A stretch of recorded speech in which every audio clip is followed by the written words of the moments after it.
are the American Indians.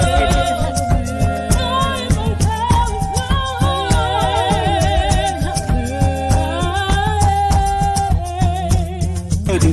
Copper color Indians, baby.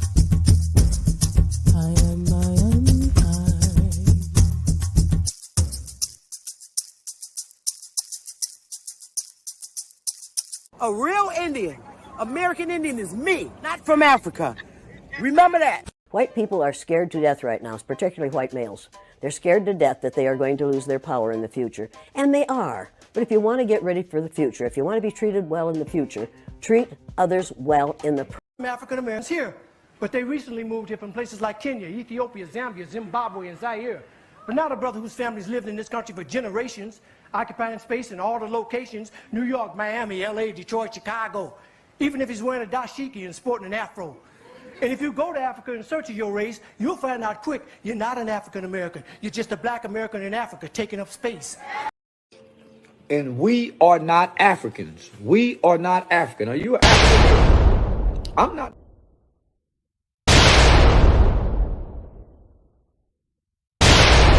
All right, you two cutie pies. Let's see. Wait. Okay, you just told me that you ladies are sisters. Yes. So you're the baby over here on the left that was bullying your big sister in the pink. Yes, that's right. Anyway, what's your name? Willa. Willa and Ellen. Now, tell me what you know about people my color, brown-skinned, who were Indigenous people. To where? To what land?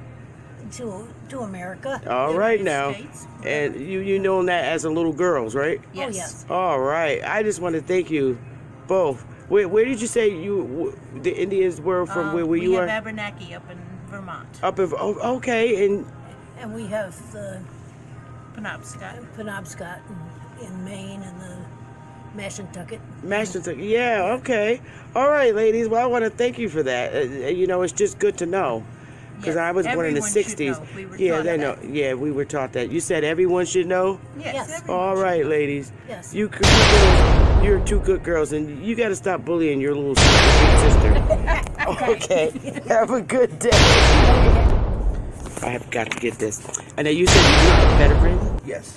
And what have you learned about the indigenous Indians of this land that's my color, copper color? It's world history and U.S. history. Uh-huh. So, and then the people of color were from the northeast part of the world here in New England area, in Buffalo area. So awesome. And that's pretty much. Yeah, my family's Cherokee, and we did.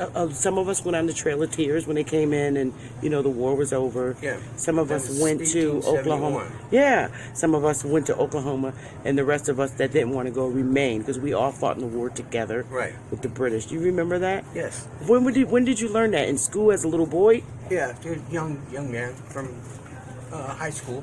Wow. Amazing. Well, thank you for serving our country, sir. I really appreciate it. Okay. Bye-bye. Bye-bye. You too. I wish they would teach the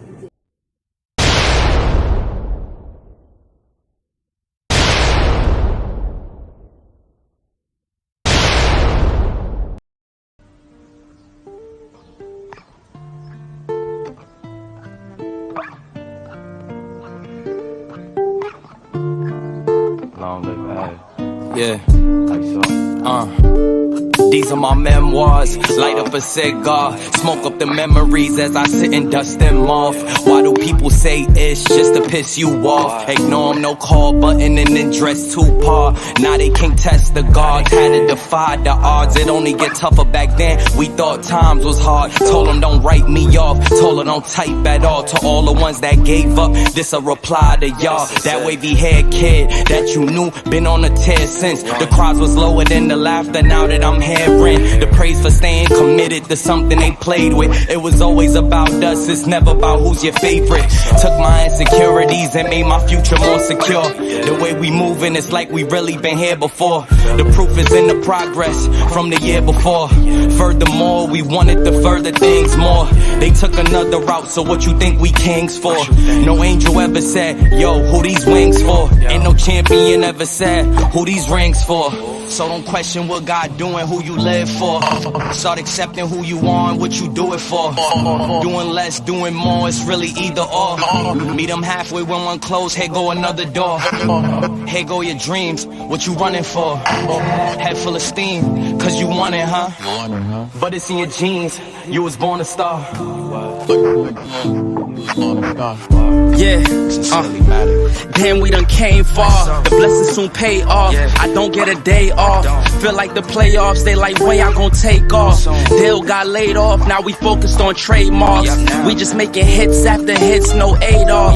Now they wanna eat off the same plate that I ate off. They really be brainwashed, I sold ain't for trade-offs. Listen to these verses, these are thoughts that I brainstorm. People do me wrong, but nowadays I just pray for them. I've been under pressure, you can't tell cause I stay calm. I need peace and quiet, all I hear is the rain falls. Now all I see is green like my name was Draymond. ISO the brand and you know we gon' rain on. Shout out to the fans from the jump that stayed on. Rolling every hour of the day till the pain gone. Now every time we drop, yeah, they know that is napalms. Hey, y'all. Hey, now. Smash that like button. We about to get it in again today. And yes, it's going to be another hot mess. I'm going to cam up in like a minute.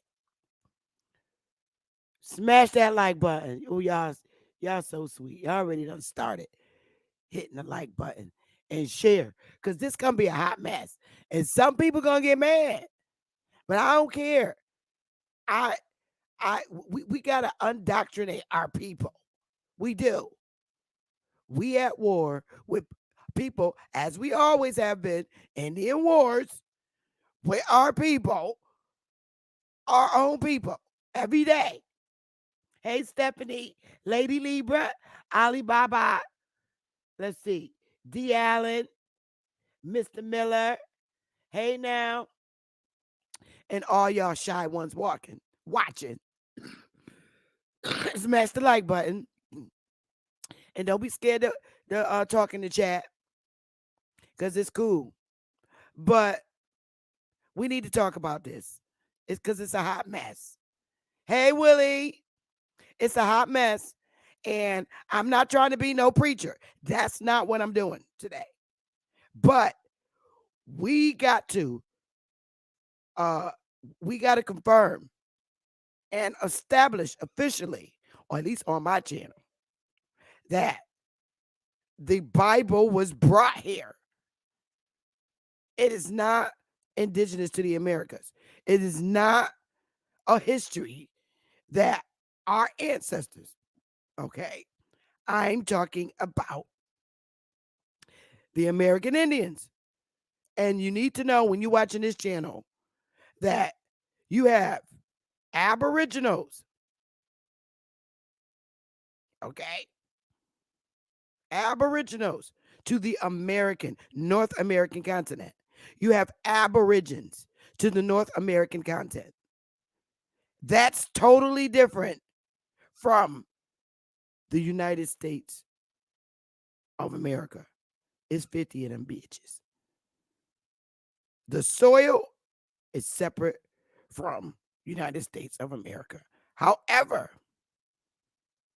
still held in hostage. Maybe we are, maybe we're not. But they're controlling the damn land. Now, I say that because, or maybe they're not controlling the land. Maybe we need to step up and go to the borders as the Aborigines of this land. Maybe it's our job and not their job to stop people from coming in our borderlines. Maybe we the ones that got to check them at the door as Aborigines. Maybe because United States have no jurisdiction that's outside of their 50 states. You ever think about that? The Aboriginals got to step up from the mainland and say, yo, y'all motherfuckers out of order. Because we going to talk jurisdiction. Let's talk about it. Their jurisdiction is the 50 states that's on our soil. Their jurisdictions not outside of the 50 states. Yo, we gotta think about shit. Do you think they're gonna tell us? Hell no. We gotta know that ourselves as aboriginals to this land, to the soil, to the North American continent, on the mainland. Perhaps that's what it is. You ever think about that? We're talking jurisdiction now. They like to play the little games. They like to play the little games. I'm not going to play the games. I'm just saying there's aborigines to this land that have power to say something. And then there's United States citizens who ain't got no fucking power. Perhaps the army say, yo, it's saying, well, since they the fucking aborigines, stop these bitches from coming in here. Hey, maybe did we give United States permission to manage our whole landmass? Because I don't see no paper that says they can manage the whole North American continent.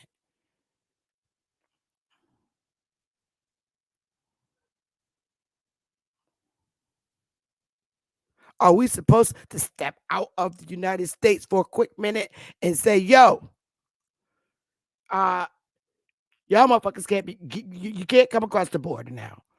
You're going too far. Is it us that got to stop them? Did United States basically say, fuck it, let them stop these bitches from coming over here? Since we're a foreign country, let them stop it. Is that what they mean? And they're just not saying it? I don't know. But anyway, we can talk about that maybe later. I do not want to talk about no indigenous fucking mongoloid story or movie that's out because I don't care. Okay? All I care about is aborigines. All right? Of North American landmass. They can make all the fucking movies they want. So do not come on my panel talking about that movie. I don't give a fuck. It doesn't pertain to me. Until we step up as the aborigines, we're going to have to step out. We got to take our masks off. I mean, that whole plan, Woomick, perhaps that was a cold talk. Yo, take your mask off, man. Y'all got to take your mask off because we ain't got jurisdiction over the motherfucking mainland soil.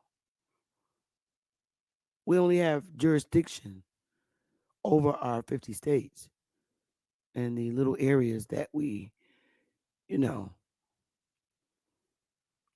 got as colonizers. So perhaps maybe we have to take our mask off for a minute and say, yo. I mean, when I say take our mask off for a minute and then say, okay, we from under our disguise. Get the fuck, don't come past the borders, all right? We Indians, we just hiding right now. We went under disguise for a minute as Negroes and coloreds and blacks and Afro-Americans and mulattoes and Spicks. And now they're trying to do African American. We African American, we definitely can't check shit at the door at the border because we way off the landmass. So I guess we got to come out of mass and say, yo, show up like this at the borders, just like this at the borders. And say, yo, y'all can't keep pulling up in here.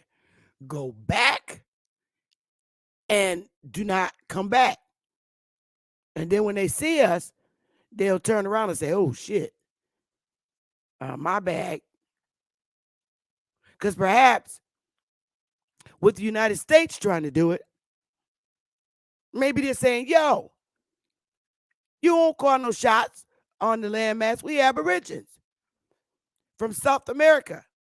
in Central America, we could come up in this bitch. Who you talking to? In the United States, saying, damn, they right. We really can't say nothing. So now we got to step out and say, hold up. We got to step out because United States don't have jurisdiction to stop all these motherfuckers from coming in there. So we got to show up at the goddamn border and say, all right, we took the mask off. Get your ass back. Step back. Don't get your ass back.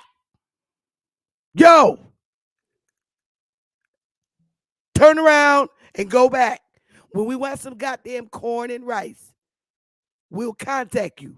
But meanwhile, turn your asses around and go back. All right? We ain't trying to fight you. But if we have to, all right? We are armed. So go ahead on back. All right? All right. Okay, I'm back in the United States. Back to being a Negro. I'm back. All right, we took care of that shit. We handled it. Yo, we gotta wake up. This shit is real. They literally do not have jurisdiction to stop them. They can if they want to, but now they threw the ball in our motherfucking court. And niggas is on YouTube just talking about it. Y'all, are y'all willing to go down to the border and stand in front of the American soldiers, the foreign soldiers in America? Are you willing to go stand in front of the American soldiers and behind the American soldiers, surrounding them, so that we could say, all right, we got these soldiers back right now, but y'all out of fucking order. They got to see us. So they know that we keep it real. We keeping it real. We're in front of the American soldiers, foreign soldiers, and we're in back of them. Now get the fuck back. Is that something you'd be interested in doing? If not, continue to be the daily pussy talking motherfuckers that you are. Check.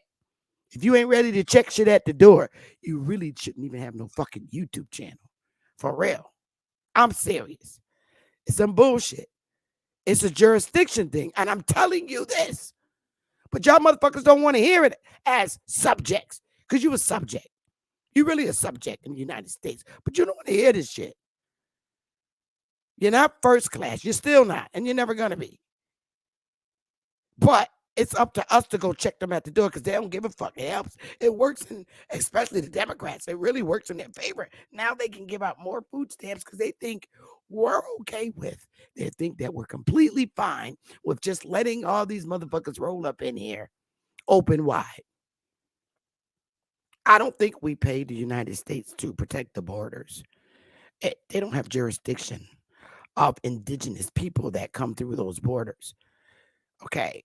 They occupy a certain part of the land, the United States, the indigenous aboriginals of North Central and South Carolina could walk any fucking where they want to on this continent. It's ours. Do you get where I'm coming from? Give me a 1. I'm serious. Like, the United States is literally playing pussy with you. And you know what happens when you play pussy? You get fucked. Seriously. Because they like, look, we could play the legal beagle shit too. We've been protecting these borders a lot of years for y'all motherfuckers, but guess what? All right. You don't want these motherfuckers coming in here on the Aboriginal content, mainland, then come out your mask and go to the fucking borders and tell them to stop. The ball's in your court. I'm telling you, legally, we don't have jurisdiction to do that. And if you don't believe that, you're out your fucking mind if you don't believe that. And that's the truth. They could play your ass like they've been playing you forever and ever and ever. During the Civil War, when we was balling and fighting, could no motherfucking foreigners come in them borders. Because that was a nigga war. The way we was fighting, could no motherfuckers come across the borders. Shit got to be checked at the door. So I just thought I'd put that out there so you know. Smash the like button, y'all, because we about to get into some real serious shit now. Now, we going to really see who have the wee-wee and who has the hamburger today, because I'm tired of it. Number one, we're going to establish that the Bible did not come from here. It did not. It was brought here. Bottom line. Let's go. Smash the like button, y'all, because I'm not being a minister. I'm pointing out shit that you need to know. Okay? It's part of unindoctrinating people, especially the ones that look like me. Okay? That's all this is. So in order to do that, I'm going to go after, I have to go after the tool, TOOL, that indoctrinated them into believing the shit they believe.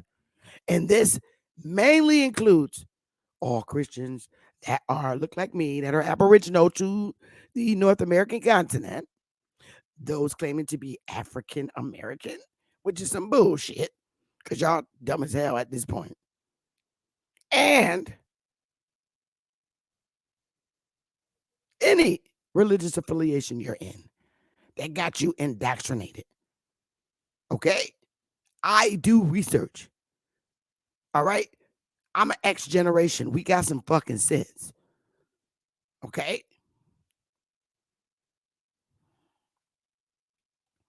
So, let's get into it. I'm going to talk about some shit. And you're not going to like it. And I don't care. You know, grown people, women my age that read the Bible and been reading the Bible for 50, 60 years, they still believe in it in the manner of it being told as a fairy tale. Today is the day that we're going to cut out the bedtime stories and show that this book was brought here to indoctrinate you and to make you live a certain lifestyle that your ancestors never lived. This shit is new to you. It's not your history, which is why it does not work in your favor. You're led to believe, oh, the Lord healed me. No. Now, you have a God body. But let's figure this shit out, okay? Let's see what the fuck's going on in heaven. Okay, let's find out what was going on in heaven. All right, because I believe this is heaven. Okay, bottom line. All right, I do. So let's go, y'all. So we gonna read. I'm gonna do some reading from Genesis chapter 1, Genesis chapter 2, and a little bit from Genesis chapter 3. But I'm gonna stop and dialogue about it, and I'm gonna tell you what I want to tell you. And then you come up here and correct me. I'll take the smoke, for real. I don't care who you are. Japah, if your little ass is out there, you can bring your ass up here too. You're my niece's age, but you're not the grand wizard of the Bible, okay? Stop. You're pretty and beautiful and adorable and gorgeous, and I know you love me, but you're not the grand wizard lady. I don't care if you is married to Sinetta ass. I will kick his ass because he's the same height as me. I can beat Sinetta up. Ain't scared of him either. Okay, so shout out to everybody in the chat room, man. Shout out to everybody in the chat room, man. I love y'all. Smash the like button, please, y'all. That's so important. That's all I ask. I ain't even asking for no money, but if you want to donate to me, that's fine. My Cash App is up there underneath my name. That's up to you. I'm not putting no demands and requesting nothing. You do what your heart's desire, because this ain't for money. What I do ain't for money. It's literally to get my people to wake up. So let's go. And look, all races of people could jump up on this panel when I put the link out. Don't be scared, even if you African. But do not come up here showing little wee-wees. I don't even want to see a big one. That's disgusting. I'm serious. If you really want to come up here and dialogue, that's cool. But don't go pulling out your wee-wee because you mad and stuff. Stop doing that. That's like so dumb. What message are you making? Nothing. Nothing. So, all right, let's go. I'm just going to start. Y'all ready? I am. Here we go. All right. Here we go, y'all. And God said, let us make man in our image, after our likeness, and let them have dominion over the fish of the sea, and over the fowl of the air, and over the cattle, and over all the earth, and over every creeping thing that creepeth upon the earth. So God created man in his own image. In the image of God created he him. Male and female created he them. Is this why they got this shit going on around now? When you fill out paperwork or when you come on YouTube, how you set up your profile, what's your pronoun? He, them, he, man. Come on, man, with the bullshit. That's so annoying. It's just extra. Come on.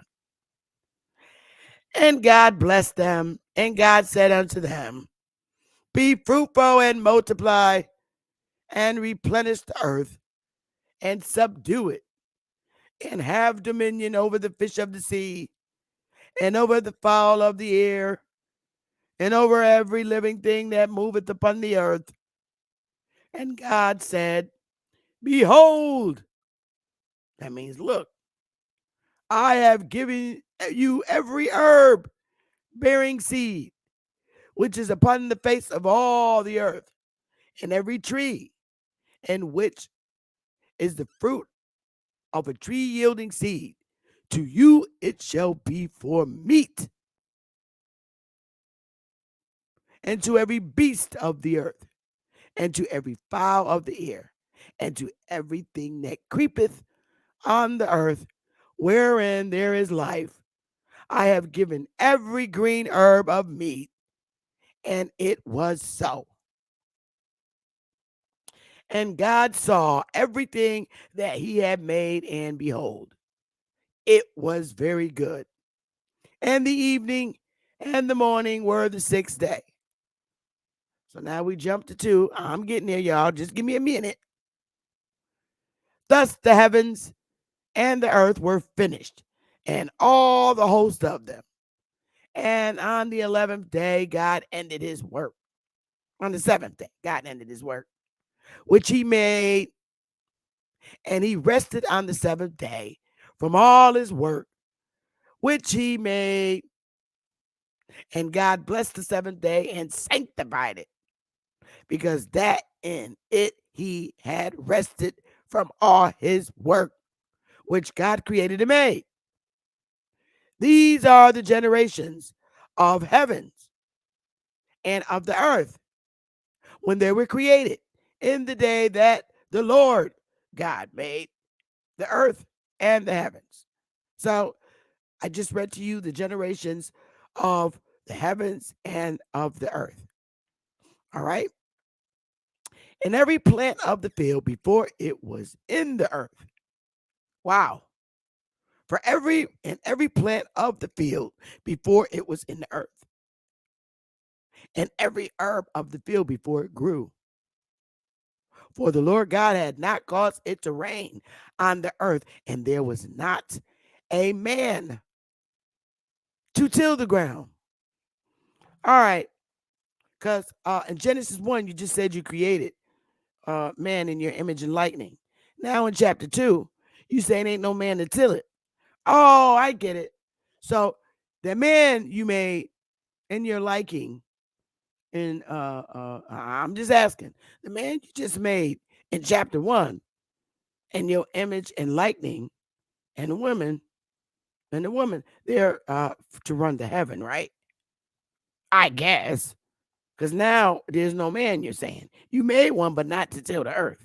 Okay.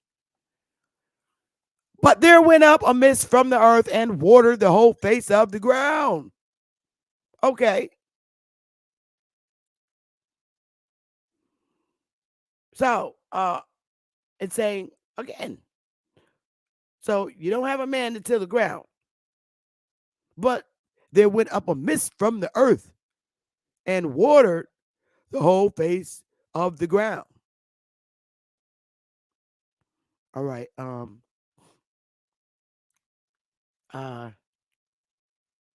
This sound like somebody on this earth got power to make floods happen when they get ready. I'm just saying. And you create people and hold on to them and let them run shit. Because you created them, but then you held on to them, and then you said there ain't no man to till the earth, but then you made it flood so that the whole face of the ground was wet. And then and the Lord God formed man of the dust of the ground and breathed into his nostrils the breath of life. And man became a living soul. Hold up. Hold up. Hold up. Hold up. Hold up. Hold up. And the Lord God formed man of the dust of the ground and breathed into his nostrils the breath of life. And man became a living soul. All right, hold up. Stop right there.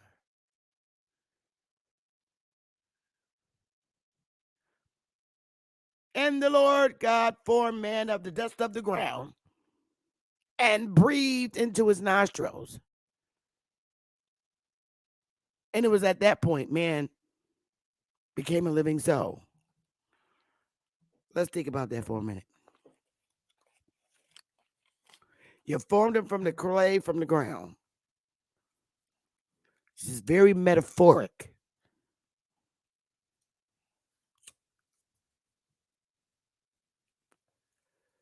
From the dust of the ground. That's what you did. Shit is metaphoric. Metaphoric.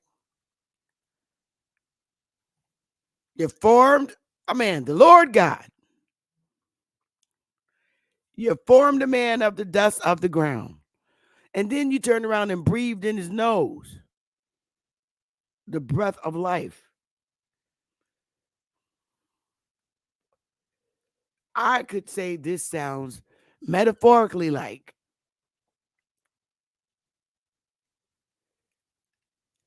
somebody was fucking and had an orgasm. Or somebody was in labor.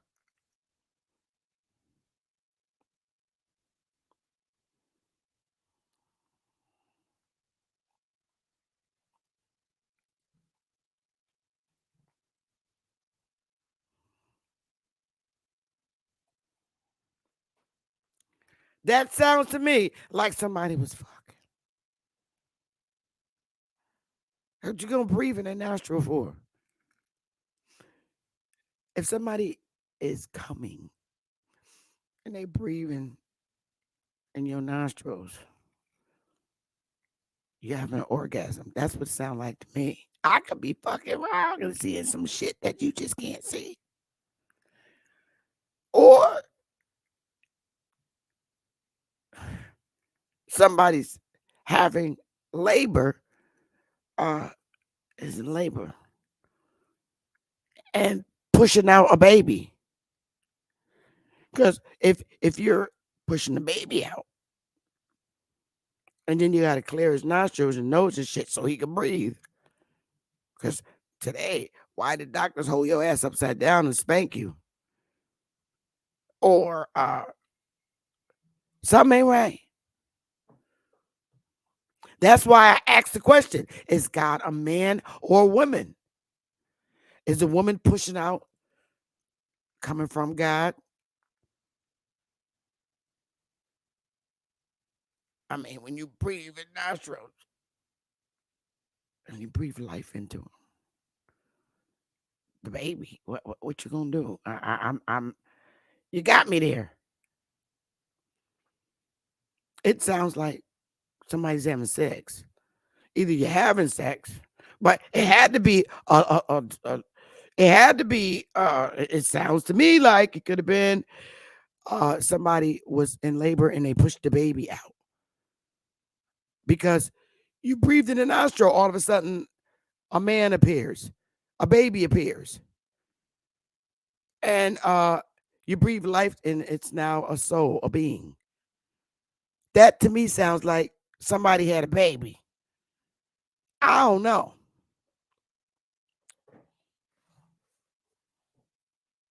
And if you say man is supposed to be the protector, the provider, and the problem solver, that sounds like some shit you got from the Bible. Because I've never heard that anywhere else other than coming out your mouth.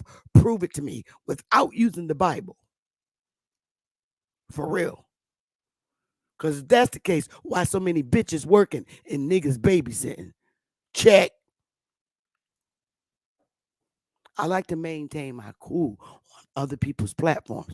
I hold my tongue and just be respectful.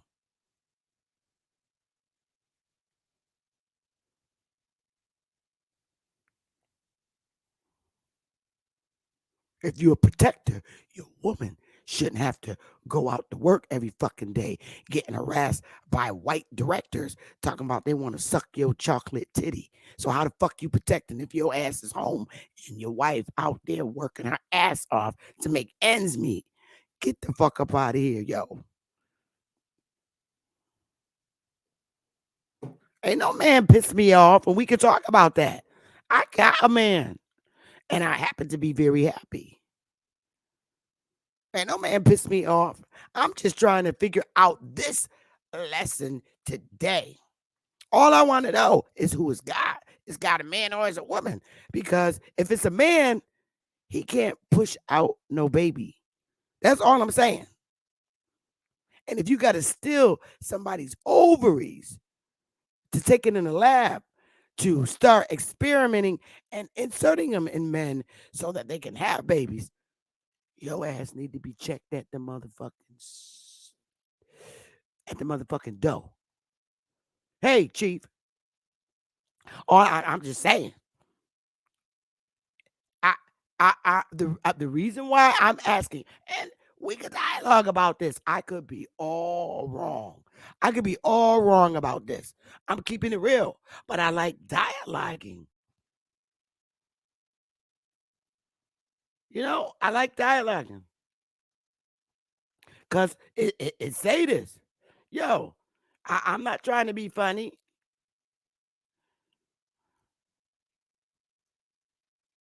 I'm not trying to be funny. It says, and the Lord, this is the part where I want to dialogue about. And maybe I do have to open up the panel, but I wanted to at least get to this point. Okay? In Genesis 1, you heard it. He said, so God created man in his own image. In the image of God created he him. Male and female created he them. So he created in his own image. So here they're referring to God as a man because they're calling him a his.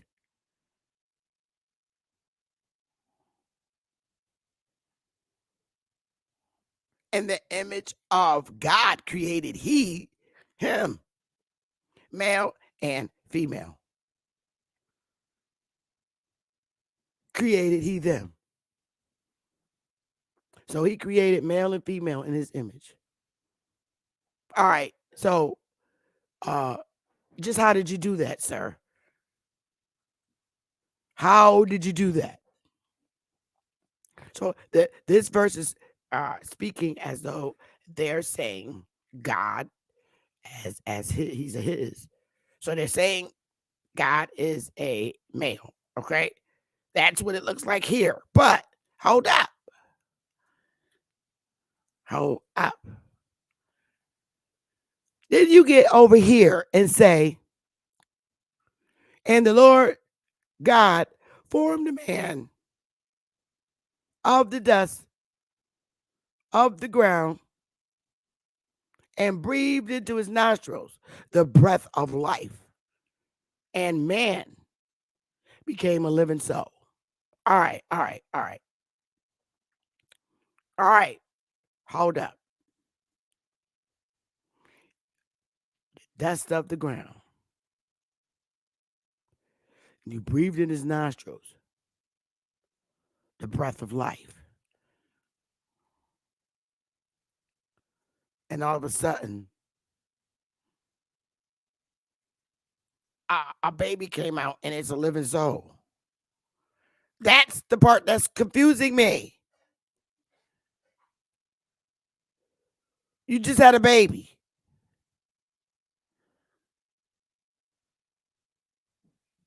Males do not have babies. They have sex. They got sperm. All right. But in this instance, something came out and you had to breathe in his nostrils. That's why I said either somebody was fucking or somebody was delivering birth. So that's the questions I got. Somebody was. That's what it sounded like to me. I could be wrong though, because I ain't always right. So I'm gonna open up the panel and we're gonna talk about it because I have like 4 more slides to go through, and I don't mind dialoguing with somebody up here. And I'm telling you, if you come on the panel trying to change the subject, I'm just going to kick you off the panel because it's some real shit and it needs to be checked at the door. Is God a man or a woman? Is who we think is a male really a female? Did King James try to change shit up?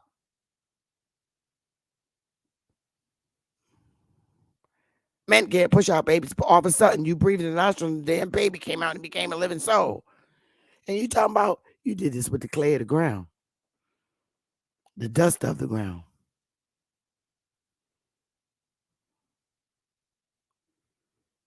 What happens when you hold up? First of all, let's see what this is.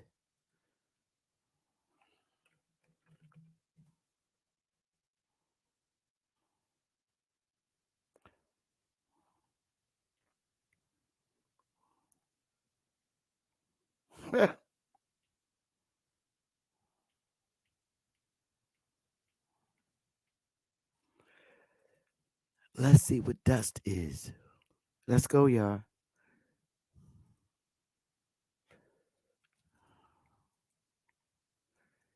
Dust.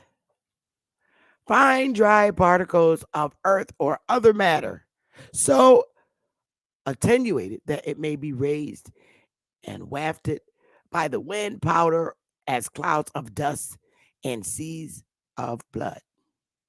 Fine, dry particles of earth, fine earth. The peacock warmeth her eggs in dust.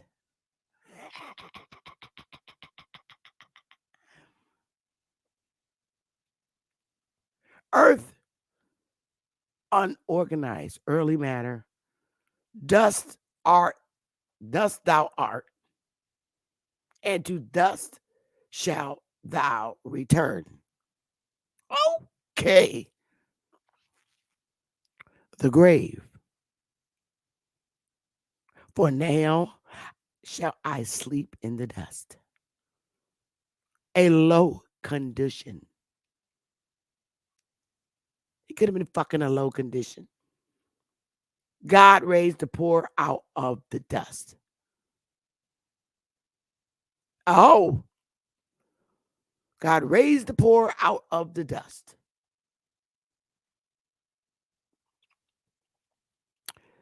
Verb transitive.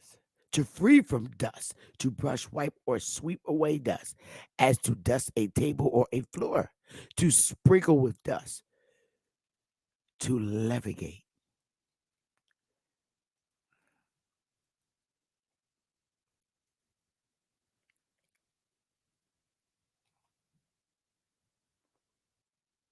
Listen. Answer the question.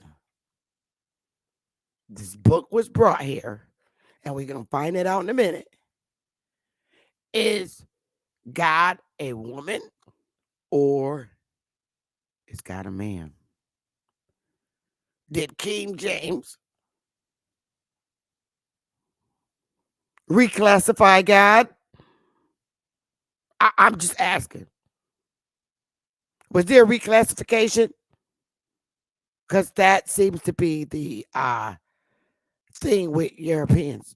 Fucking reclassifying shit. I'm gonna open the link. And you let me know. I just want to know. Was God reclassified too? I'm gonna open up the link because I don't want to keep moving on and not have nobody here to dialogue with and rock with this. So, you Bible wizards and Bible bangers, come on up here. Yo, I'm telling you right now. Don't come up here. You're going to clown yourself. I'm not going to have to do that. Okay? Because you can ask me questions and I'm going to ask you questions. We got dialogue and figure this shit out. Was God reclassified as a man? I just want to know. I'm just going based on continuous behaviors and past practices. So I'm gonna open the link up and I want to hear it. All races of people are welcome to this fucking panel. I told y'all I don't discriminate. And I mean that shit.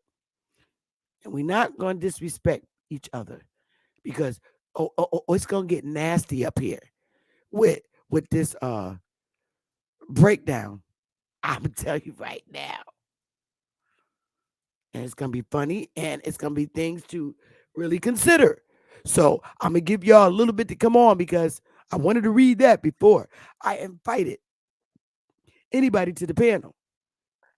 If you're scared, stay back.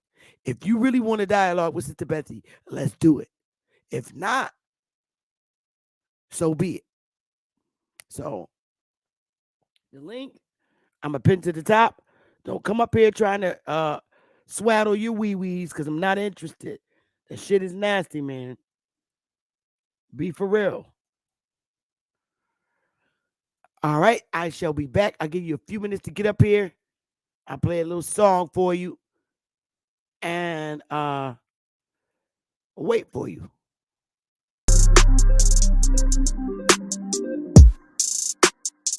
Let's go, y'all.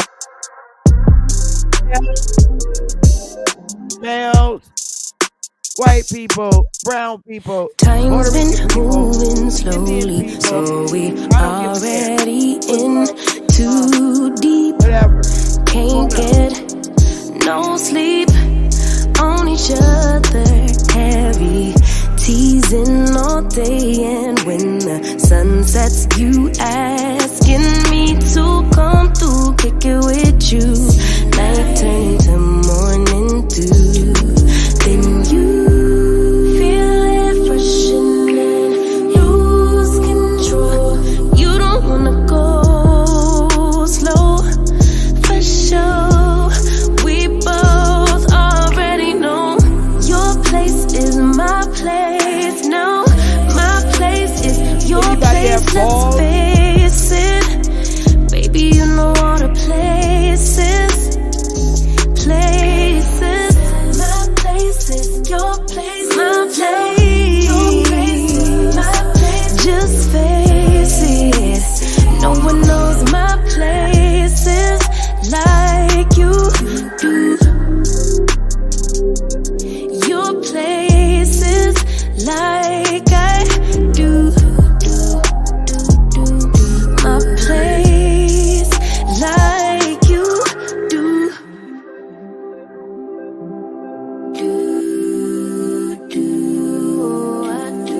Anybody got pause? Any women out there?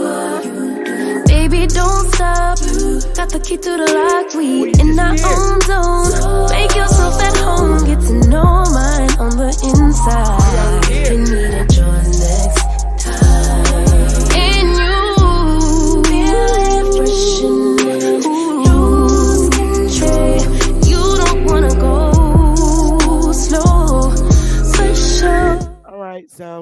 I guess I'm going to take it as you're scared.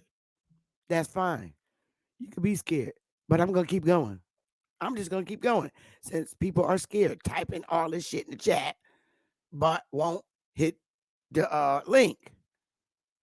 Serious. All this typing in the chat, but won't hit the link. So I'm going to keep going. I'm just going to keep flowing. Somebody going to get this damn message. It's going to make sense to somebody. So I'm just going to keep going. All right.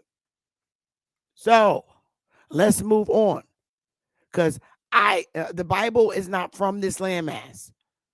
Seriously. And you were picked to be civilized by using the tool of the Bible. That's not, if you're from this land soil, didn't come from here.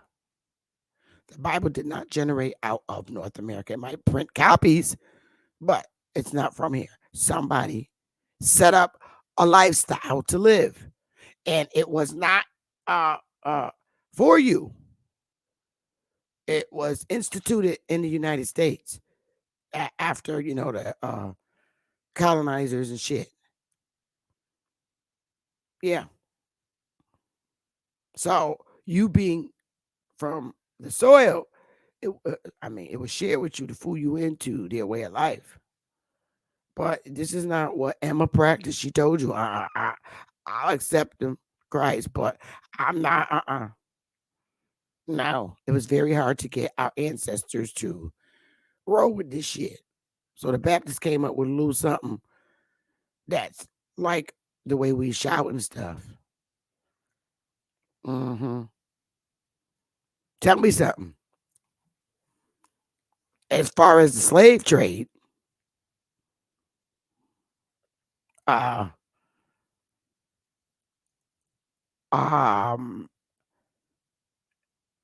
did we kick them out of here?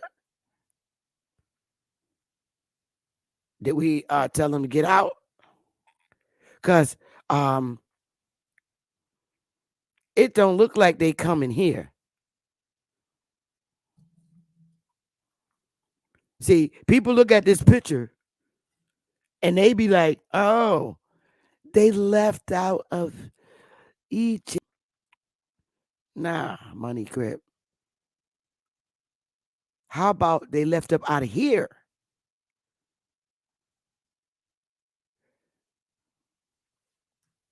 But then they said they was going to a land, promised land. But they never made it there.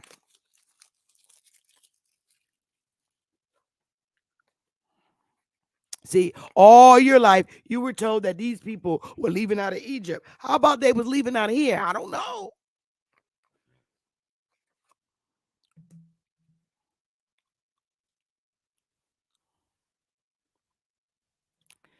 A lot of people left out of Egypt, out of Europe too, for to avoid religious persecution. You can put that story to it.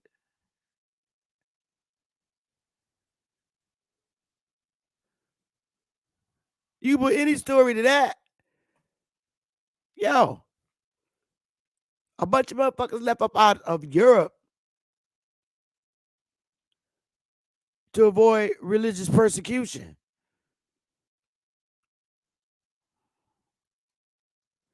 You don't see no ship.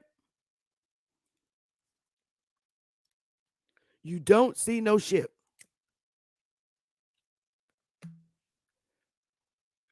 But they was able to cross the water. The water was opened up and they was able to walk through that shit. That's some bullshit. That is bullshit.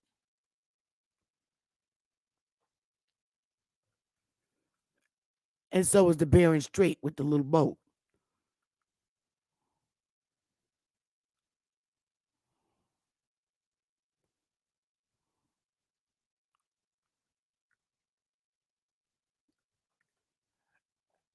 These motherfuckers could have came down from Massachusetts to Connecticut because they didn't want to practice religion the way the Puritans up in Massachusetts. You can put any fucking story with this. But I tell you one thing it does do. is follow their asses. Everywhere they got kicked out. You can use that same picture.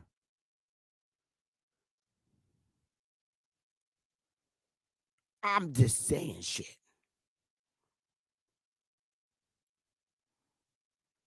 But you got wizards of the Bible who teach you in church. But this is called thinking out the box, boo-boo. You were indoctrinated to believe that the sea was split and y'all walked across it to get away from Pharaoh. Bullshit.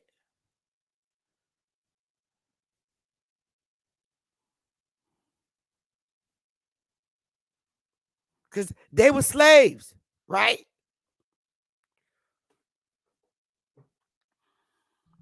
Wasn't they supposed to be slaves?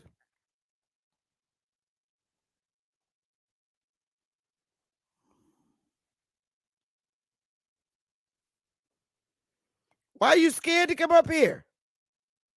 Don't just look at me and admire me because of my beauty. What are you scared of?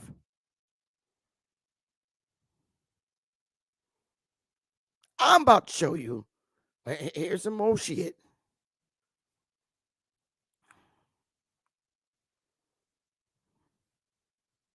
So the Lord planted a garden eastward in Eden, and there he put the man whom he had formed.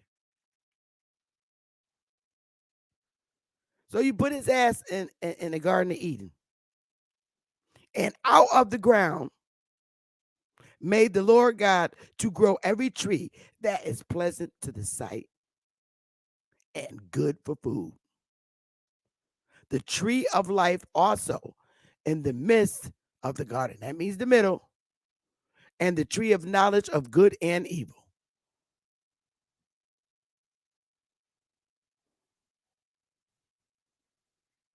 Hold up.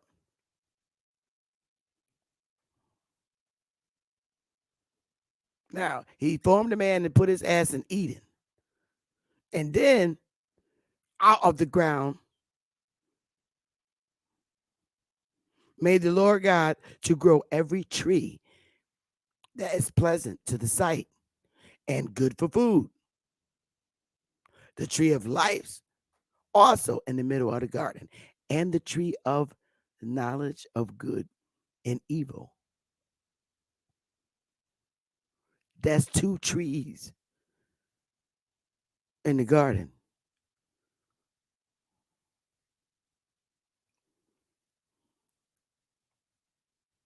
Well, three trees. You got the tree of life in the middle of the garden. And then you got the tree of knowledge of good and evil. That's two trees. Now, that just now the trees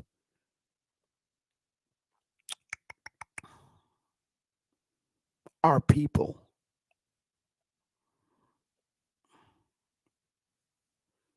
And a river went out of Eden to water the garden. And from thence it was parted and became into four heads. Four heads. Four.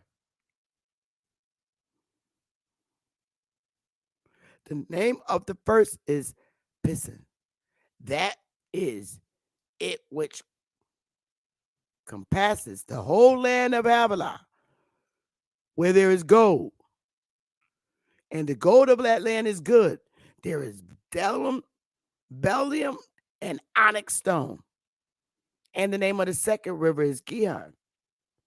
The same is it that compassed the whole land of Ethiopia. And the name of the third river,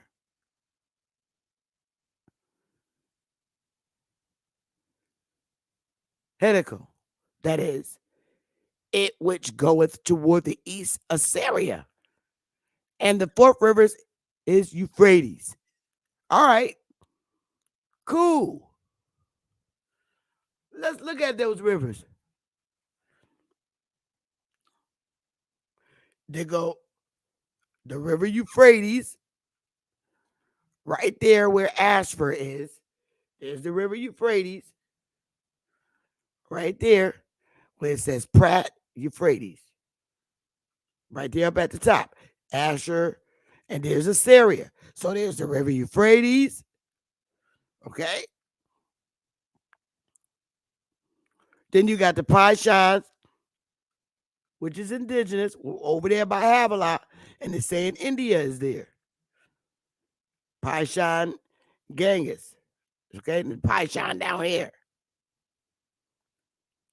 Then you got the Gihon, which is the Blue Nile.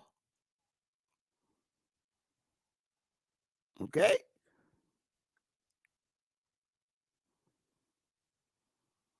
Not hard to figure out. There's Egypt, Paishan, there's Israel down there, and there's the Tigris River up there by Assyria. Now,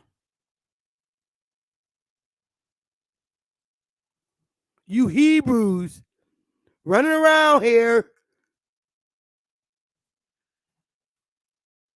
America is not. Prove it to me. I don't see those rivers in America. The Garden of Eden, when Israel or whatever is on that map too. Where the fuck is North America landmass? You Hebrews running around in little damn outfits.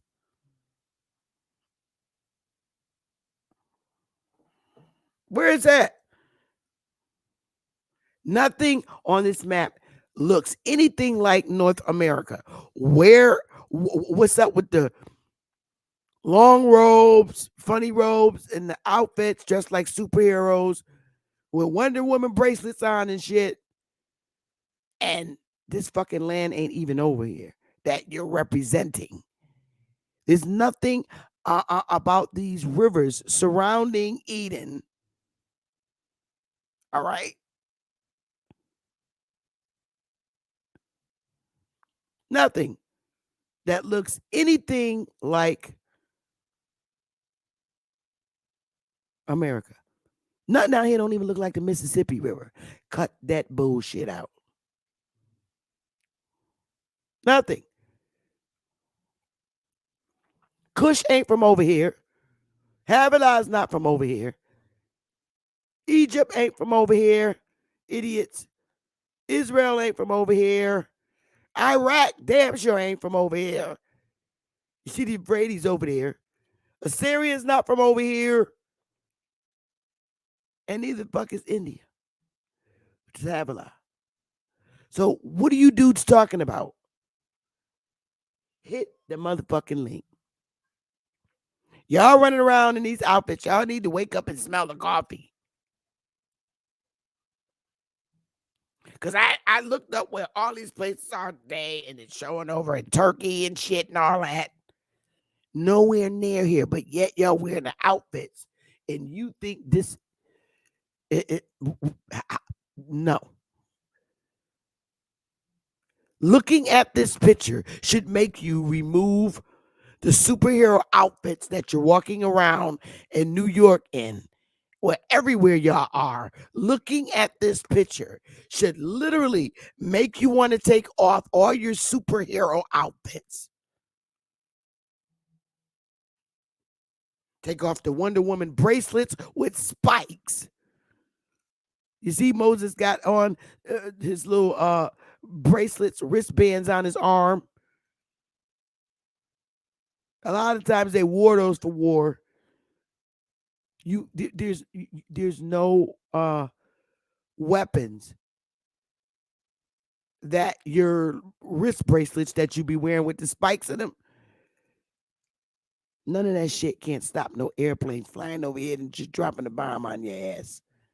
So why are you running around dressed like the dude holding the stick? This picture has these are supposed to be the children of Israel that was freed out of Egypt.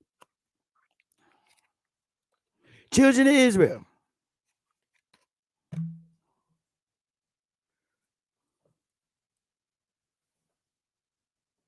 Bronx, bring your fucking ass up here and bring the smoke. We gonna learn how educated I am. Stop being a pussy and come on up here. Bring it. Bring it. Bring it, bruh. Look. Bring it. Prove that your dick and nuts are powerful. Bring it on up here. Bronx Tiger. What's disrespectful is you not coming up here to check me at the door with this shit. You're exercising coward behavior. Remember, I'm a woman.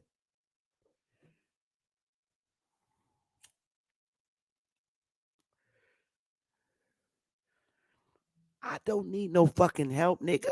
I'm inviting you up here. I don't need Alibaba Haru. No, the fuck I don't. I don't need nobody. Look, I'm just talking. I said I could be wrong about this shit. So all your job is to do is not worry about Alibaba Haru and bring your ass up here and correct me if I'm wrong. Don't sit in the chat room.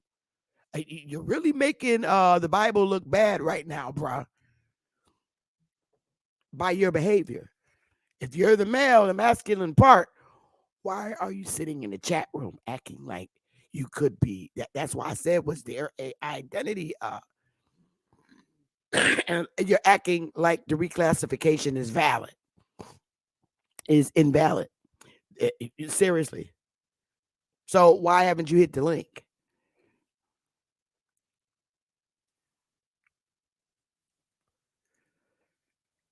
That's all I'm asking. If I'm uneducated, come up and educate me. Don't be a coward and stay in the chat. I'd like to learn. I'm a student every day. Hit the link. Or is there anybody out there not brave enough to come up here?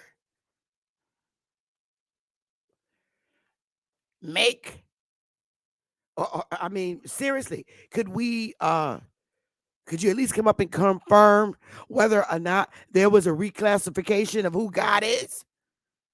Because right now you're acting like you're probably the woman that he created. You're not stepping to the panel like a man. And if you're saying it's because of religious belief that you don't speak with women, then you're fucking indoctrinated, and I won. That's all I'm saying. Oh, I'm talking shit today. Since I don't know what I'm talking about, bring your ass up here and break it down. I'm speaking like a god now. I'm winning. Because nobody have stepped to the panel. So as far as I'm concerned, if you got to say it in the chat and you can't come up here, I'm winning and you're losing. So I gave you your 60 seconds of fame by posting your message up here. So it's obvious you're a coward. Next. Hi, Derek. So now we know the Bible's not from here, like the Hebrews keep lying and saying that the Mississippi River is the river that split. And they're saying this is the Mississippi River. Prove it that this is the Mississippi River. And listen, I want to see the fucking river Euphrates over here. I want to see it.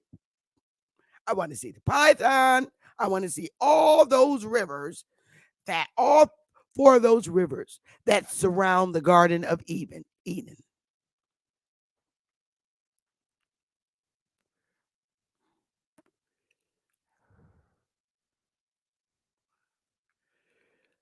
You got to prove to me that the Bible's from USA, root word. From my understanding, it was brought here and it was written in Greek, and it was translated to English at some point and printed here. They still print the Bible here. They still print it.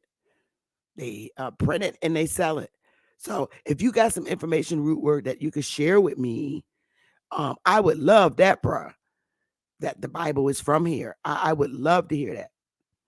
And also proof that the Greeks are Creeks, because it's my understanding that the Muskegee, all of them are Creeks, and they are not Greeks. So if I could get some proof, that would really help. I'm showing sources up here, and that would really help me a lot, root word.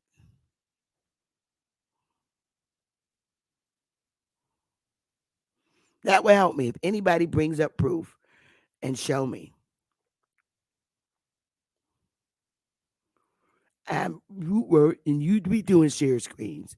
So come up and help me out.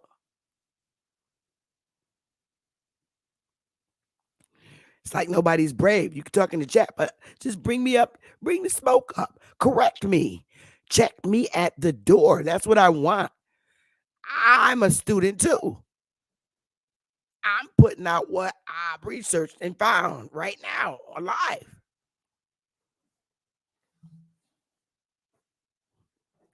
And the topic today is God a man or a woman? Was God misclassified, yo? Was God misclassified? Has the male always wanted to be God? I'm saying that because they're wearing dresses and they're competing. They want to be on a women team, do everything. I'm just saying, I'm just asking if God was reclassified. Is the woman really the man and the man really the woman? Is man really a feminine word, or is woman the masculine word? I just want to know if God was misclassified, and it seems like no people are afraid to step to the premises and check me at the door. I'd really like to know the truth. Is God a man or a woman? Because I went through the verse of how man was created, and it sounded to me like somebody was fucking, and it also sounds like to me, but based on the way of creation, that somebody was in labor and pushed the baby out, because after he took a breath, water comes out of a lady's coochie, and then out comes the baby, and now it's a living soul. I've never seen that come out of a man, a living soul, and it become life, a living being. So that's why I'm asking. And they're saying this happened to God. This is what God did. So if that's the case, is it a woman? Is God a woman? Did she push out a baby and it became a living being? And somebody blew in the damn nostrils. I'm just asking because I'm playing devil's advocate here. I guess I'm the forbidden fruit in the midst of the garden of to know good and evil. I'm asking a motherfucking question. So perhaps I'm the tree in the midst of the garden, which God said ye should not eat. I ain't asking y'all motherfuckers to eat me. All I'm saying is just I want to know if God was reclassified sexually. And it appears to me that there's no one brave enough to hit the link and come and explain this to me. Oh, he's never neither male nor female. That's a good one. Make that make sense. He's not male or female. Then how did the baby come out? Don't tell me you believe the fairy tale.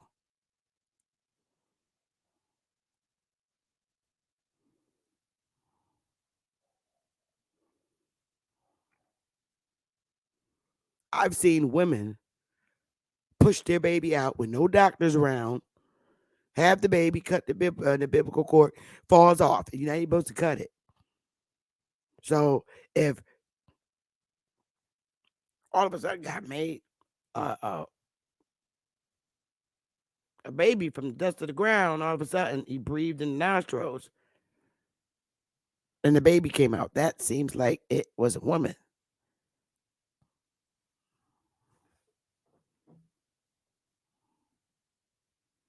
And now somebody came in the chat room.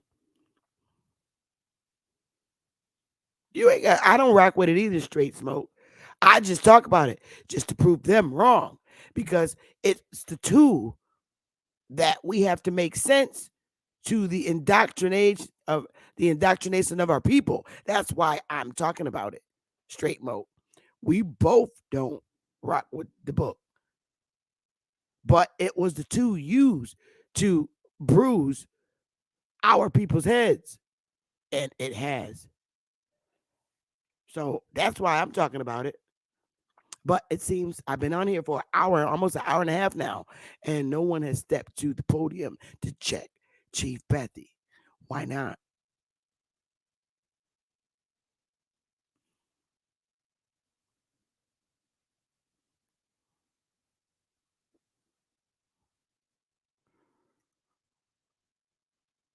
Can you prove that, Alibaba, without coming up giving a novelistic story?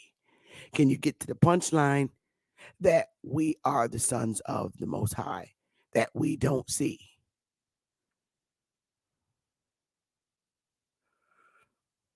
Piku, can you come and break that down instead of in the chat room? What are you guys afraid of? Is it your religious belief? What is it? I don't rock with the book either, but I'm trying to have a conversation about, is God a man or a woman?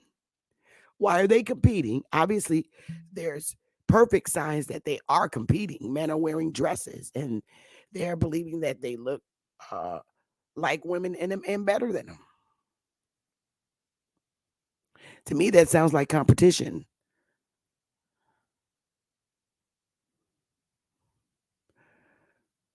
Was God a woman and Satan a man? And he was jealous? If my IQ is 50, can you come and prove that rather than insult me? Because just prove me wrong. Because being in the chat room talking ain't going to help you. I'm supposed to overthink. I'm not supposed to limit my research, bruh. You're telling me I overthink. That makes no sense.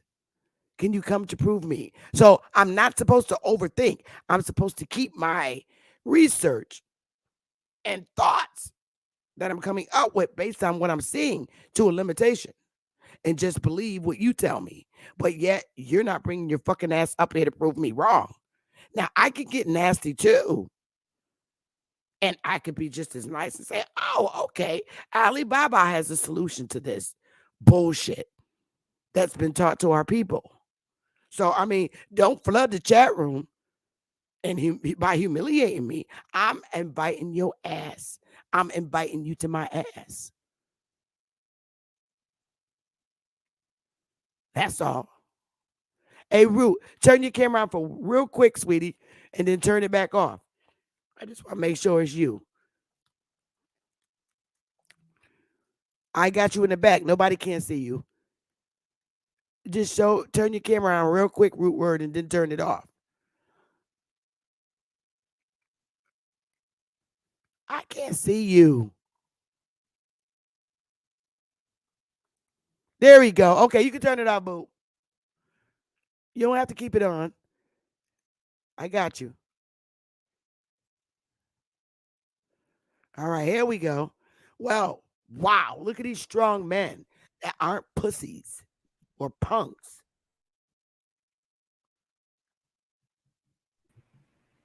I like that in you. I like that though. That salute, Sister Bethy. A lot of men be out here be some religious men.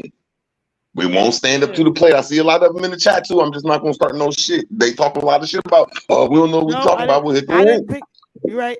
Alibaba, see, you're making assumptions in the chat instead of answering the questions.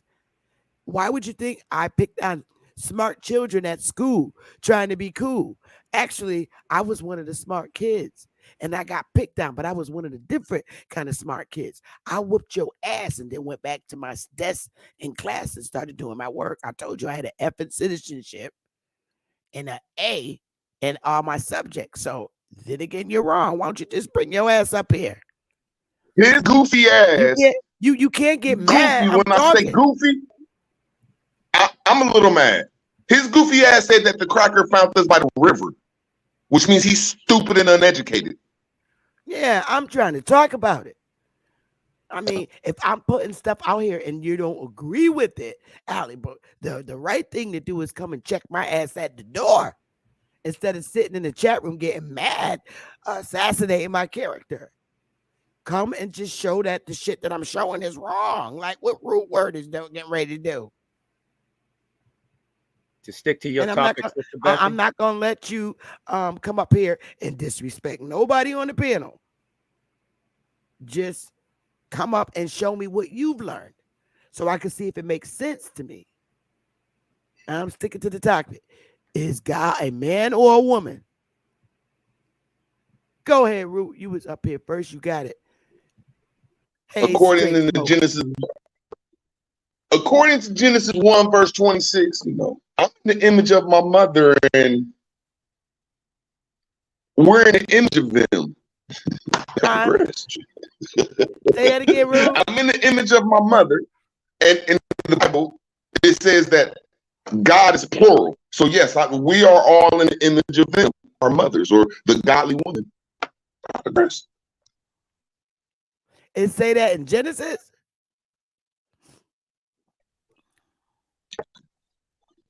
Genesis 1 verse 26 says, we made them. So we and them is plural. In our image, and ours plural. We, them, and ours plural. Yep. In the image of God, he, them, she, them, all the fucking pronouns. We made them. So I'm just going according to that verse right there. God is in the image of my mother. Because the next verse after that says, I command y'all to multiply. So just that's my opinion of it. The rest. I can't even fuck with that. Okay. Anybody disagree with that? You can certainly welcome to come up and disprove it because that is truly the verse in Genesis. Go ahead, Straight Smoke. To go ahead and stick with your topic, is God a man or a woman? First off, I got to say that I would never try to classify or identify what that entity is. Why are they competing? I mean, we got a lot of people that have their own opinions about what they are reading versus actually comprehending what they are reading. Are they really equal, and who rules? If you're going by the Bible and that's what you want to do, that's up to you. I have no dog in that fight, no horse in that race. It's just that, like I said in the chat, Sister Bethy, I just do not rock with that book because I know what that book represents. What do it represent? Since you know. Well, it represented the enslavement of many. Where in the Bible do it say the word slave? Oh, that's what I'm trying to get you to understand. And I'm not, that's why I said I don't rock with that book because of the history of that book. Yeah, and I'm just asking you where in the Bible, and I want to read in that book where it says slavery at. Okay, that's what I'm trying to say. You're looking at the book. You're looking at what the contents of the book. I'm looking at the book. Yeah, itself. I'm looking at the contents of the book, and I'm saying that I think you need to read it more if you're talking about slavery and show me where it says it at in there, brother.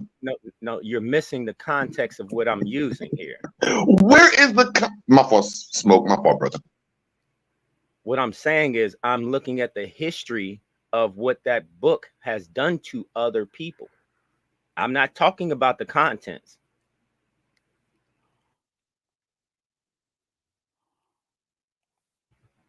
Just the history. All I'm saying is, if you're looking at the content in the book like I'm looking at it, I'm looking for the word slavery and people getting enslaved. Where's that at?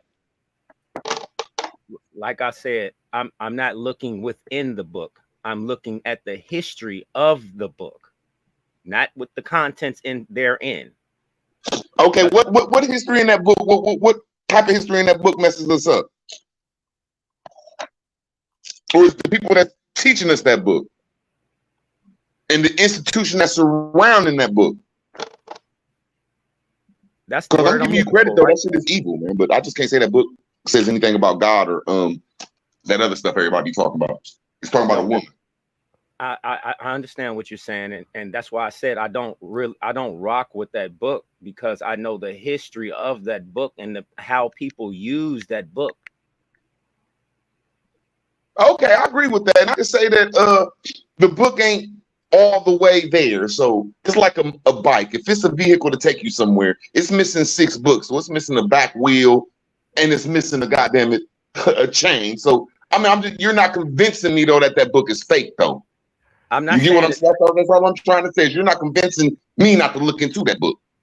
Well, why is it 13 chapters not even in the book? There you go. I mean, I got your back, but I'm just trying to say, at least convince me with that, brother. I mean, you understand what I'm saying? So it was like they gave you a partial of a story. Like why isn't the book of Enoch in there? You know, it's other books that was supposed to be in there that's not in there. Yeah, I just don't hear enough people say that. Like, look, man, why would I listen to a broke book? Everybody else bring up every other aspect, and it seems like they can't stand on it. But like, just people just say the book broke, man. Look, it ain't fully complete, and I just don't hear people back. Oh, that's all. And I concur with you on that. That's why I have my own way of viewing that, because like I said, like you said, and I said too, why is it not complete? Why do people, you ever notice how people can bring up certain chapters or books in this, always like Revelations or this, that, and the third? You never heard anyone bring up a chapter of Enoch or anything else that is not in there, because them folks don't even have the whole freaking Bible. I digress. And he's right. Y'all both right. Now, Big Dog, I already know you don't do religion. That's not the question of the show. Everybody on YouTube know you don't do religion. The question is God a man or a woman? Why are they competing? Are they equal? Who rules? Those are the questions. Yes, you ma'am. got it. You got it. My mother and my father is my creators. You know, that's the information I'm rocking with. You know, to me, you know, God is an imaginary creature that none of us have ever seen and can't speak for. And I'm going to land right there. Much always love and respect, Sister Betty. Much love and respect to the brothers on the panel and everybody in the chat. Much love and respect. Okay, so I got your point. So to you, are you saying, and I don't want to put words in your mouth, Big Dog. Are you saying, I know you said your parents are your creators. So yes, in your opinion, God is not a man or a woman because he don't exist. Yes, ma'am. It's a mythological entity that they created to deceive the real gods, men and women. Because without us doing the thing, it wouldn't be no life here. So you do believe that God, we know that we are, but I was asking what I'm asking. Okay, put the Bible aside. Is God a man or a woman? Forget the Bible. You said we the gods. So my question is God a man or a woman? It would be an equal partnership because no one can create without the other. That's exactly why. So it would be equal to me, realistically speaking. Y'all got it. Okay. Okay, that's fair. I like how he said that God could be mother and father, because when I look at the first time God mentioned in Genesis 1, verse 1, in the beginning, God created. So if he's saying that his mother and father is the creator, I got to respect that, because in the beginning, God created. Got to respect that, but I digress. I respect that too. That's why I ain't got no smoke for it. So he said that his answer is God, that they're equal. They're both gods.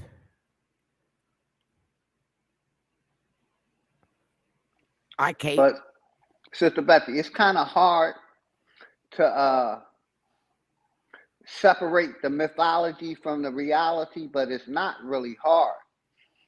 But we choose to stay in a mythological state of being and not a realistic state of being. So trying to, with the topic is excellent, but it's hard because most of our people are stuck in this mythological world and not the reality. That's why we're having this segment. Because Right. I know that it's a myth. And I wanted to know, okay, since it's a myth and you got two people that can make a baby together, who said that the man's the head and the woman must be to help me? Somebody said that. That was an order given. That was not the case on North American landmass. So we're living by a foreign religion that's indoctrinated you. Yep. And you have people that are in many religions, but have you noticed that all of them, no matter what religion it is, the woman is, and the man is up here. Why is that?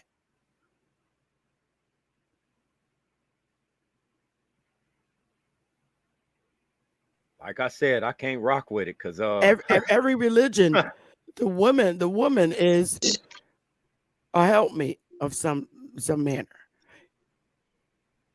Why is that? The woman is the Chattel property. Every religion that I it seems like they hiding something. Yeah. Mm-hmm. That's what I'm thinking. Mm-hmm. I mean, you're saying that the woman, that the man's the head, and every religion that I look in, the man is the head and the woman's to help me. I'm like, okay. That's how you know she got more say so, and just like the so-called black people, I you know what I'm saying? They hide face. They hide information from the women too. You could tell there's some weird shit going on, but I digress. Turn your camera on, Golden Jagger. Something's hidden, and I just don't understand how. I just need to see you in the back. You're in the back. Okay, I got you. Turn it off. You could turn it off. Now. Yeah, because that was some bullshit that happened the other day with the dude we thought was Juice. That was crazy. Yeah. I know. Yeah. That ain't going down today. Ain't going down no more. Yeah. I want to know. I really want to know. You have to be able to put your religion aside because it's your religious belief that's telling you the man is head of the woman. That came here in North American landmass. Was that the case before the Bible came here? Sister Bentley, I got a question for everybody in here. But could you answer mine first? I'm about to answer it with this question. I'm about to answer it with this question. You're coming with a question, but you won't answer my questions. I'm about to answer your question with my question. How do you answer a Come question? on, brother. Just answer. Let's answer the question. Then you got the next question, brother. Is God a man? Yo, this is a yes or no question. Is God a man or a woman? Is God a man or a woman? I'll tell you what. Let me ask my question, then you tell me. Can anybody? Can I ask it? No, my fault. I'm answer it. Answer her question, bruh. please, with sugar on top. God is a man. Okay. Now From beginning to end, God is a man. always has been, always will be. Okay. So can you explain to me how that's true? Stand on your truth. I'm not here to really. I'm about to stand on the truth. Educate me. Because we got people in here that live and die by the Bible, right? Not me. No, sir. I tell you what. I challenge anybody on this chat right now to give me one positive story about a woman in the Bible. Just one. And I want her name, and I want the verse, and I want the chapter. I'm not a Bible person, so I couldn't give you that information. I'm asking anybody to give it to me. Oh, okay. Okay, ask that question again. I'm not a Bible person either. I'm gonna say this again. I guess Root Word's the question. I think Root Word's the only one that can answer you, but I don't. I think Root Word is the only one up here. Yeah, I'm asking you a question. What's your question? But I don't want y'all to fight. I want y'all to communicate with each other so the audience can hear you. So go ahead. Well, he said, man, what's the question? I said I want somebody here to give me one positive story about a woman in the Bible. All right, when woman was looking for your Yahweh, when the woman Mary was looking for your Yahweh, she killed every man in his sight. Every time she said, "Where's my Jesus, Yahweh at?" You breaking up Root Word. You're gonna have to repeat it, sweetheart. You breaking up. Jesus, I hate my $5 phone. You got it on speaker. It says Mary. Mary is the one that came and got Yahweh Jesus and killed every man in sight. Is that a great story for you? Hold up. Say that again now. Mary, when Yahweh was getting hung on the cross and getting tortured over there, she came with that word. You breaking up, baby. Fix your mic. Damn, I hate that shit. I can't understand a word he's saying. I know. He'll give him a minute. Yeah, you still breaking up. I'm coming back. I'm coming back. Jesus. Oh, good, good. Let him come back because I want to hear. Yeah, let him come back. But did he mention Mary, the mother of Jesus? I'll wait till he come back. I'm not speaking out for him. Root Word to be back. Trust me. This is going to be great education because I'm learning. I'm a student right now, and I'm learning from you and him. So I'm going to wait until Root Word comes back because I don't know what's going to come out his mouth.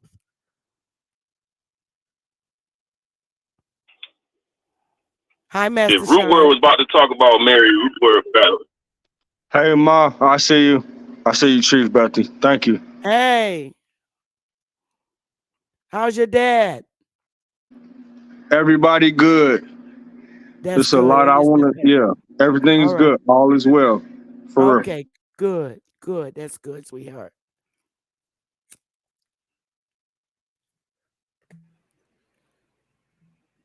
But we waiting. Oh, Jagger fell off.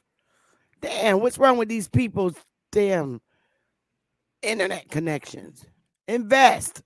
Using them phones. Using them phones. Oh, okay. There's Root Word. Root Word, let me see. Make sure that's you and not stupid Rob Noxious coming up here to show it. Black Eyes PP. Okay. Okay, that's our root. That's our root. We got him. Okay. Jagger fell off. He must be in a bad area because he did sound like he was driving. Oh, Brown Tiger. He's back. He's back. That's better Root Word. Jagger's not up here. He fell off. So you can come back up once you get your Excuse me, Chief Betty. Who was the guy that was talking about the women in the Bible and whatever he was trying to say? I had an answer for that. Oh, that was Jagger. He asked the question. Name one good thing about I'll wait till he come back. Okay. Okay. Yeah, that's what scares me about a lot of religious men is is they don't understand the book that they read hates women. And it makes them be these so-called patriarchs that it's just not right. It's a negative way of thinking when a man can come on anywhere and say that a book don't got shit good to say about women. That man has a problem. And I agree just with to that. say that is a problem. I agree with that, brother. Me too. And me, what about the religions where all these religions where the woman has to stay low, and they have to agree to share their husband with another man, even if they don't want to. I don't understand. If you love a woman, why would you put her through that? I don't understand. You got it. And another thing that kills me is, okay, if your woman is not God, how come she can go out and labor and you can choose to stay home and watch the kids? How is she not a God and she's taking care of the family financially? And don't the semen have to grow inside of her stomach? That's what I thought. Last time I when checked, they opened up that our worked. rib, didn't they say we was incomplete? But they ripped some of the stories out about when they opened up a woman's rib. They don't tell about that story. They say we're just gonna tell you about the man. Bronze Tiger, why don't you come back up here? We're all up here. Oh, okay. So he's in the chat room, but not on the panel. Everybody's up here to ask you questions. He so told me I if ain't you want no ran, that smoke. means I you're a told him I went and rolled coward. a blunt. That means He you're a told me I coward want and no you smoke. lose. I told him I went and rolled a blunt. That means you lost, Bronze Tiger, because you ran from the piano. Root word is back. And there's also another brother that wants to ask you some questions. So why did you run? That sounds to me cowardly.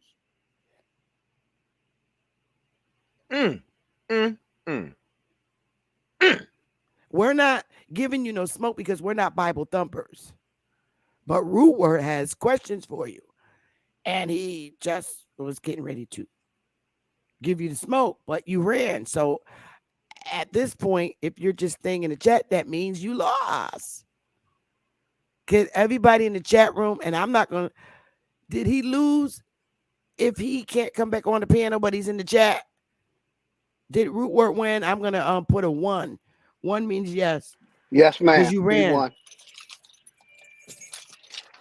So he won. I'm giving it a 1. A 1 means Root Word won, and he ran. He's not here. Sorry, Bronze Tiger, but you lost this one. You just lost one. What a I'm driving, Sister Betty. I can't You put my just 1 in the lost chat, but I'm one. here. You just lost one. What a bum.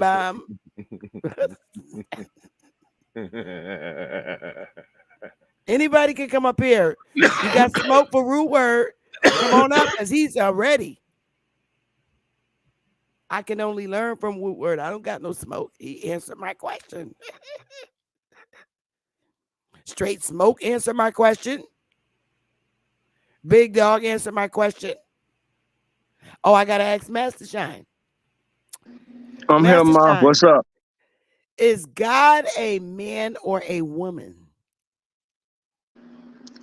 I can't even say it's both. No, it's the Most High. It's a higher consciousness.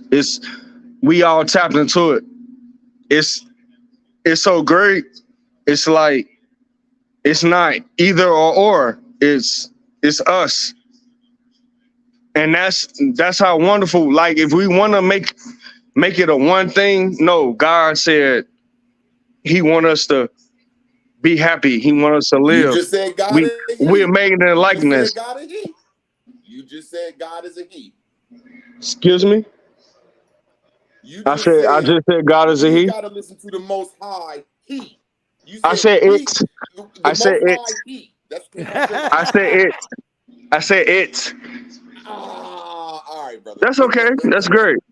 It's cool. It's cool. It's cool. But I said what I said. Whatever So we think of as the Most High, the Great Spirit, that's what it is. So Master Shine, Hey, are you they can just call me competing? Law. Hey, my name Law. You just call me Law, bro.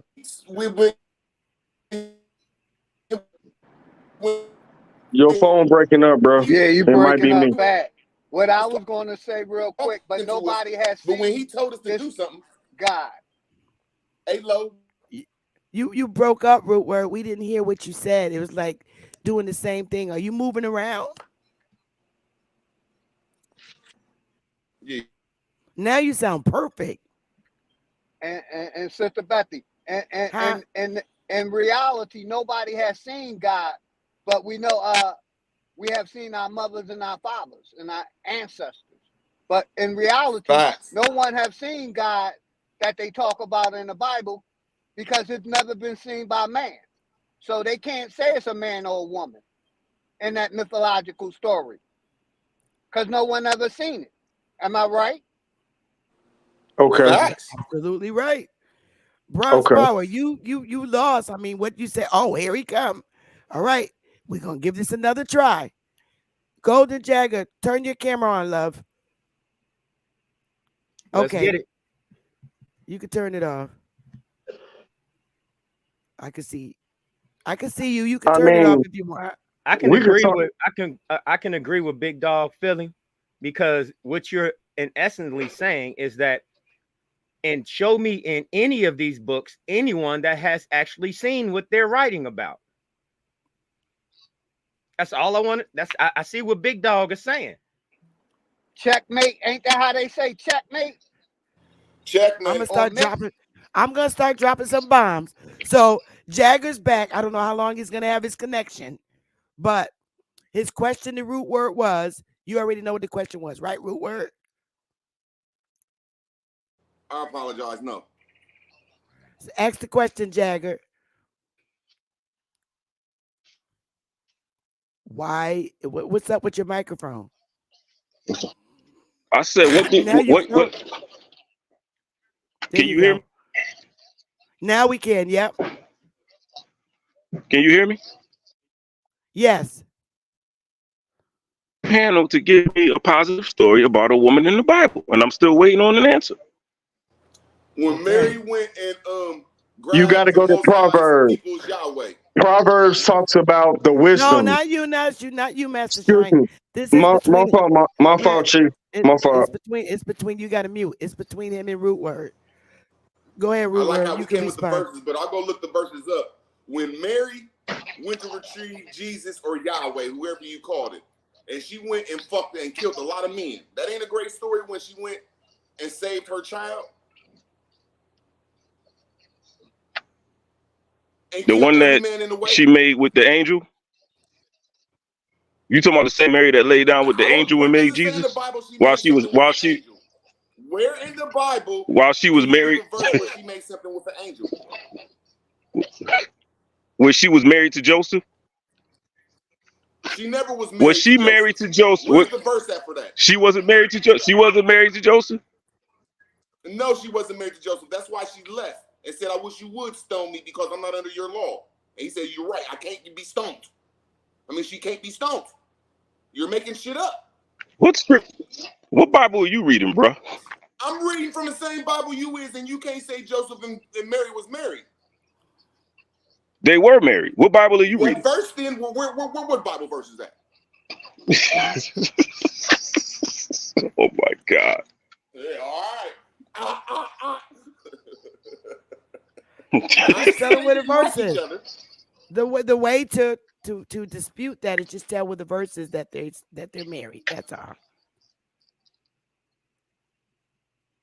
I told him to give me a positive story about a woman in the Bible. And the only thing he mentioned is Mary killing a bunch of people.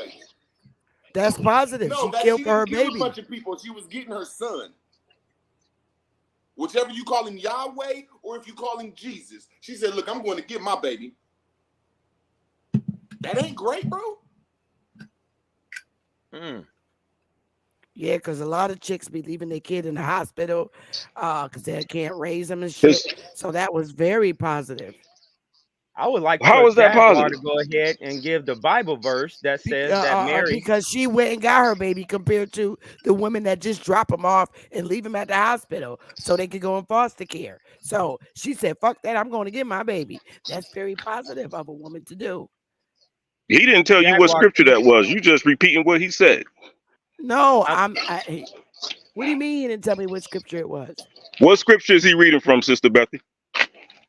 He said that she went and got her baby and she killed people. What scripture and what verse is that? And what chapter? Root word. Can you Give me please 30 provide the seconds. Give me scripture? 30 seconds. Yes, I'll give me 30 seconds. And in the I can't same believe breath, he's gonna insult me Jaguar. like that. I can't believe he's And gonna insult me like that. Where she said, Root. "Where my son at?" And the man pointed and he died in his stance. I'm gonna look the verse up. As you come on now. So if you could at the same But I'm trying time, to figure Jaguar, out. Hold up, but I'm trying to figure out, is root word, is he pro Bible or is he anti Bible? Which one are you? Jaguar, could you please give us the Why scripture verse to where Mary was married to Joseph as well? I'm actually. Oh God, There it go. And bad connection. Yeah, he let himself off. That's okay. Still find the verse, root word. You get the bomb drop if you found. Oh, there he is. His connection is bad. Here he comes.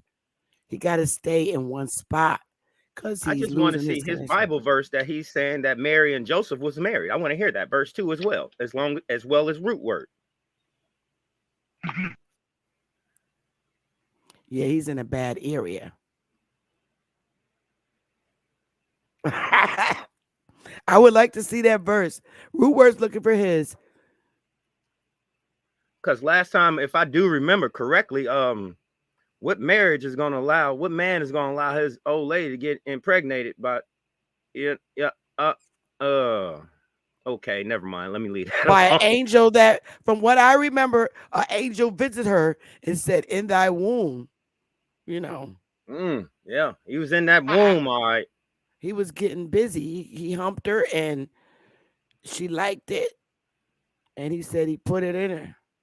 Yeah, he put it in her, all right. And is it my understanding that Joseph is not from the seed of Abraham, Isaac, and Jacob? Somebody's not.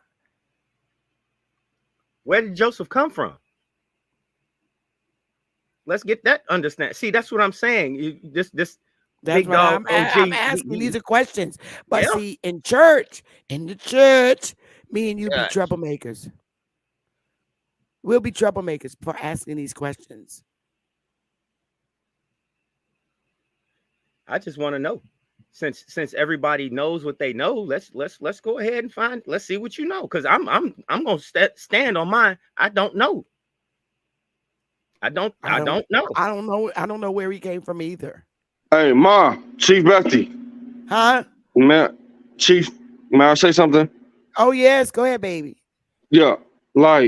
So I'm remembering certain Bible scriptures, and I don't know if it's in Proverbs or what part of the Bible. I mean, we could look it up if somebody's willing to look it up. When they describe wisdom, the Bible was even making it sound like a woman. And it was saying something like, wisdom is crying out in the streets. That's what we're trying to do. See, I just hear a lot of, I hear a lot of chatty patty stuff going on. So let's get to the root of the problem. What's wrong? Okay. It's something, I don't know if it's in Proverbs, but it's wisdom in the Bible. And when you read it, but we can go back to the Greek and the chatty patty stuff. We could do. No, but for real. So I'm finding it right now. What am I? Right, because I'll look it up myself. But it might be in Proverbs. I don't know. But wisdom was described as a woman, and it was saying like it was crying out in the streets for us to listen, for us to hear out. Okay. I could be wrong. I could be wrong. I'm going there. Okay, All thank right. you. I'm gonna do a share screen. Okay. Oh, okay. I found it myself too. Okay. Okay. All the words of my mouth are in righteousness. Okay. There is nothing forward or peruses in them. Yeah. They are all plain to him that understand, and right to them that find knowledge. Where is the verse at that you're talking about? I wisdom dwell with prudence. I found out knowledge and what. Look, I was reading the real paper Bible. You know what I'm saying? This on the internet. Nah. The fear of the Lord.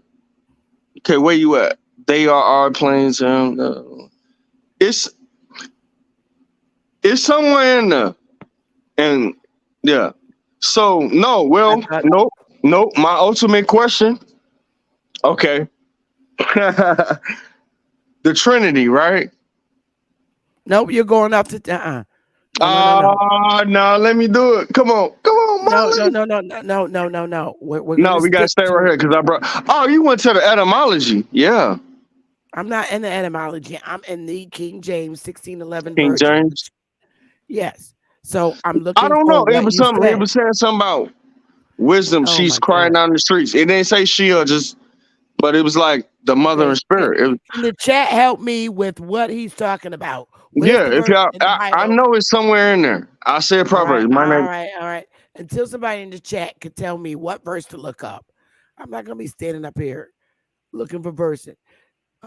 Marve said he talking about James in the book of James. So if you don't know the verse, then you'd have no fight. You got to know the verse. You got to be swift in it.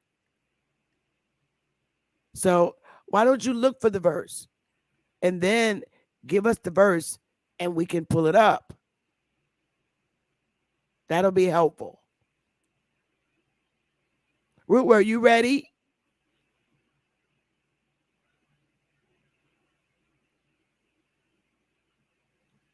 And I did find my Your mic is muted if you're talking. Would you say straight smoke? I did find my answer about Mary and Joseph. Oh, okay. Mm-hmm. You got it? Yeah. Oh, go ahead and share screen. Yes, ma'am.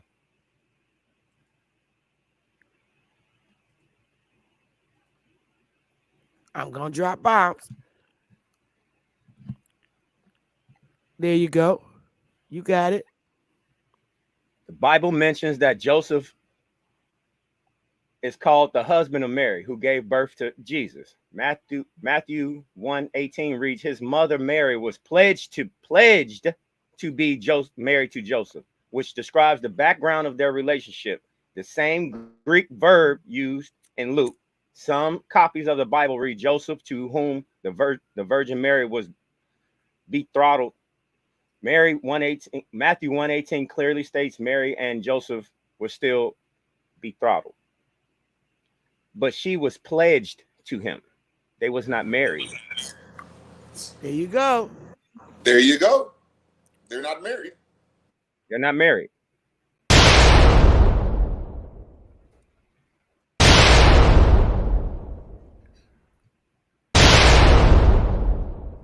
Ain't nothing else I could do but drop it. Golden Dagger. Anybody else got some smoke? Because, I mean, the root word.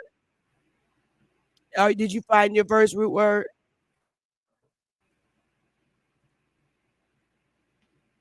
Your mic is muted if you're talking.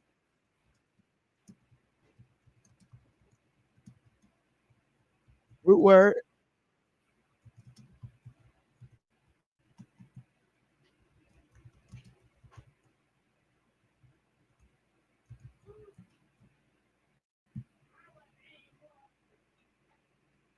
Oh, he's having difficulties. So, Golden Jagger didn't prove his point, but he came up on the panel 2 times and did not. Oh, that's root word. Let's make sure that that's root word. told me to do this. YouTube told me to do this. That's you, root word? Yes, I apologize. Okay. Go ahead, root word.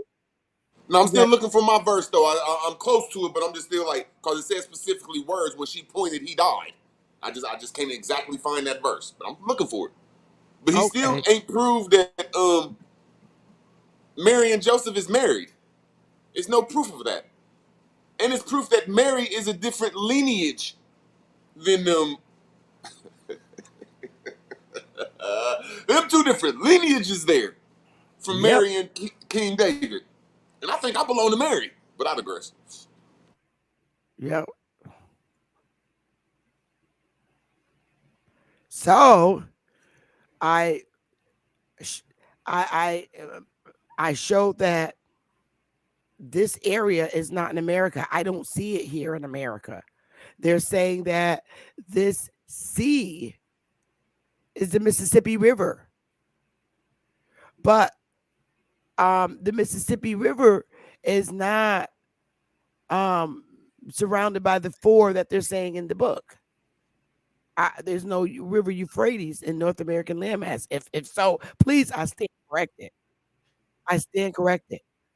If there's Euphrates, the Pishon, are that's supposed to be surrounding.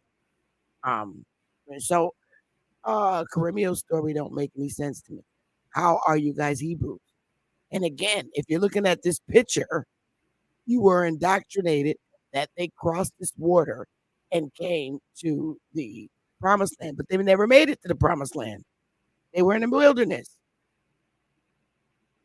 Now, I could shake this up a little bit. How about they were kicked out of North American landmass? Anybody ever thought about that?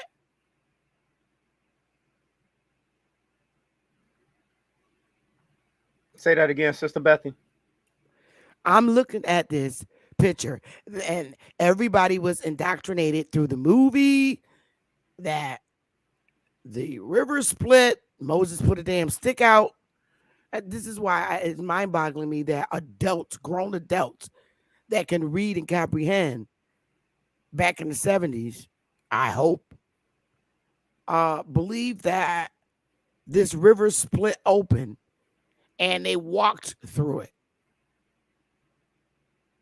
Mm-hmm. They teach this.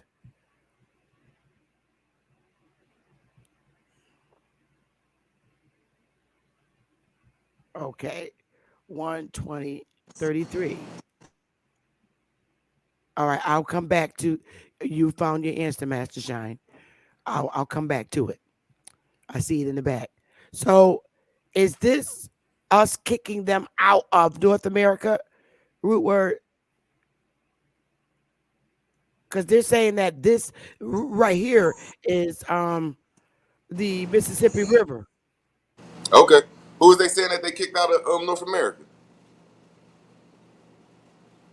Because I could believe that when it comes to somebody trying to bring a kingsman or a queensmanship or some type of Khan or Sultan, you got to go with that shit over here. And I think that's always been like that. That's just my opinion if I'm trying to read it and interpret it from this land. Like, look, you come over here with anything but a corporation or a president or a tribesman or a chief. Man, if you take your ass back across that pond, without aggression. So, I mean, is Egypt over here? Because I looked for Egypt over here and I don't see it.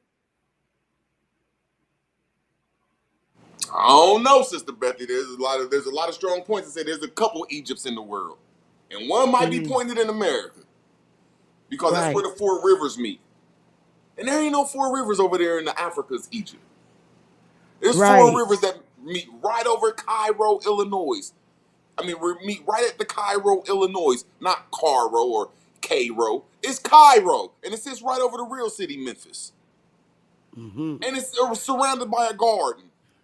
So So I don't here's see the no. four rivers that the Bible. Here it is right here. I'm sorry, I should pull it up. The four rivers. You have the Pison, the Gihon, the Hiddekel, and the Euphrates. So here's the map where the Pihon, the Euphrates, the Havilah, all four of them are here. Yeah, them So pictures don't look. I'm not seeing I'm not seeing anything, and this doesn't look like America. It don't look like them four rivers are connected. Not at all. And it don't look like they're around Memphis or around Yeah. Cairo or Cairo. It's just looking like a little strange over there. Yeah, they're saying that this is Egypt over here. This is Assyria. There's Iraq. I Can don't you tell see me where there's anything. a forest over there? It need to be some what? type of garden. It need to be featuring some type of garden around that mother. Yeah, that's what I'm looking for. They said it surrounds these four things. So is this water or land right here? It just don't make sense. Don't make sense. They got Ethiopia down here. And is this all water that we're looking at, or is it land? Where's the land?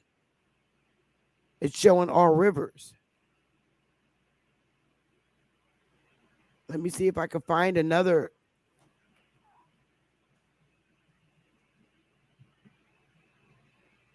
See if I can find another one.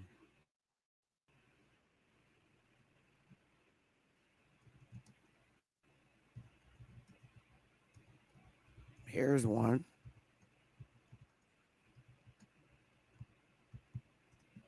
Okay, here's a couple of them. All right, let me share this one. I'm trying to help you, Hebrews. All right. Here's one. Here's Euphrates, Tigris. I'm looking for the Garden of Eden. Here it is again. There's the Tigris River, the Euphrates. I'm not seeing it. Here's another one. There's Egypt. There's Judah. There's the Mediterranean Sea. Here we go. There's the Pison. There's the River Nile. But I'm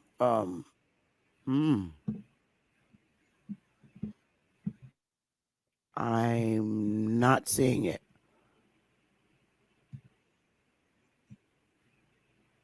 Somebody lying. This is a desert. This is the Pison. All right. There's Euphrates. 1, 2. There's Gihon. There's 1, 2, 3. Oh, and 4. And it's supposed to be in the middle. So the Garden of Eden is supposed to be somewhere around here. There's the Jordan. So is this we're having this? Somebody's lying.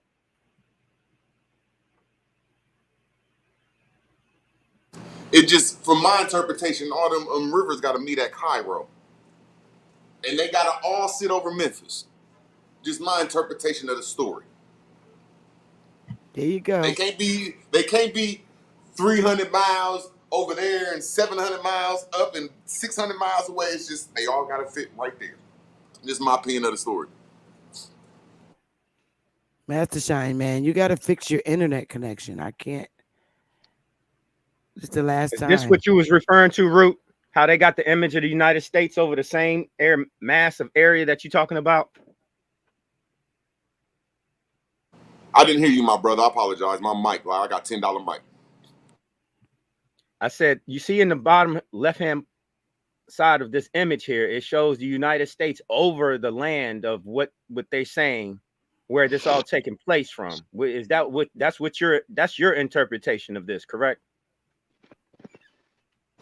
No, my interpretation is when I read the story says the four rivers meet in Cairo that sit over Memphis in the Garden of Eden. So I'm gonna look for places called Cairo that sit over Memphis on that river. That's how I connect the Mississippi. Like, hold on, man, Mississippi got a fucking Cairo and Memphis too, and our shit Sister looking a Betty. little Okay, bit I'm about to more get it. riverish. Hold up, Eric. Sister Betty. Hold up. They're still talking. You gotta hold on. Hold on, Eric. You people are actually dialoguing. You finished root word? Thank you, sir. Yes, I digress. Thank you. All right, give me a minute, Eric. This brother was waiting for me to show his verse. Ooh, I don't know what that is. Okay, I muted your mic for a minute. Give me a minute, Eric. I'm gonna pull up. Let me see. 120 through 33. 120 through 33.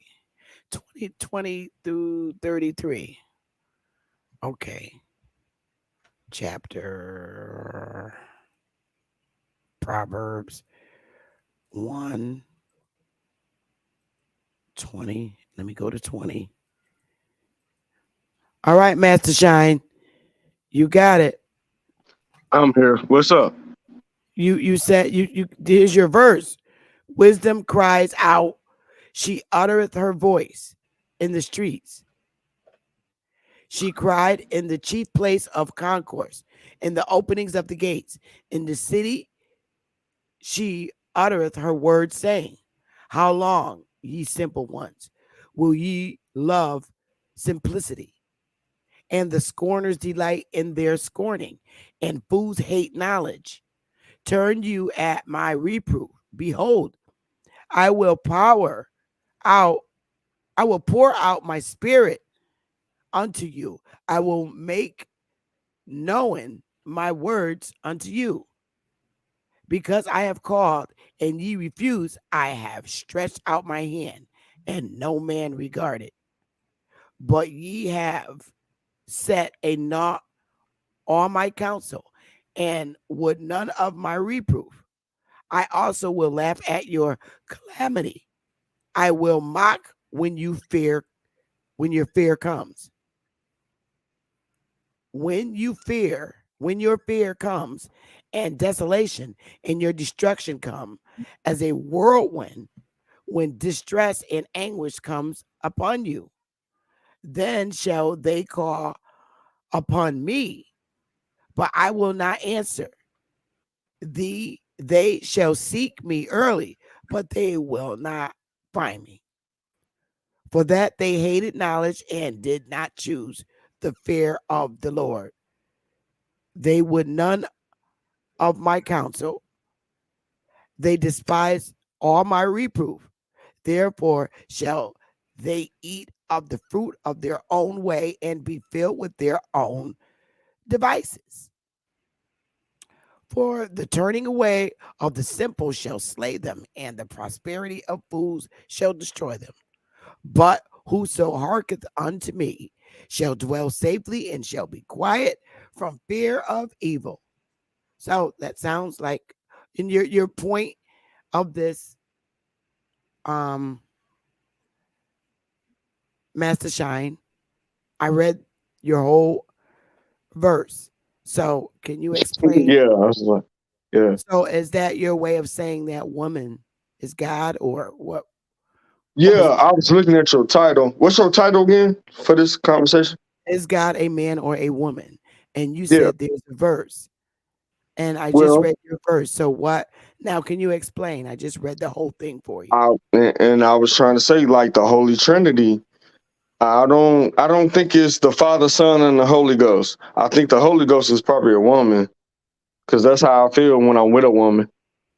But so it ain't three dudes. It ain't three dudes creating nothing. Ghost?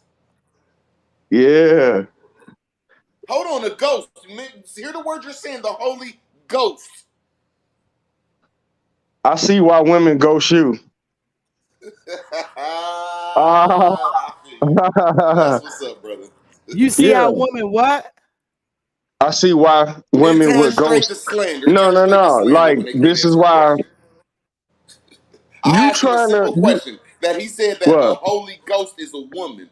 He said something like Ghostbusters or I them don't want. I don't imaginary want it to women. be Like three this, dudes. I just want you to define that, my brother. I'm not trying to be disrespectful. Define a woman as a ghost.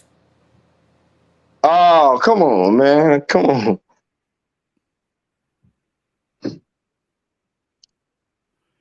Chunga's kind of saying the Holy Spirit is a female. A sheriff, One right? of the Father, the Son, the Mother. Like, come on. Like the Holy Ghost. That I don't know. But look. You've been watching Block, but you've been watching No, no, Ghostbusters, no, bro. no, no, no. I've been watching myself. You don't even know what I've been through. Since women ghost No, block me, man, you it got. ain't that funny. Ghostbusters and shit like that. No, yeah. But Oh, look, what happened to it make. Eric? He was next. I'm listening. Oh no, Eric fell off. Eric, you could come back on. I don't know what happened. I am listening. Root, you still didn't find your verse. I want to give you a bomb. I swear I haven't found that verse. I stopped looking for it, but I know it's in the Bible where she pointed when dude asked her a question when she said, "Where Jesus at?" Dude did something. She pointed and he died. He was in stone. I just can't find Oh, the there's verse. Eric. So Okay. that's why I humble myself. That's I know you, for a fact Eric? that's a verse. Yep, there he is. Okay. So Eric, Hey, hi. I'm how you coming doing, straight smoke. Hey. Sister Betty? Yes, sir. I just want you. We know that America is the old world. My bad, my bad. But I just want you to pull up the map of the Mississippi River, and you can see that they have the same, almost the same. The Mississippi has way more rivers coming off of it, but this is heaven, like you said, right? So this is where they talking about. I think when they write their story, the Mississippi got the Ohio, the Illinois, and three more rivers coming off of it. So if you look at it, I think they telling the story about what's going on over here. But it's not saying those They rivers playbook. that they're not saying.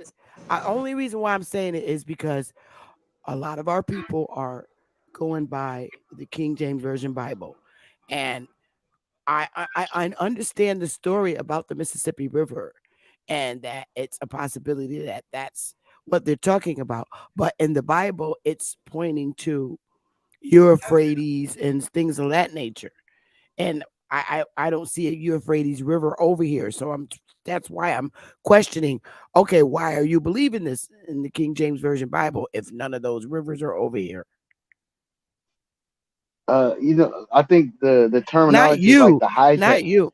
I feel you. I feel you. I'm just saying like the terminology is like the hijack. Like they change the name, the time, and the place, locations, flip the map upside down, and all that stuff to try to confuse us. And like you said, they try to take us off our land. But this is heaven. This is the promised land. Everybody trying to get Oh, I here. believe So that. I do yeah. believe that. But So like you said, I'm I trying think to get that the Bible thumpers to say, okay, something's wrong here because nobody's going over in that area to get any resources. yeah, that's because they've been pointed that way. They've been pointed over, saying, "Oh, everything is over there," which is nothing. This, everything that's over there comes from over here. Like they already point out, even their religions, which is our cultures, they change it to religion and fight over it. But we see that all that stuff comes from right here in America. Right. That's what I'm trying to say. And this is my challenge and question to the Bible thumpers. We're in heaven. Everything generates out of here. I don't see any if the area that they're saying is heaven. Look what the hell's going on over there in them same areas. Aren't they bombing and shit over there? How you gonna bomb heaven? Facts. Oh shit. Facts. Yep. I'm just asking these questions.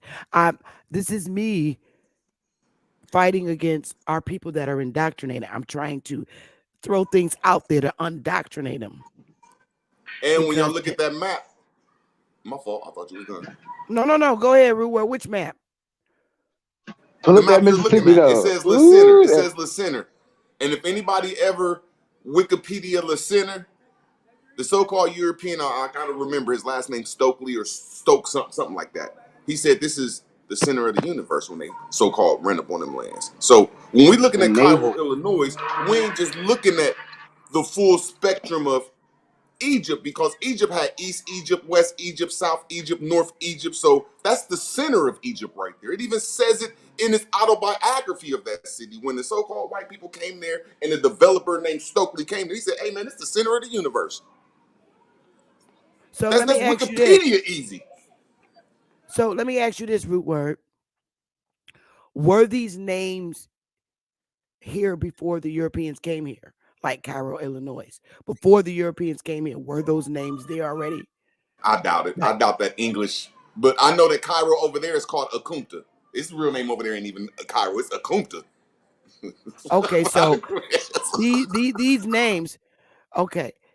So is it fair to say that the reason why the Hebrews believe that this is old Egypt is because they have a Cairo, Illinois?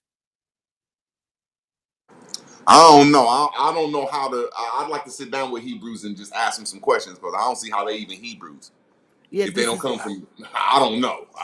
and the reason why I'm saying that is the Hebrew Israelites, aka the black ones at least, are saying that the Cairo, Egypt, is Illinois. And I'm like, well, wait a minute. That wasn't the name here and didn't get here until the colonizers got here. So what has been happening is when foreigners come over here and they purchase like a municipality, they give it the name of where they came from. I ain't That's why saying you you're have wrong. I'm just like, that's why you have like Amsterdam.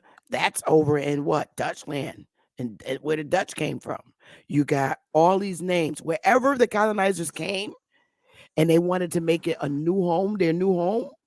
They gave it the name of where they came from, like York, and those are all names that came from out of Britain.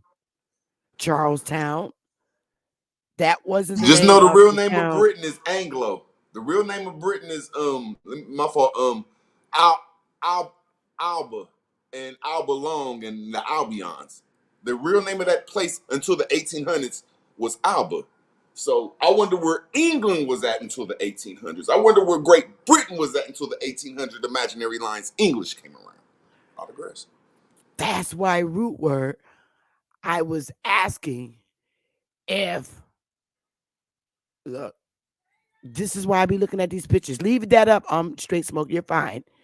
That's why I be looking at this picture and saying, well, wait a minute.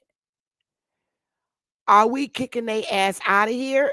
And then they reestablished and made it New England. That's why I'm looking at this picture like this.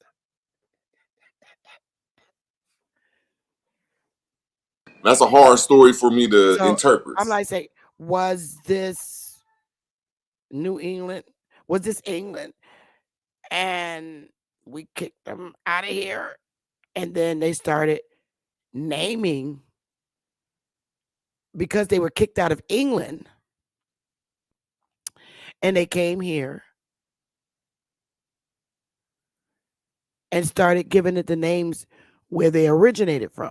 Because here in the East Coast, where I'm at in the north, northern states, all of these states are names from Britain, like like Boston. You find all these names, Massachusetts.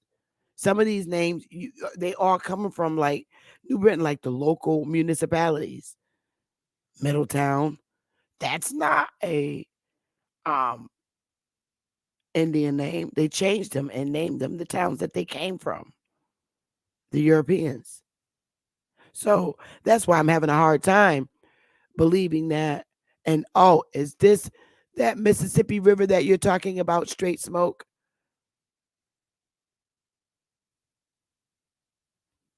Your mic is muted if you're talking.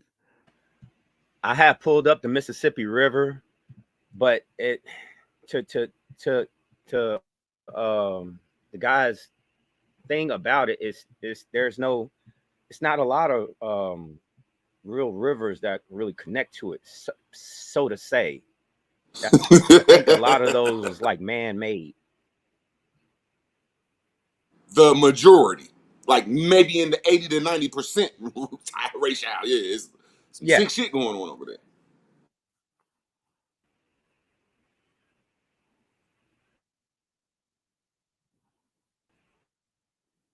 So that's why I keep watching that picture with the Moses thing.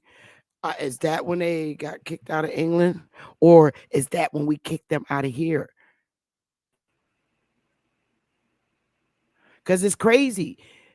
The water split and they walked through it. That don't make no sense. Don't normal people take boats and shit? How is it that the water split and they all walked through it, and all Moses had was a big stick in his hand? You can't. I know believe this is that gonna in sound these crazy. days. Even flow. The even flow. I still don't understand that story though, but I can say most cities got an even flow, which means at a certain time of the year you can walk across the Mississippi. Best I can say. Yeah, and every year Are you it's even. serious? Yeah, it's the flood. It's the flood season that where the river's to its lowest point and to its highest point. Yes. Yeah. You can walk across the Mississippi. I might have exaggerated that, but you can walk across the In Ohio River in certain certain places. in Yes, certain it's to its areas, low yes, you point. can. Yes. In certain And get areas, to, yes, you can. and get to where? The other side. What's on the other side? Other side of the Mississippi river. or Alabama or whatever, the Texas or shit, Iowa. Yeah, I don't know. You know, it makes like 15 states. And you can go from one side of the river to the other. Just my opinion of it when the even flow is down to its lowest point. But I digress. Wasn't they saying the Euphrates River was drying up at one point? It's drying up now, though. But even every year, the Dead Sea.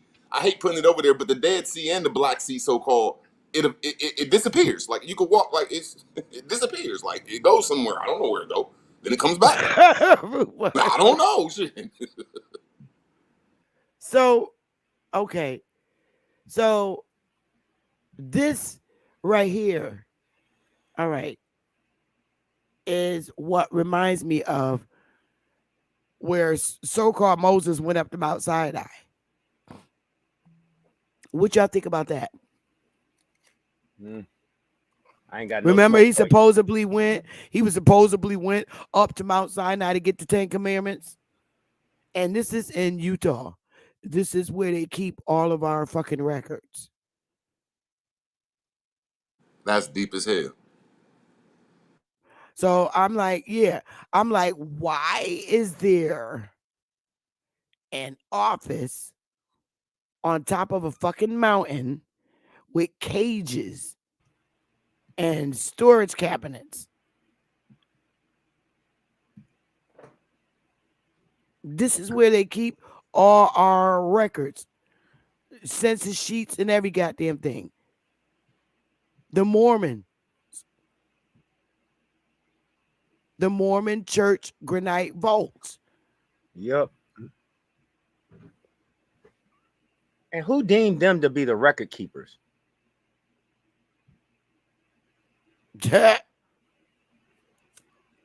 When I look at 90% of cities in America, now I ain't been around the world, so I can't put it to the world. And when I look on maps of most influential cities, they have a Capitol Hill. Somebody knocked all the Capitol Hills down and put this right here as the Capitol Hill. They made us forget about the rest of the Capitol Hills. Just my opinion of it. Because when we say, oh, Moses went to Mount Sinai, that just was a great person in that area that went up and put down law on Capitol Hill. Just my opinion of it. But I digress. Yeah, what they say, who was that? For the Mormons, he dude went out in the woods and put his head in a hat or something and came out with something crazy like that. Oh, and y'all know before the imaginary lines Utah was there, Moab always was there. Like you can erase them, you can erase them imaginary lines. You can't erase Moab. This is supposed to be the other side.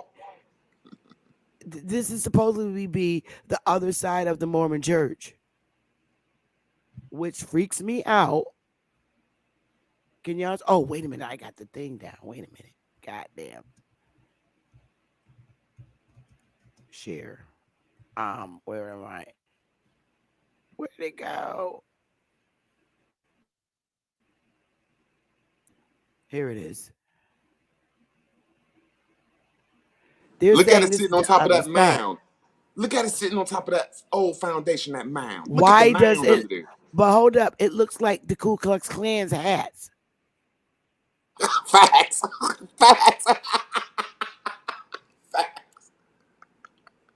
I'm just saying, they're lying about history. This is the other side of the damn vote. This is the Mormon. It really does look like the Ku Klux Klan. Look at all those little sticks, and it's very old. Now, who do you think built that? That's the question.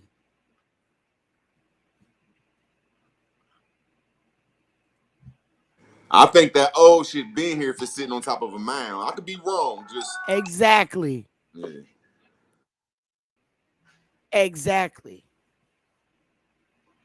Somebody built this. And what they're gonna say? Oh, the white people built it.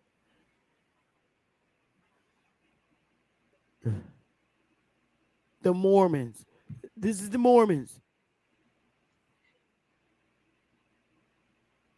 And they got all our records.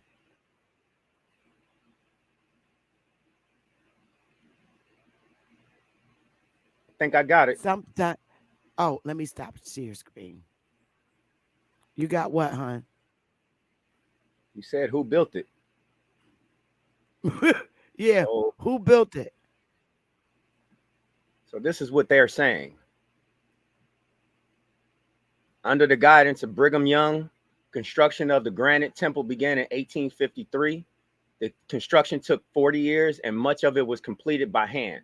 Church architect Truman Angell designed a large building inspired by old European styles to give a sense of permanence for the area.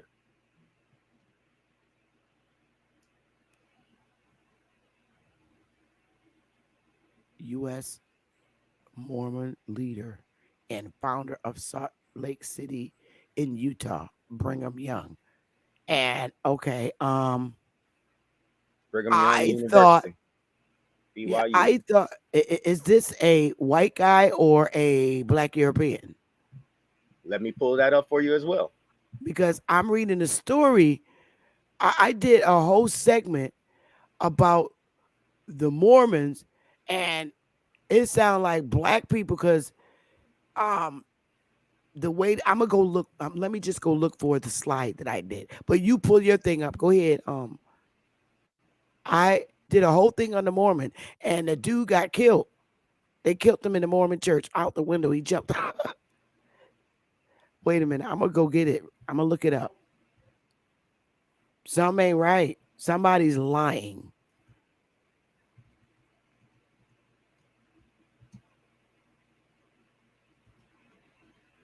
I'm gonna see if this is it. Nope, that's not it. I did a slide. I remember. That's right. It was a It wasn't this. It was a slide. So when I say slides, that means it's my newspapers. So that would be under the D drive. Y'all got it. Yeah, I'm over here doing a search on Brigham Young. Them Mormons, their history make you look at America in a whole different aspect. Yeah. Tell me about it. Oh, wait. Because I know I did a slide on this whole shit. I think I did it in 2022. American Anaconda. Man, are you serious? You know what that church was called before when they first started it? What? the LDS, What is that? the Church of Jesus Christ of Latter-day Saints. The Oh real yeah. name of it was LDS Church. What does that mean? It seemed like they just hyphenated it, but overall, wow. It's still the Church of Latter-day Saints. That hasn't Yeah, changed. it is. The white guys come out with the bow ties on and in the hood on their little bicycles and try to get you to join the Mormon church.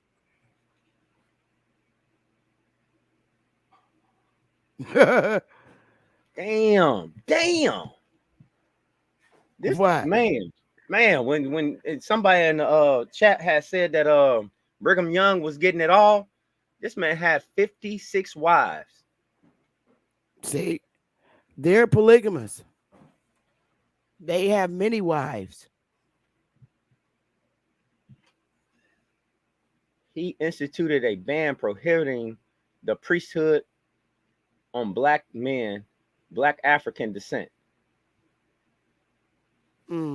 What? See, that's why I hold up. I'm looking for this thing the slide that I did on the Mormons. They're hiding shit. I'm telling you. And led the church in Utah against the United States. In the Utah War against the United States. Huh.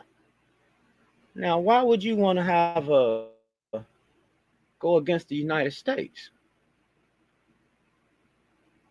Because he had outside influence, or what I would call a bureaucracy. Some bureaucrats on the side.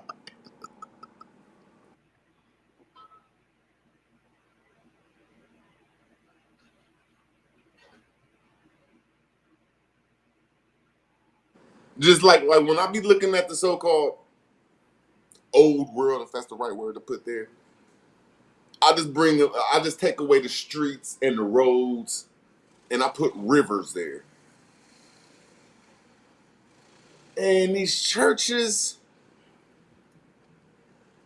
it just looked like they was more connected to a structure that was worldwide, and their bells all rang at the same time. That's just how I'm looking at shit. A lot of great.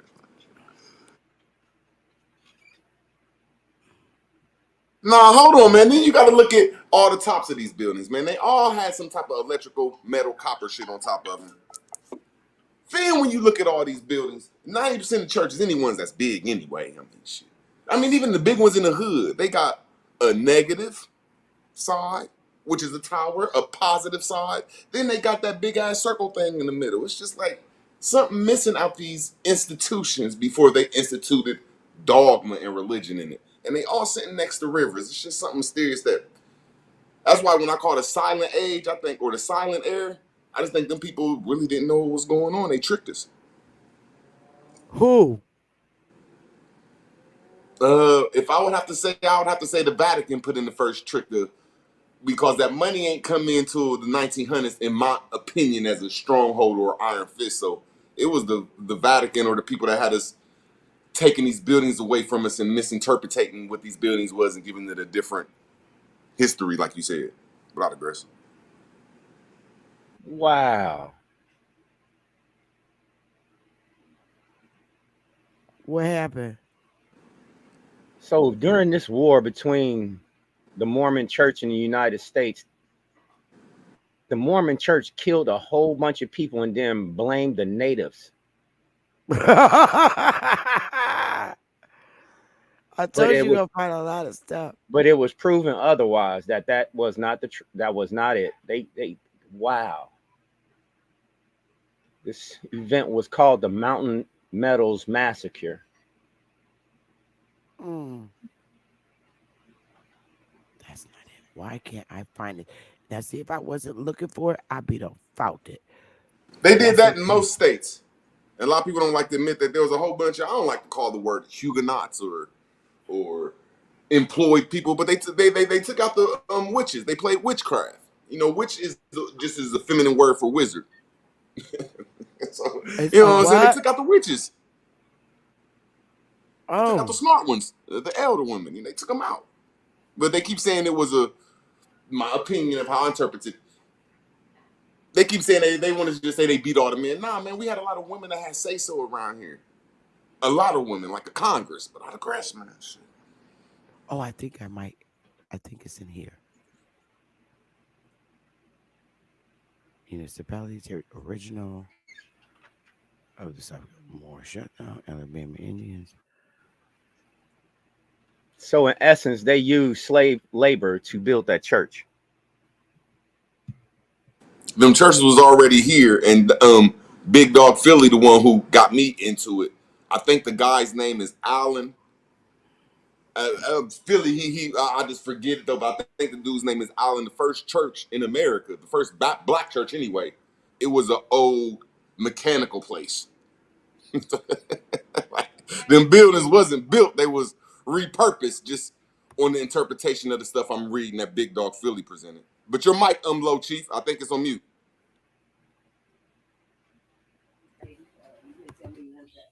Greetings, fam. Greetings, Sister Betty. Hey, I'm in the back looking. Y'all got it. I'm gonna find that. I swear. Go ahead. You know, I wanted to jump on that title a little bit real quick. Oh, go ahead. You know, they sent me to Catholic school, and then I ended up being a Muslim later on. So, boy, I kind of got drilled a little bit on that Bible stuff. So, what I've learned now, though, as an Aboriginal, knowing that there is no gods, there is no female or male entity as being one. Because there are no God. There is no gods. There isn't no creators? There is a creator. But what I want to ask you is, why does the creator's name have to be a God? I like that in you. That's where it fucks up at. I gotta agree with you that we always say God is creator. You're right. Every time. So why do we even throw that in the story? Why we can't just say it is what it is, or speak on what we actually know? Because then we start going back into the myth. When we start speaking on that God stuff, we start getting spooky again. So the myth is over with when we say we made in mom's and dad's image. The myth is over with. There's nothing that goes beyond that. We can't add it up mathematically no other way. It's like a woman and a man getting together and producing a baby. You can mathematically add it up no other way but production, right? So I gotta agree with you. So we're not going get spooky in the conversation when we start talking about gods. You know what I'm saying? Because most of us don't believe in gods unless we worshipers. When you start saying God, you got to give God a name. That means you're worshiping a deity. I'm guilty of it too, even when I put it as mother and father. How can we create a government? What y'all talking about? How can we create a government? I don't even think we need one. That would be my insight. I think that some of us need to govern themselves, because I always hear somebody say, man, we need to start governing. And I always ask them, why you want to govern somebody? Why we got to go back to governing somebody? Like, to me, that's like a king and queen thing to me. It's like you trying to take control of somebody else's life. Why somebody just can't just be themselves, go live in the woods if that's what they wanted to? They ain't got to be involved with everybody else. Why they can't govern themselves? I mean, I just think that life was like that before.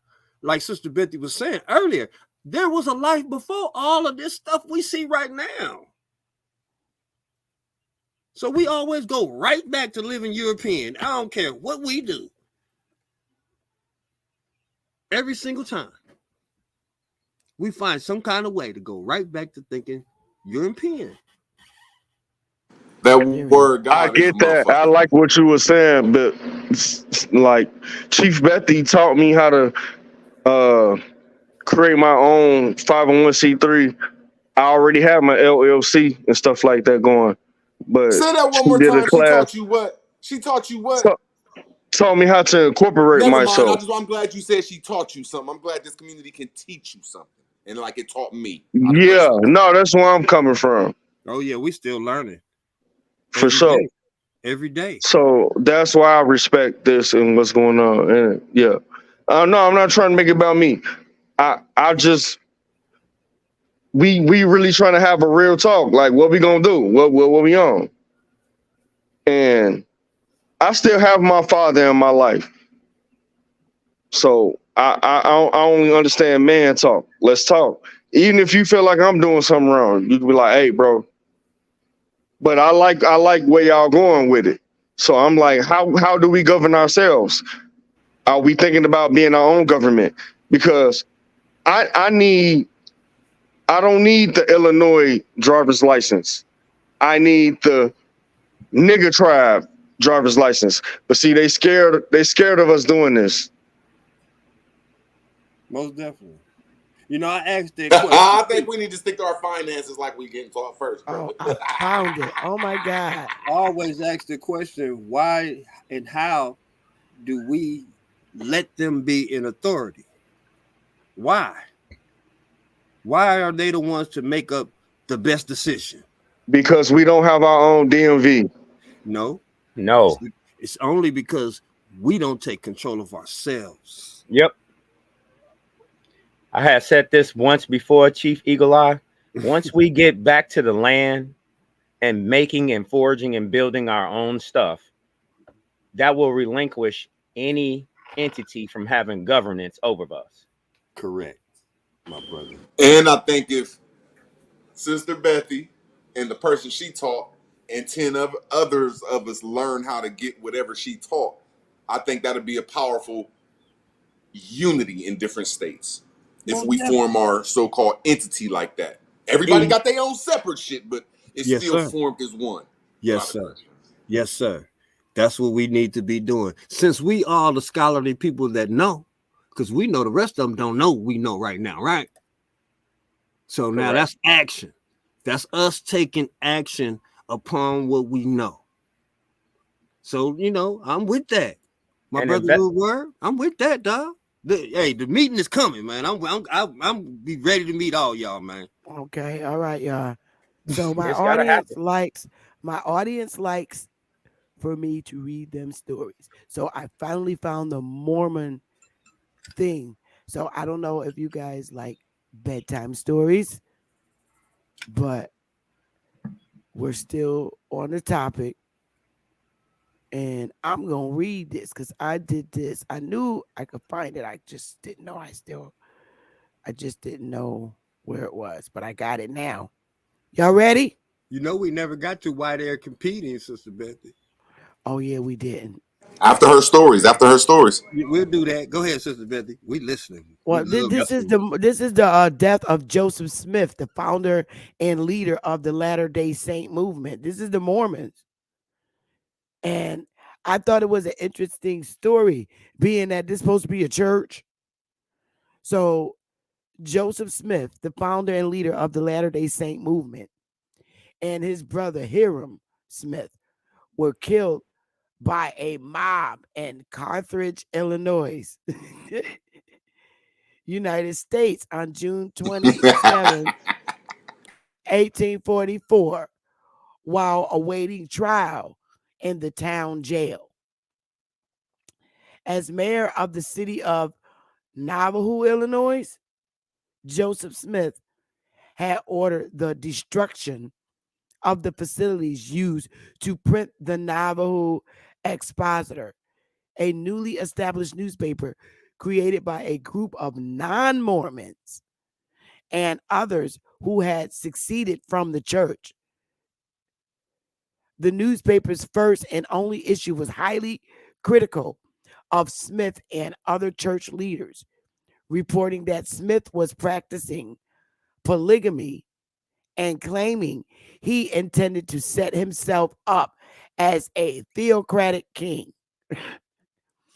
Told you we don't like that shit over here. In response, A motion to declare the newspaper a public nuisance was passed by Navajo City Council, and Smith consequently ordered its press destroyed. The destruction of the press led to public outrage, and the Smith brothers and other members of the Navajo City Council were charged with inciting a riot. These are church people. Warrants for Smith's arrest were dismissed by Navajo courts. These are Indian courts, yo. Smith declared martial law in Navajo and called the Navajo Legion to protect the city. After briefly fleeing Illinois, Smith returned, and the brothers then voluntarily traveled to the county seat at Carthage to face the charges. After surrendering to authorities, the brothers were also charged with treason against Illinois for declaring martial law. The brothers were in Carthage jail awaiting trial when an armed mob, about 200 men, stormed the building.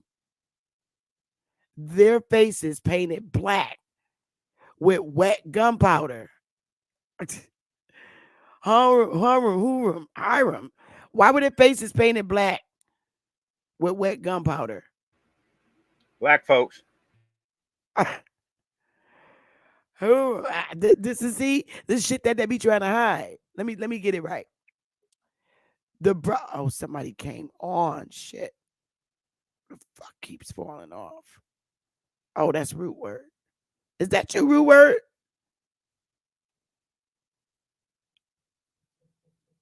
Oh, okay.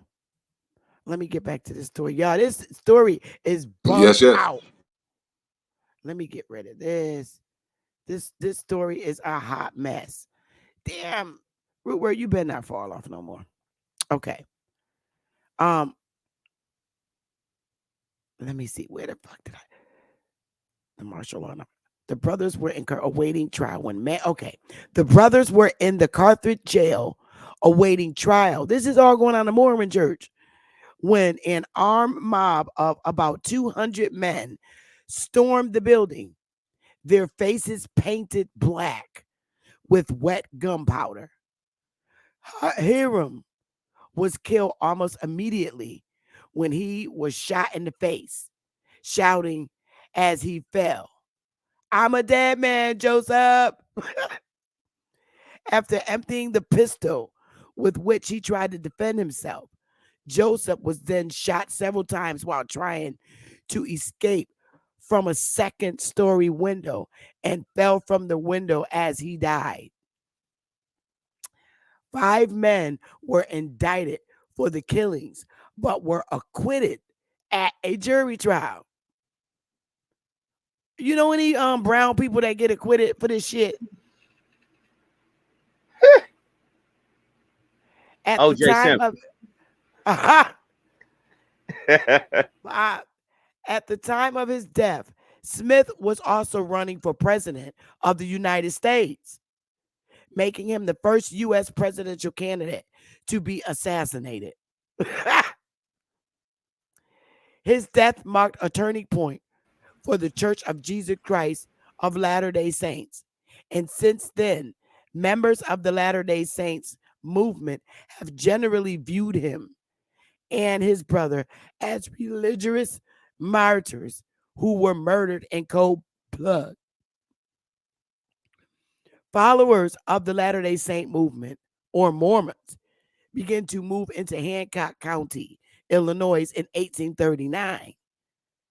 Well, if they're on Indian territory, because they're in Navajo area, and anyway, at the time, most supported the Democratic Party.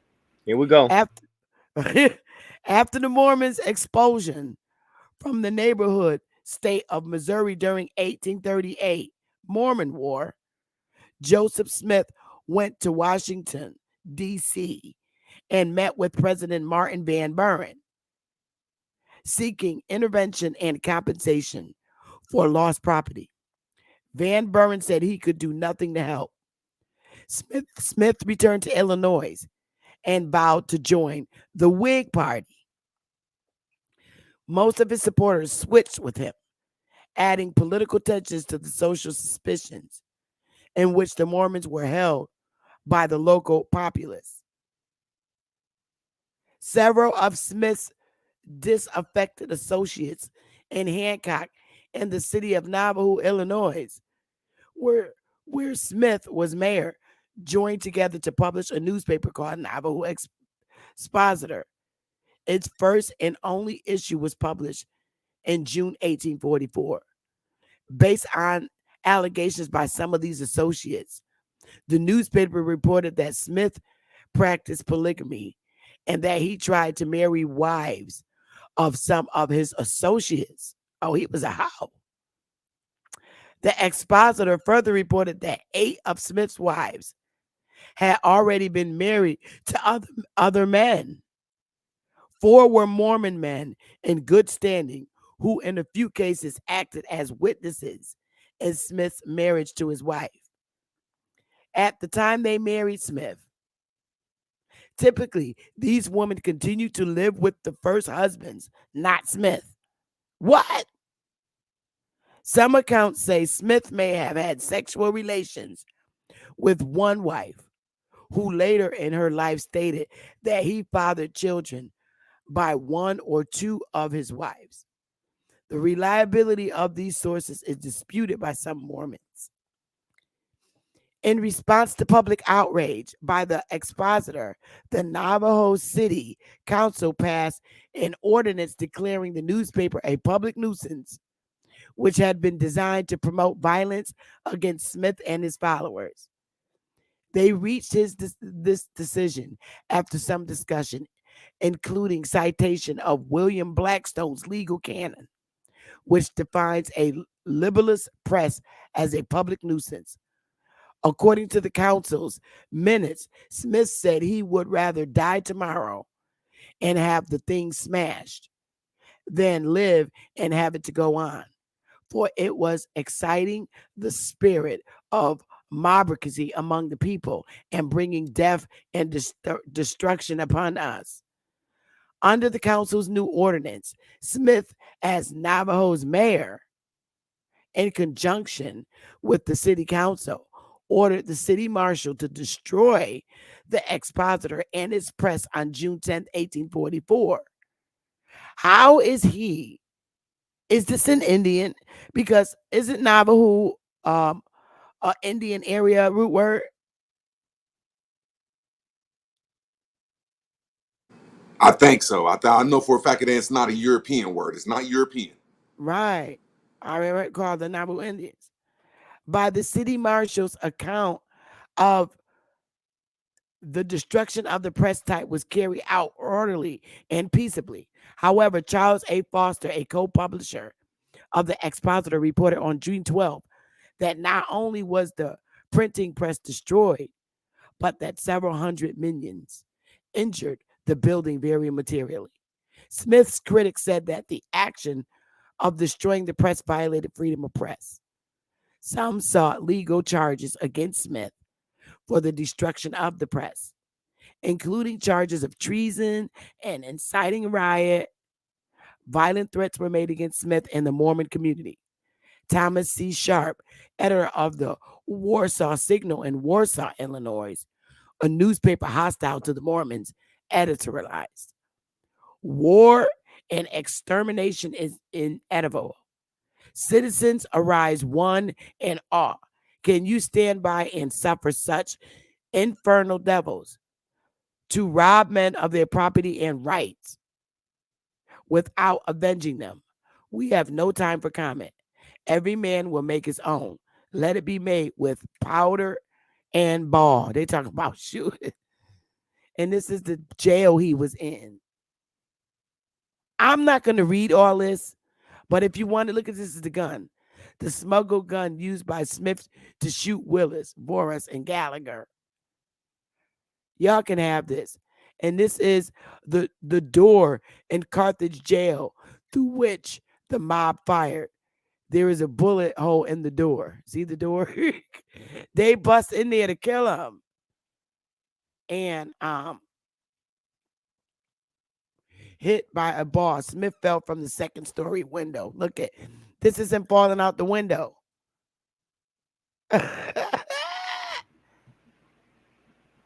Guess he should have left them other men's wives alone. They painted their faces black and rolled up in there. That sounds like some nigga shit. You know it. And this is side of the Carson jail. Like a house. And this isn't this is an Indian territory. I just thought this was an interesting read. And this is the monument of Joseph and his brother. Navajo, Illinois temple. But I'm going to stop there, y'all. Anybody wants a copy of this article, you're welcome to have it. I could email it to you because it's in a Word document. So I just thought that was pretty interesting. That's a good topic. Yeah. I did not know that type of shit went down in the Mormon with the Mormons. That's proving that we was out there, or there was some people out there. Finney said he was acting like an Indian chief. Oh, in UTLS said in 1840, Joseph Smith gave Commerce, Illinois, the new name Navajo. The word Navajo is Hebrew for beautiful. However, it is fairly rare per Google. Interesting. Well, that's the area of Nauvoo was first called Quashimawa. Yeah, now that sounds okay.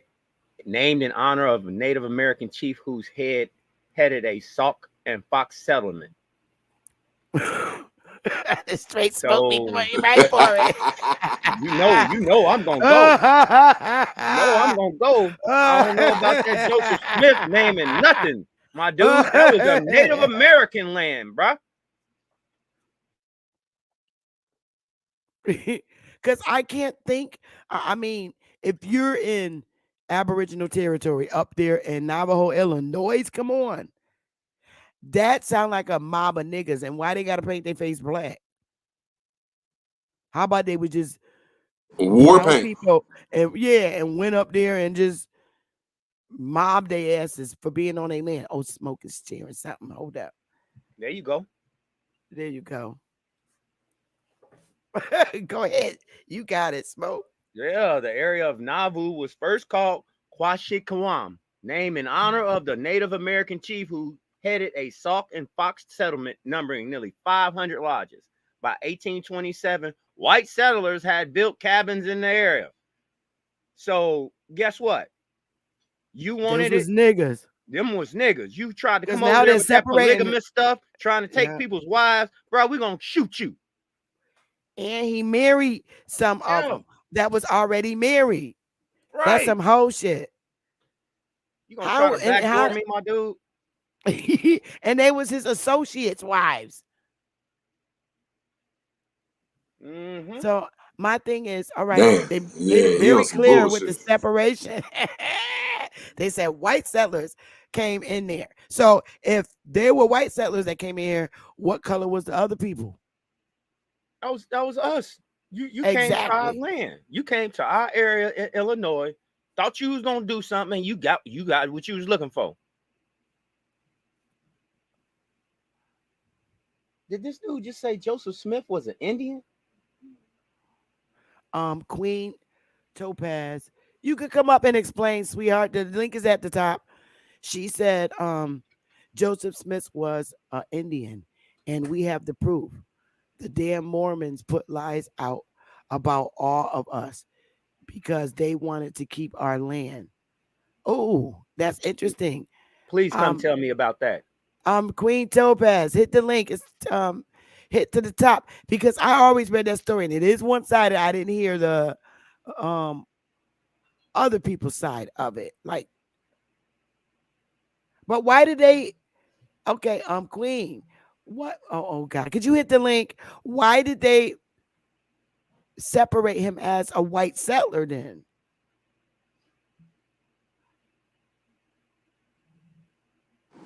I think there've been a whole bunch of Billies over here for a long time. I ain't gonna say they Aboriginal, Native, or Indigenous. I'm saying there's been some Billies. We was cool with some certain particular part of Billies. I don't know who it was.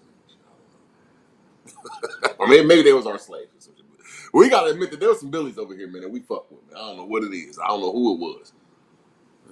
Now that's interesting because she said that Joe Smith was an Indian, and he do have an Indian surname. That's the surname of Indian. I pulled that up before, all the surnames of the Indians. And look, hold up.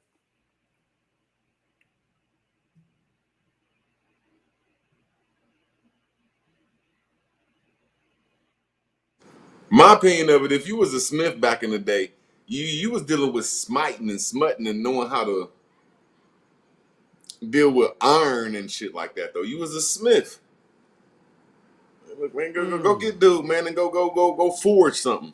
He was a blacksmith. Shit. Oh, yep, I found it. I didn't think I could find it. Look, y'all. These are the I shared this before. Oh, all these goddamn ads. It says, oh, let me get this out. See right here, it says most common American Indian and Alaska Native last names. Here we go. Smith. We all got these last names. Johnson. Begay. Oh, wait a minute. Somebody came up. Hold up. Who's that? I don't like that be gay one, that's for sure. Hawkeye, show that means face. be happy. Yeah, I know it. That was like a happy person. I know it. Turn your camera on real quick, Hawkeye. I can't let you on. It seemed like a Johnson. When a woman called a man a Johnson, she was just saying he packing. He got a nice Johnson. That's all it is a John. It's just our names had. They really not turning his camera on, so he must have fell off. It must have been a porn bomber. Okay, but here we go. A lot of our names had titles to them. Yep. So okay, Smith, Johnson. Look at all these numbers right here. These are common American Indian names. Look at the numbers. The 2,442,000. Let me see. Johnson, Begay, Locklear, Jones, Yazzie, Williams, Brown, Davis, Wilson, Thompson, Thomas, Miller, Jackson, White, Martin, Lee, Hunt, James, Lewis, Anderson, Taylor, Clark, Garcia, Martinez, Benelli, Scott. Dulce.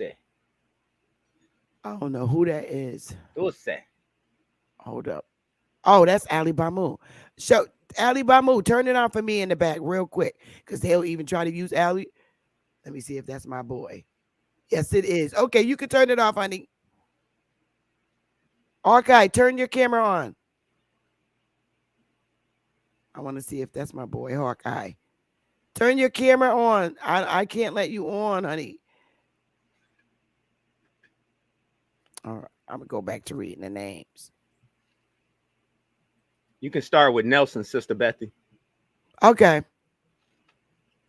You want to help me? Nelson, Moore, King, Walker, Oxendine, Jacobs, Nez, Hill, Harris, Allen, Mitchell, Young, John, Phillips, Baker, Morgan, Chavez, Adams, Lopez, Roberts, Henry, Wright, Hey, Joe, I'm all right.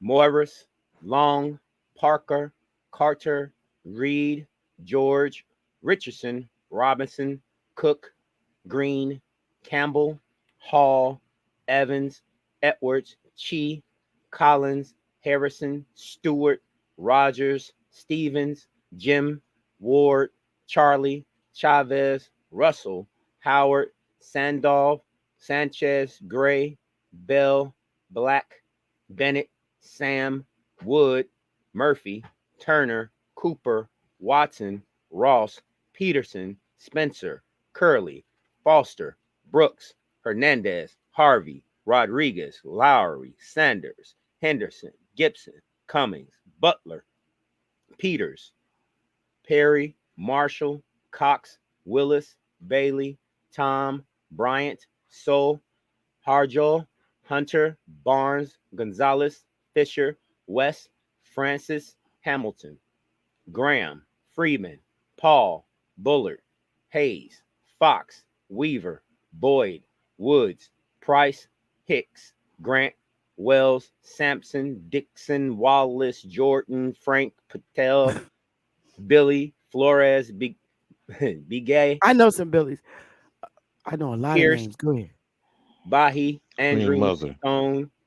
Huh? can you pull up what I sent you about Biddy Mason? Because you need to put this side by side. Go ahead, brother. Keep cooking on that. Andrew, Stone, Strickland, Kelly, Romero, Anton, Alexander, Reynolds, Simmons, McDonald, Cole, Patterson, Brewer, Powell, Billett, Owens, Robertson, Perez, Castillo, Richards, Singh, Duncan, Little, Daniels, Fields, Tucker, Burns, Warren, Simpson, Jenkins, Palmer, Charles, Myers, Sullivan, Lynch, Armstrong, Fraser, Hughes, Ellis. Hey, Ellis. Mills, Moses, Ray, Lane, Crawford, Knight, Mason, Lambert, Welch, Bird, Washington, Lawrence, Shaw, Trujillo, Holmes, Morrison, Toledo, Olson, Gonzalez, Porter, Riley, Wheeler, Coleman. Hey, Coleman. Yeah. Lucero, Wolf, Day, Hudson, Ford, Stanley, Bradley, Willie, Ramirez, Webb, Murray, Rice, Nichols, Mann, Gordon, Johnson, Francisco, Billy, Kennedy, Ortiz, Berry, Curtis, Jefferson, Dial, Chapman, Hale, Azure, Hammond, Steele, Montoya, Fowler, Webster, Hart, Franklin, Gardner, Joseph, Cloud, McCoy, Bird, Herrera, Rose, Pete, Aguilar, Stevens, Manuel, Key, Hawkins, Hardy, Largo, Perkins, Antonio, Austin, Venezuela, Gomez, Jensen, Etsy, Woody, Griffin, Kelly, Tiger, Green, Johns, Lowry, Ferguson, Shirley, Ashley, Cruz, Carroll, Elliott, Harper, Shorty, Barton, Tyler. Now, let me make sure. Are these names of people on the wagon train for going west No, no, with no, the no, no, no, Mormons? no. No, no, no, no, no, no, no. This has nothing to do with them. These are the most common American Indian and Alaskan Native last names. And all our ancestors have these last names. This has nothing to do with the Mormons or what I was just showing. Is that who they changed their names to? That's what we're going to talk about after this. All right. I just want people in the audience, because they're doing their genealogies and they're seeing these last names on their tree. Oh yeah, most definitely. I'm sure everyone's been named. I'm on there about 4 or 5 times. I didn't count it 6 my time. Yeah, it's so many, and I can't. It's too many to read. All these last names. Good my baby. Well, I came in the middle of you doing the thing with Joseph Smith, and I wanted to share with you about how they use Biddy Mason, but y'all keep going. No, I'm done with reading names. What I'll do, what I normally do, because I don't want Smoke's voice to be gone in the morning, because he was going in. He done read about 20 of the people on my tree.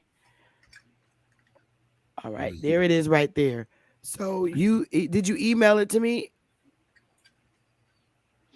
Yeah, because I'm driving and I can never email it to you. But what I text to you, and if you don't mind if I could just read the last one, you could have that for your archives. This is the person, Biddy Mason, and whether you pull her picture up or not, I think you're going to want to, because it's amazing how they portray her. California landowner and philanthropist. Biddy Mason was an African-American slave and midwife. We know flag on the play on how they use the language and the labels. slave and midwife, who petitioned the court for her freedom and became a wealthy Los Angeles landowner and philanthropist. As the town grew, her property became urban lots and she accumulated a fortune of nearly $300,000. In the early years, her name Bridget Mason, known to everyone as Biddy, was born a slave on August 15th, 1818. Sound familiar, like Frederick Douglass? Because they still don't know the actual date. Sometime in February 1818. They Find it lying, interesting. because they lying. There she is On right a there. plantation, but check this I out. was On a getting ready to pull her up. plantation in Hancock, Georgia. As a child, she was separated from her parents and sold several times, working on plantations in Georgia, Mississippi, and South Carolina. She spent much of her childhood working on John Smith's son's plantation in South Carolina, where she assisted the house servants and midwives. In 1836, Smith's son gave the 18-year-old Biddy to his cousins Robert Marion Smith and Rebecca Cosby Smith as a wedding present, and subsequently taken to the Smith's plantation in Logtown, Mississippi. Biddy had no formal education, but she learned about midwifery and herbal medicines from other slave women and became well regarded as a midwife. While working for the Smiths, Biddy gave birth to 3 daughters, Ellen, Anne, and Harriet, all supposedly fathered by Smith. Now, you know that narrative about the white slave master bedding down the bed witch. Now, here's the key point. Move to Utah Territory. Missionaries from the Church of Jesus Christ of Latter-day Saints converted the Smiths to the Mormon religion. In 1847, Robert Smith moved his extended family and slaves, 90 people in all, from Mississippi to Utah Territory. On this arduous 2,000-mile journey, now let's say Trail of Tears, across the country, Biddy was responsible for herding the cattle, preparing meals, and acting as a midwife to women and children. Can you say Aunt Jemima? With her 3 young daughters, the youngest on her back, Biddy walked behind her master's wagon train for 7 months as they moved to the Salt Lake area of Utah, where Mormon leaders had established a settlement. Several children were born to slaves and white women during the trip, and Mason helped deliver them. When church leader Brigham Young, now see, Dick, check this out now. She's interacting with Brigham Young in real time. This is in the 1840s. When church leader Brigham Young sent a group of Mormons to San Bernardino, California, to establish another community, Smith decided to join them. Young counseled Smith again to free Biddy and his other slaves before going to California, but he refused. And you know why? Because California was allegedly a free state. Biddy and the other slaves again walked behind the wagons through mountains and deserts to San Bernardino. Smith probably did not know that California had been admitted into the Union as a free state in 1850, though there was strong sentiment to the contrary. The law specified that any slave brought into the state was automatically free. Charles Owen, who was courting Biddy's 17-year-old daughter, Ellen, and several other free blacks, told Biddy how she could gain her freedom. By 1855, anti-slavery sentiment was growing stronger in California, and Smith decided to move his family and his slaves to the slave state of Texas. He planned to settle there and sell his slaves and make a profit. Smith's journey was delayed because Hannah was about to give birth to another of Smith's children. Now, that's one of her other daughters. The group camped in the Santa Monica Mountains and awaited the child's birth. Meanwhile, Robert Owens, the father of Charles Owen, now that's the one that was, in love with Biddy's oldest daughter. So his father, Robert Owens, the father of Charles Owens, and a successful businessman, persuaded the county sheriff to prevent Smith from taking his slaves out of the state. The sheriff kept the Smith slaves in the county jail for their protection until their legal status could be determined. Robert Owens filed a petition claiming that Smith was illegally holding his slaves in a free state. Robert Smith did not appear in court, but claimed they were not slaves, but members of his family. The case was heard in the United States District Court of Appeals. Legal counsel for the slaves was financed by the Los Angeles Black community. Since California law at the time prohibited Blacks from testifying in court, Biddy could not speak on her own behalf, but the judge met with her privately to hear her story. Free at last. And here's the key point here. We're going to find out how she becomes prominent.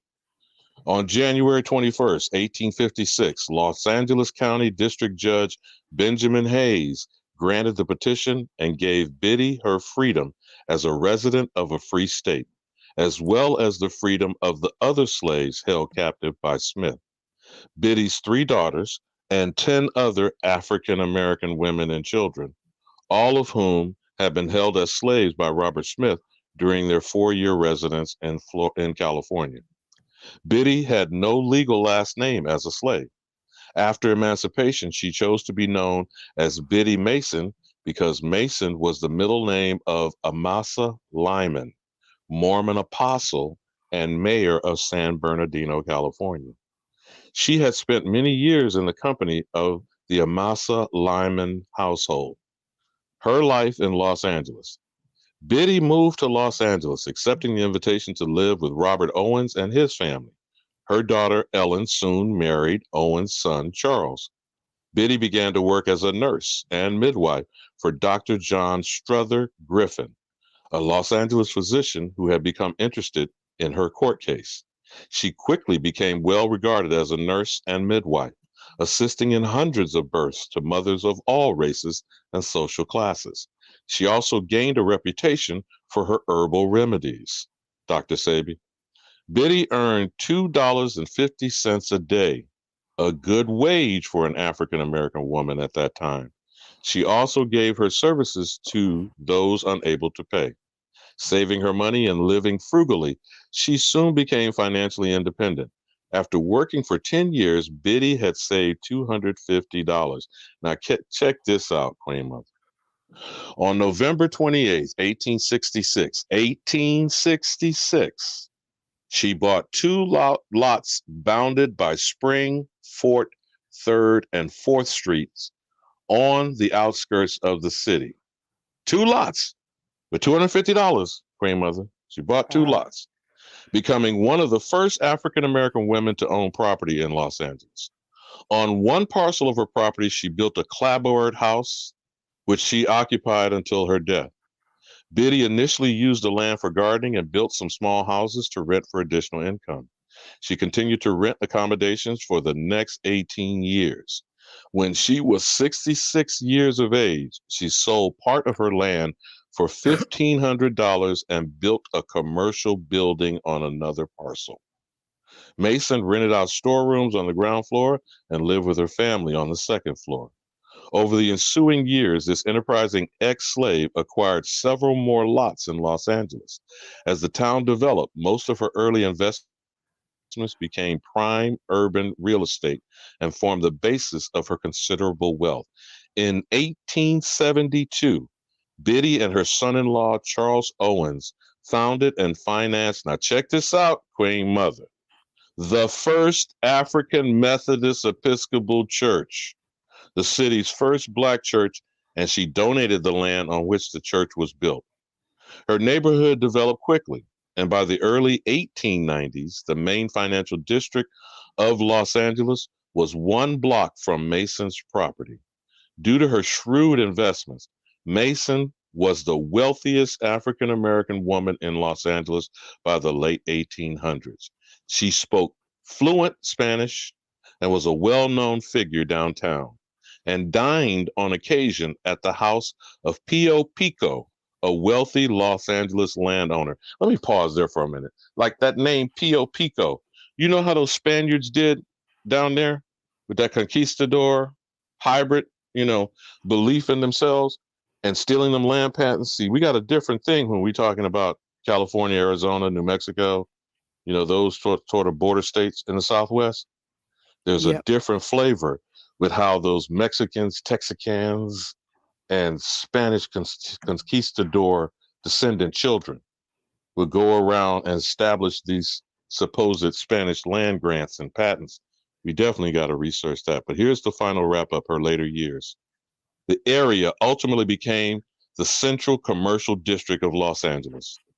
Through continued wise business and real estate and decisions, she acquired many parcels of land that, as the town developed, became prime urban lots. And she accumulated a fortune at almost $300,000, which she shared generously with charities. Biddy also fed and sheltered the poor and visited prisoners in the local jail with gifts and aid. She was instrumental in founding Travelers Aid Center and an elementary school for Black children. Because of her kind and giving spirit, many called her Grandma Mason. Needy people often lined up in front of 331 South Spring Street. One source says she also ran an orphanage in her house. Biddy Mason, and this is so ironic, grandmother, died on Martin Luther King's birthday, January 15, 1891, in Los Angeles at the age of 73. He was buried in an unmarked grave at Evergreen Cemetery in Boyle Heights area of Los Angeles.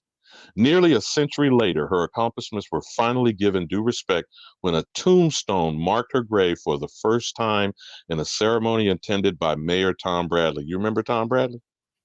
The first African-American mayor of Los Angeles, and several thousand members of the First African Methodist Episcopal Church.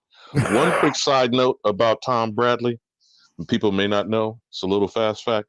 Tom Bradley and Lee Patrick Brown, the mayor of Houston, were both CHIPS officers. Remember the TV show CHIPS? Yeah. They were California Highway Patrolmen, both Tom Bradley and Lee Patrick Brown, ironically.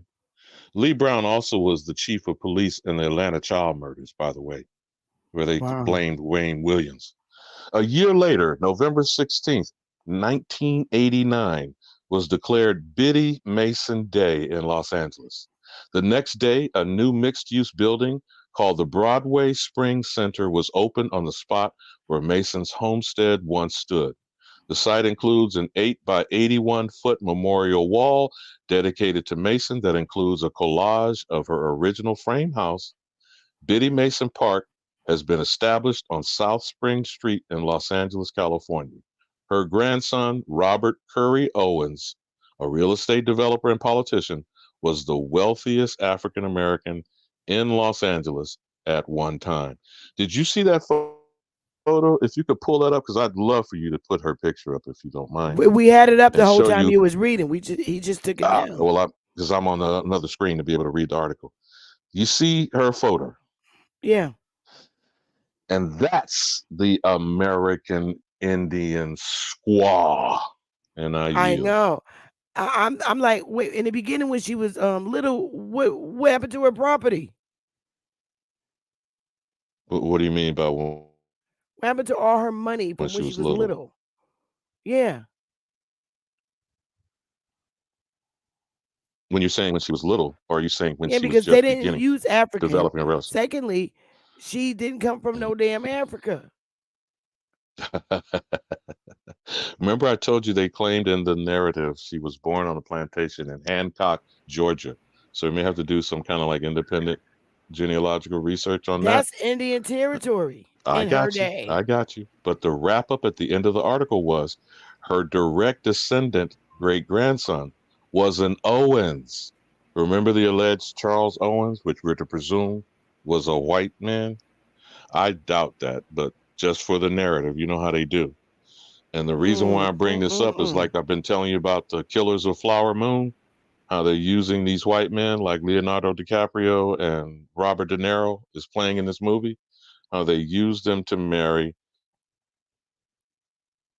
Aboriginal women and then manipulate them to get heirs property, inheritance, head rights, homestead acts, whatever. You know, that's the game.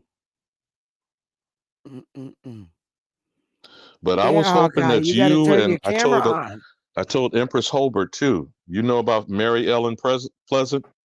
Mary Ellen Pleasant, and you know about Sarah Rector, who they used her through guardianship. Maybe Yeah, I you know and all her might about want to that. do a build on those three sisters and show the Empress Holbert real. already did a build on that. She been did a build on that. No, I meant the three of them together to show us, you know, an arc over timeline about the real American Indian Empress and how we should encourage our future generations of young women. Okay, you could turn it off now. I see you. Wow. I do have to say though, you know, looking at her, I don't know if I'll be able to do it, Jack. I don't know. What do you mean? Man, it's gonna take a whole bunch of alcohol. You stupid.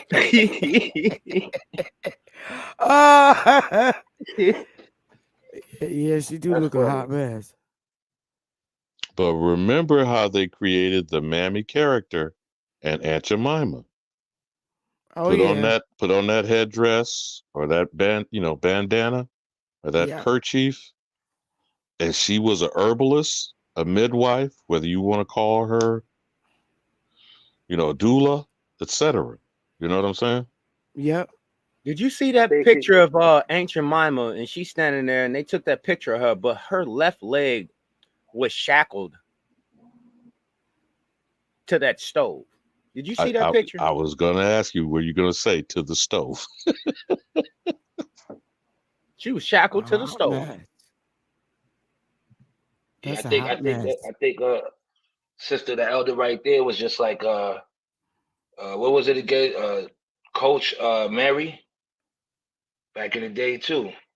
They were kind of rough. Those women were out, you know.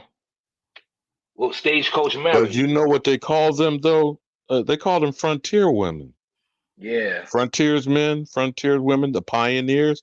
But we're to believe she walked 2,000 miles through the mountain pass, Queen Mother, delivering babies on her hip. Hello. I'm done. Yeah. 2,000 miles. Come on. They took this poor woman's money. Is God a man or a woman? Why are they competing? That's why I'm up here. That's a good They one. really equal? Who rules? What you say, Hawkeye? I would say God is not man or woman. God is the universe. Right? Man put that name. Right? So we have to understand we need each other. That's the left hand, right hand. You know what I'm saying? That's the balance, the 50-50. You know what I'm saying? Without the universe, women wouldn't be here, right? And we all know without women, none of us would be here because that's the portal with the support of man, right? So I look at it like that. You know what I'm saying? God is not a being. It's the animals, it's the trees, it's you looking up in the skies, you looking out in the ocean, it's the lakes, the rivers, it's the air, the fresh air. That's what God is. God is us being who we are as organic people. He's the creator of us. The universe created us. All these other people got created by man, right? So that's how I look at that when it comes to that topic. Do you know someone in the chat claims Elon Musk bought the Mormon church? Yes. Now, I don't know how to vet that. Queen Topaz, she said something's wrong with her computer and it won't let her on. But I think she might be Mormon, and she said that the Mormons lied on the wait. Let me get it right. Wait a minute, no, she's not a Mormon. She said Joseph Smith was an Indian. Pardon me, I apologize. Was an Indian, and we have the proof. The damn Moors put lies out about all of us because they wanted to keep our land. Yeah, but the Moors have all the records. So, we got to look at it too, because they're the biggest church really in America. Topaz, can you explain why all our records are in this damn vote on the mountain?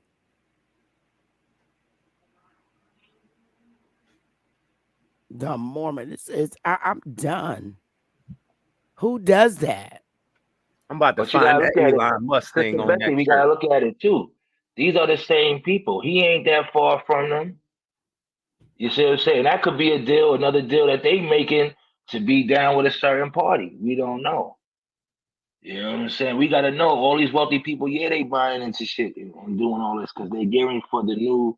These are the new days ahead of us. The technology. That's why there's so many wars getting ready to pop off because they gotta see if this technology works. They're not creating all this just to sit on the shelf or keep it in the warehouses like China.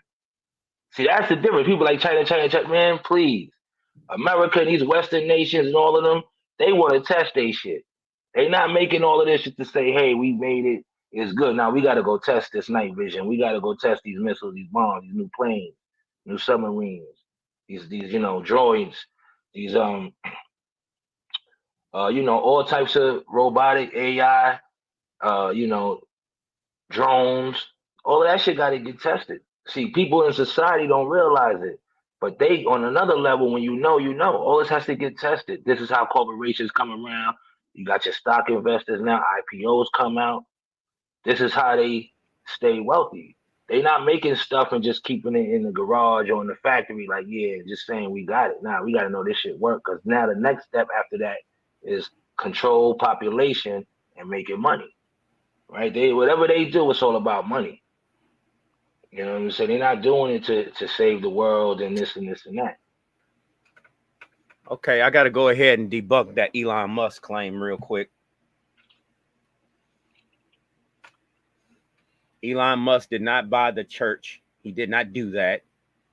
He got a graduate from Brigham Young University to work for him to handle some of his finances. He did not buy the Mormon church. No, that's just patently false.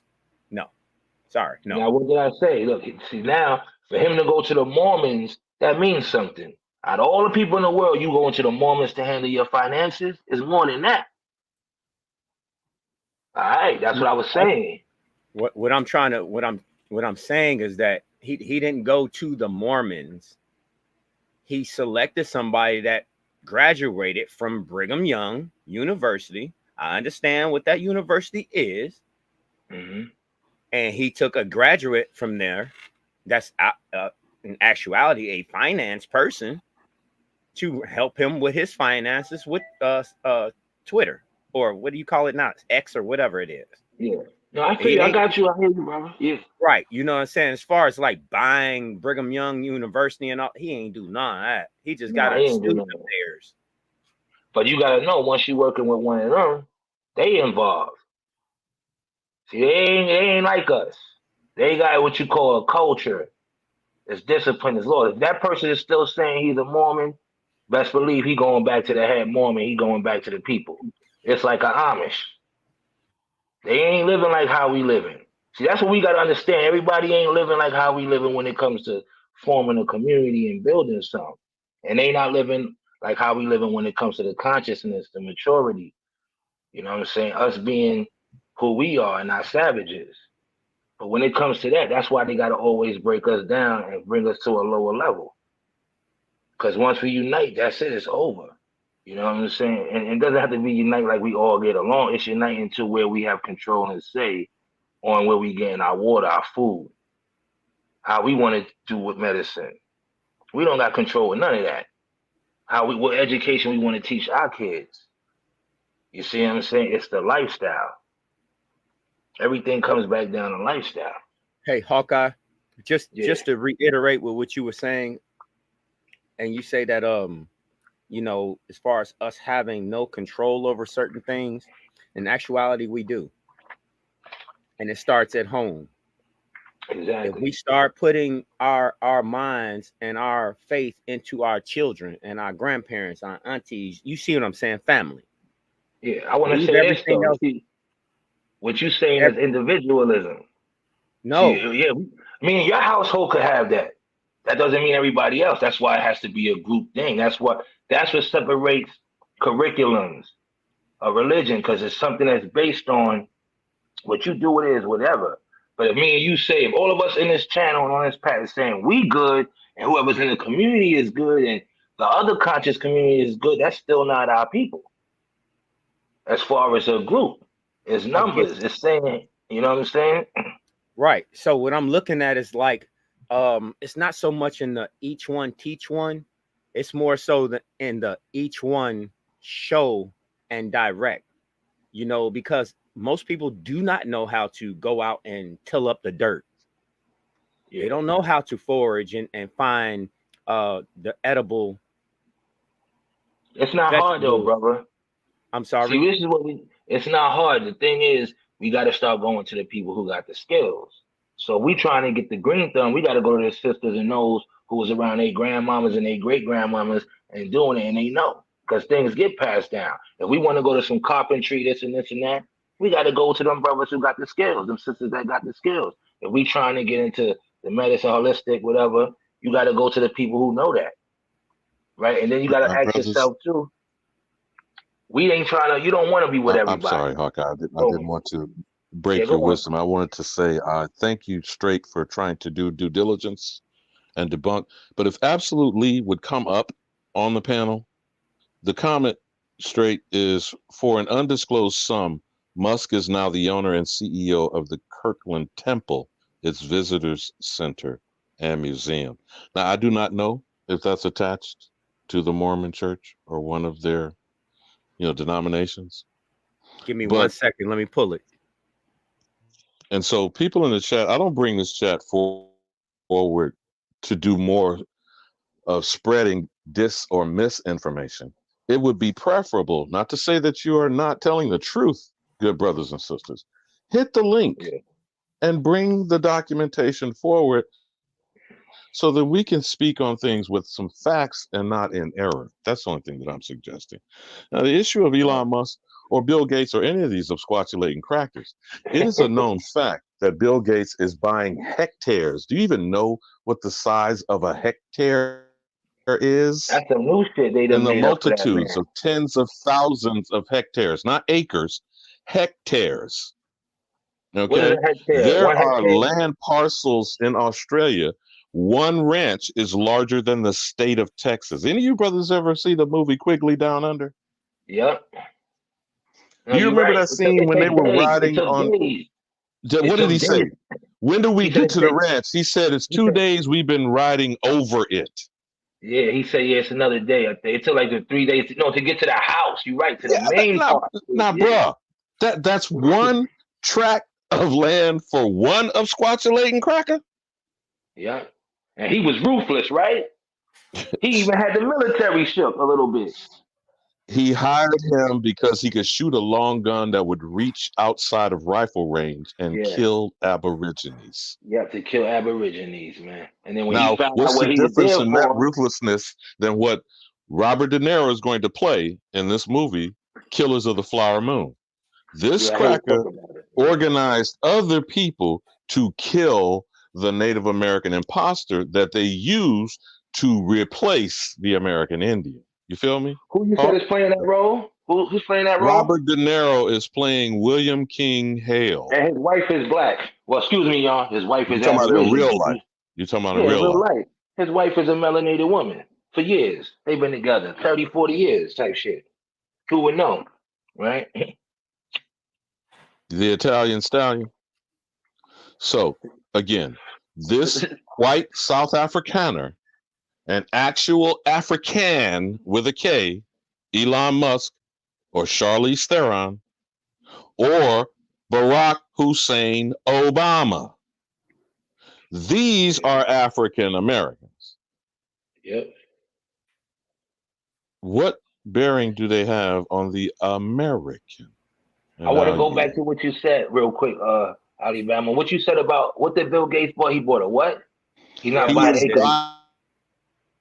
He did it. Brother, he is buying hectares. And Now, then, hold on. according to Stay that right someone there. Stay yesterday, right there. he's building supermax penitentiaries. You know where he got He's that building from? supermax Gigabytes. penitentiaries on these lands. He got that from gigabytes. You know how your computer got 32 gigabytes, one RAM. So you figure out what's terabyte.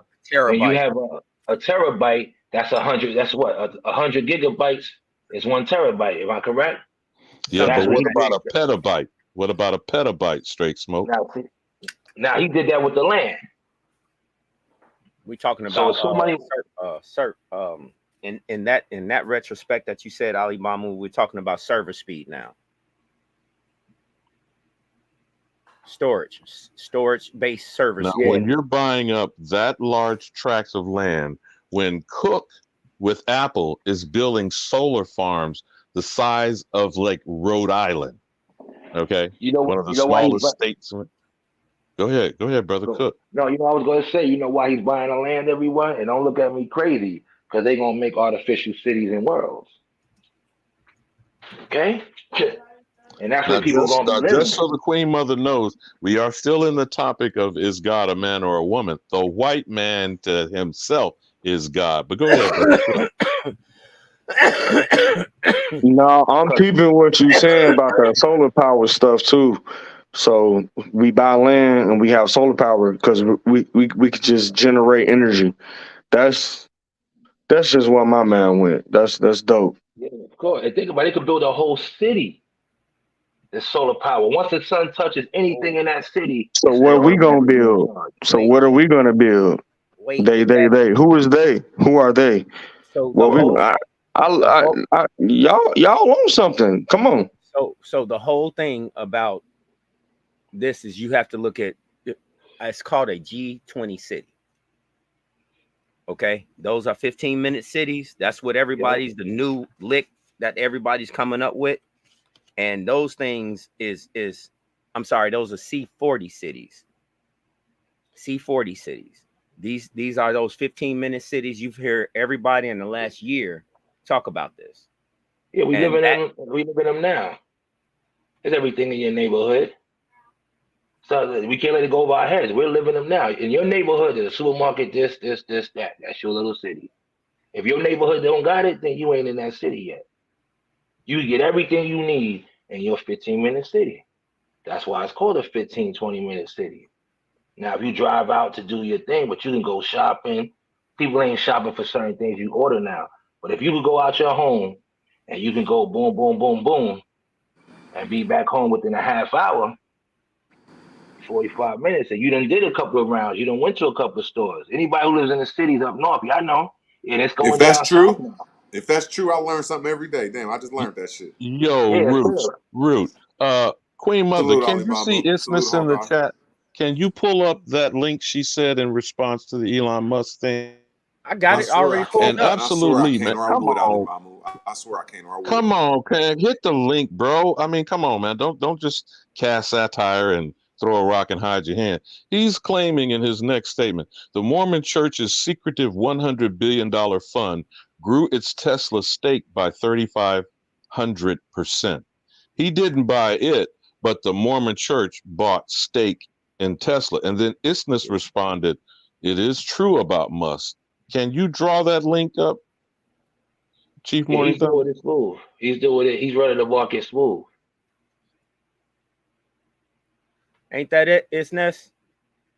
I believe it is. wheatandtears.org, correct? He getting tax write-offs too. Let's not forget. That's the whole point. That's the whole point. He's doing all of that.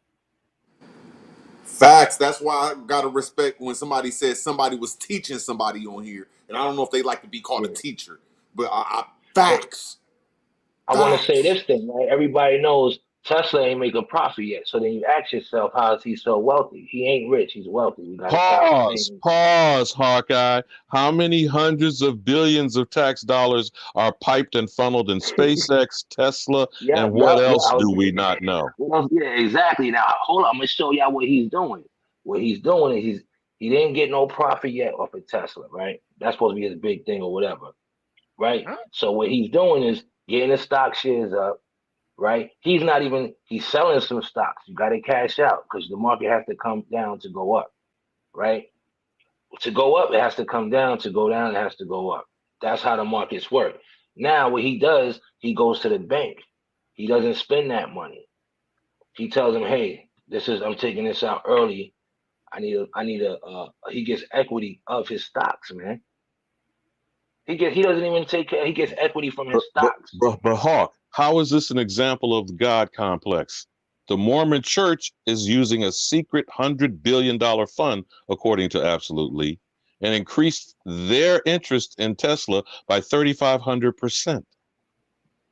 Now, of course, this is allegedly a private, we love to say this in capitalism, private business, though. But aren't they publicly exchanged on the New York stock market?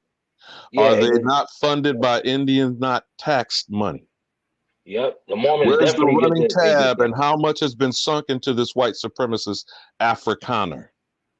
And they hold up, we don't want to talk about it. They stole a lot of Aboriginal land, the Mormons.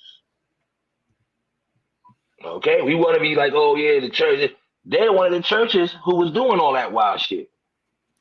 Let's be totally honest. The way Elon Musk really made his money, for real, is through Starlink. Yeah, well, hold on. We're gonna circle back. Let's focus first on PayPal and how that worked. Yeah. Tell me how that worked.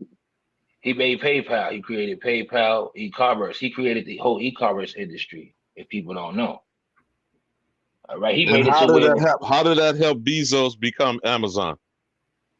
That made everybody got richer or more wealthier because now they could get payments online. You wasn't able to pay nothing online 20 years ago, 25 years ago, in the 90s. That's why you had your big internet boom in 2000. Now, a lot of was those his online partner companies, the same guy? I can't think of his name right now. Was his partner the same guy who owned Twitter that sold him Twitter? Were they not partners together in the creation of PayPal? You see where you have to go backwards to the beginning to deal with these criminals? The dude that helped Elon Musk with PayPal got murked.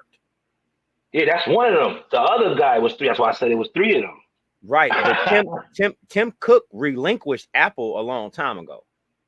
No, we talking about PayPal. No, I'm talking about the guy who was a Jack Dorsey at Twitter was one of the partners with him in creating PayPal. That's why he circled back, and Dorsey did not oppose nor his political position or his conservative bent on him coming to purchase Twitter. Remember the shakedown they did with Twitter in the first place?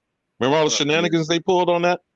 I'm going to buy it. I'm not going to buy it. We need to be sold, but we don't want to be bought by him. You know that kind of fakery, 52 fake out shit, Hawkeye? Yeah. But they're all in bed with each other. We need to connect the dots and show how they have propped each other up. You feel what I'm saying? They use loopholes, right? Even if you did, it's capitalism. Think about it. You know, we in capitalism. If somebody could bottle up water and sell it to you, can't say no more after that. I sold it around my way. You know that shit that was on Shark Tank where you could buy oxygen? That shit is $15, man. I sold it in the store around my way in the pharmacy. But let's take just a pause for a moment on how many patents of Tesla's intellectual properties, at least about 800 or thereabouts, that are supposed to be in the public domain that are not being accessed by the American. And let's not forget his deals he had with battery. That's only one area. How many thousands of suppressed? There's a reason why I'm setting the stage for you, Hawkeye, because I'm still talking about God concept and someone believing they're the master of the universe. Okay?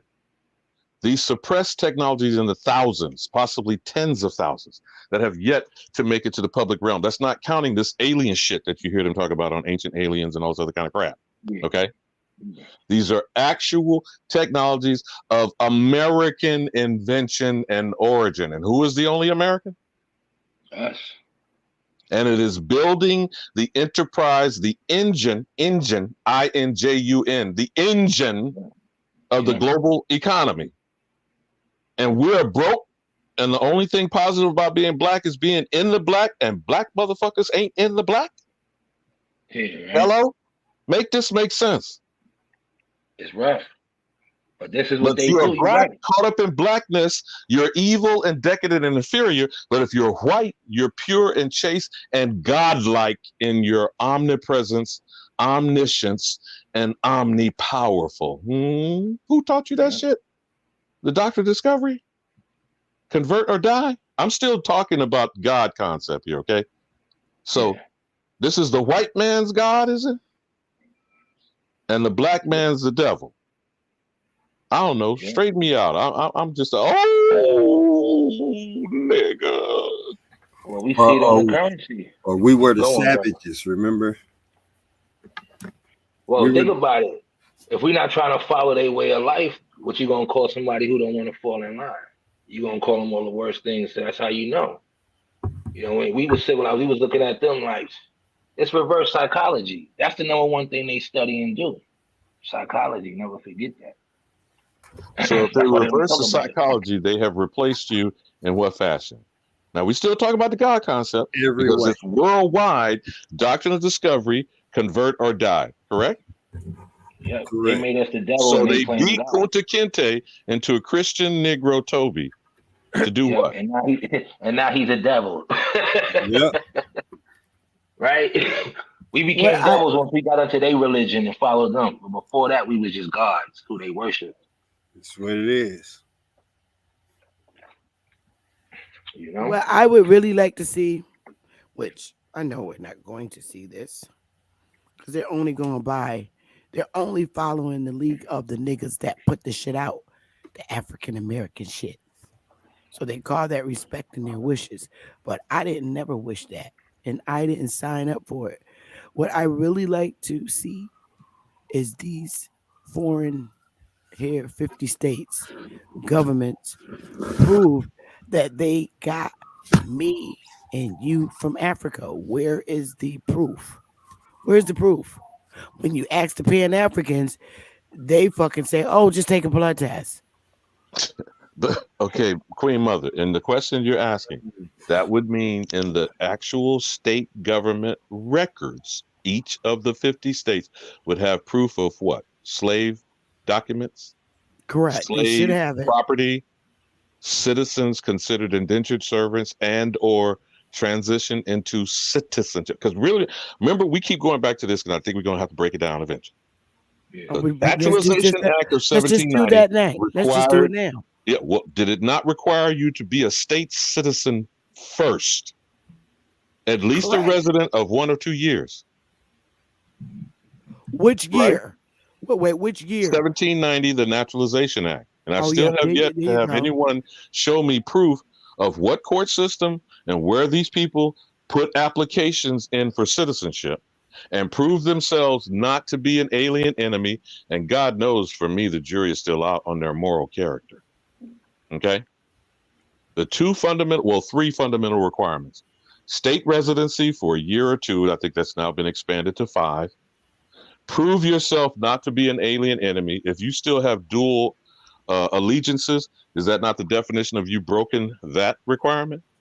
And what is the evidence of your good moral character if you're lying through your teeth and you're holding dual alliances?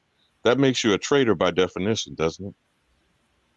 Correct. So if you flying a foreign flag on my land, you're an alien to me. I don't know. I'll land my plane on that.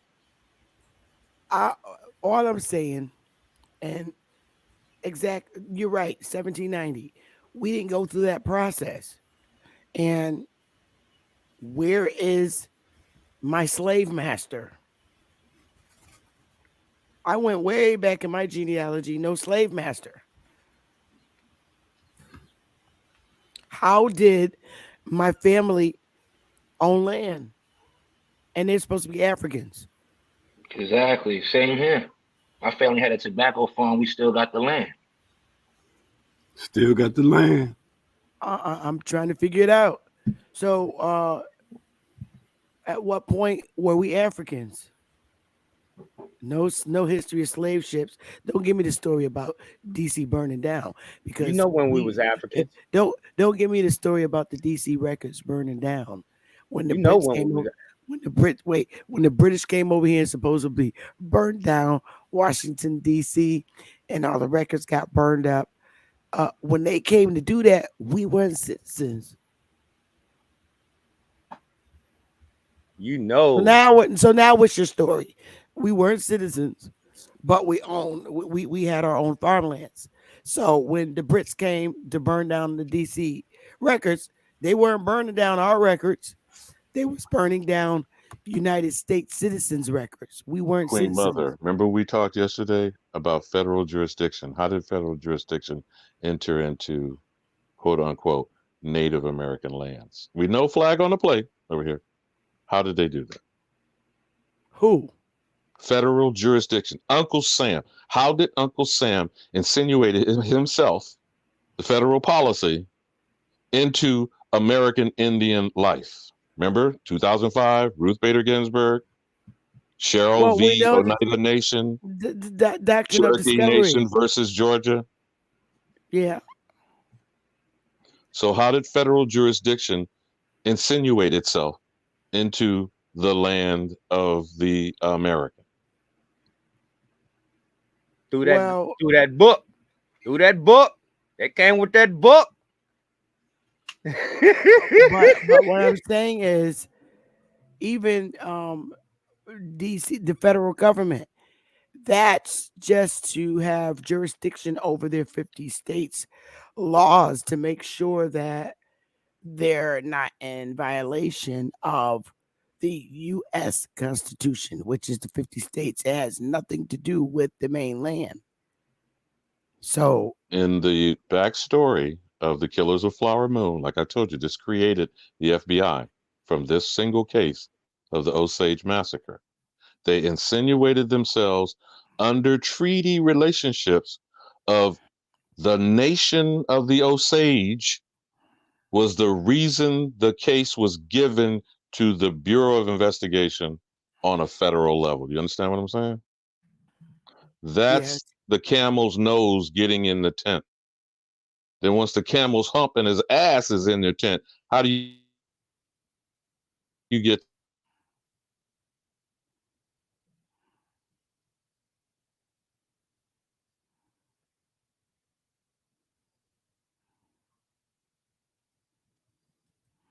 every conversation we're having is under a God concept of the white man's ice is colder. Is under the God's concept that he is the master of the universe. Is under the God's concept. You even mentioned it yourself, Queen Mother, when they refer to us as feeble-minded minors, children who are wards of the state that must be guided into civilized existence. Convert or die. Correct. Do you know who made that pledge in the very beginning, though, right? The Democratic Party.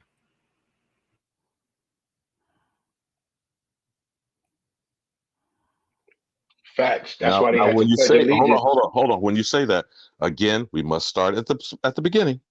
The Democrat Republican Party was under Thomas Jefferson, the second president supposedly elected or selected.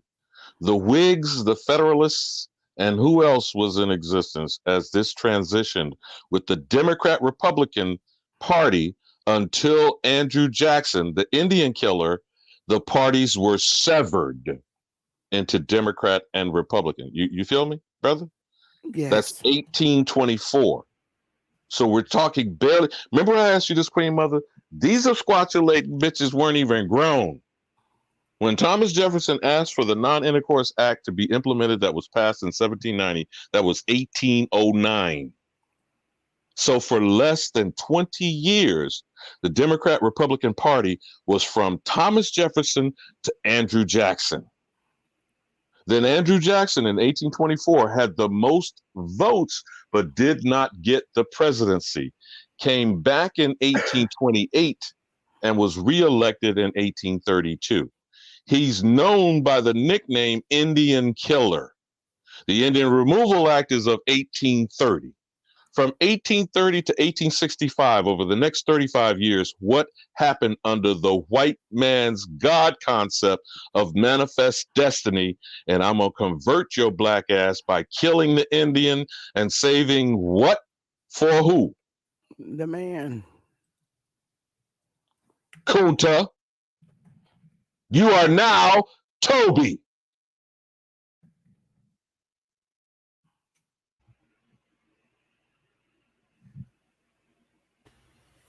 And Excellent narrative. I dig that. I get it. Alabama, yeah, I dig you, man. I would love to talk to you on a daily. That's great. I hear what you're saying. Line it up, my brother. Line I it up. mean, we don't own enough land. We don't have our own county. Like we're not like we need to make our own driver's license for each other.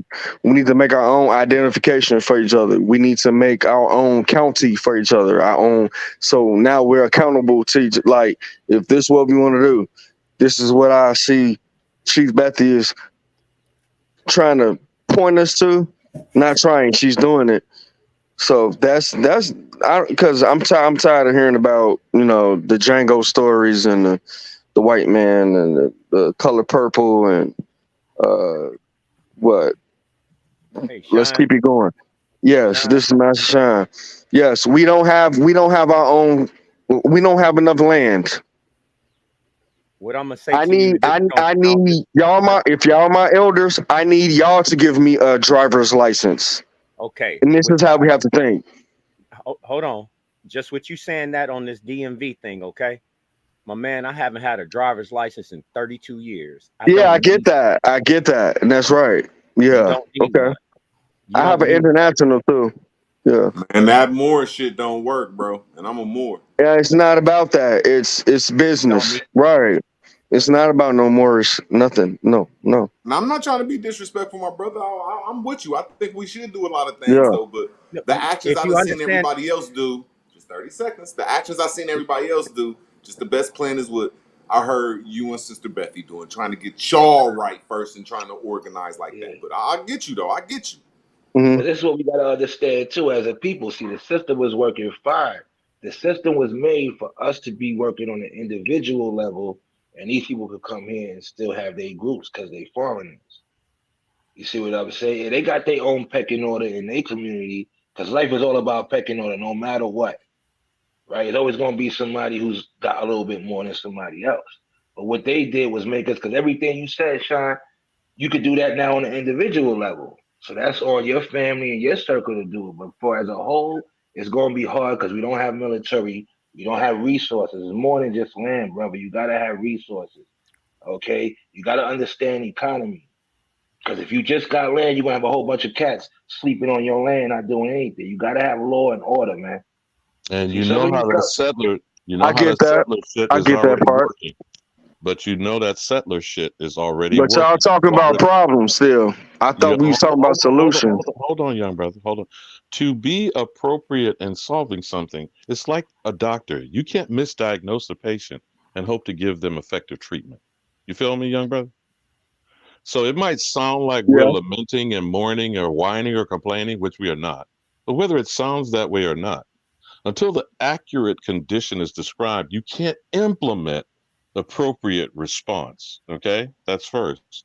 Secondly, not just what you were saying, Hawkeye, because I don't know why Absolute Lee, after the third call, won't hit the link. I get your point about throwing all that nonsense out about the Mormon church and whether or not they have this particular investment hedge fund of $100 billion. Regardless of that, all of these people are operating foreign to our soil without our consent through our ignorance.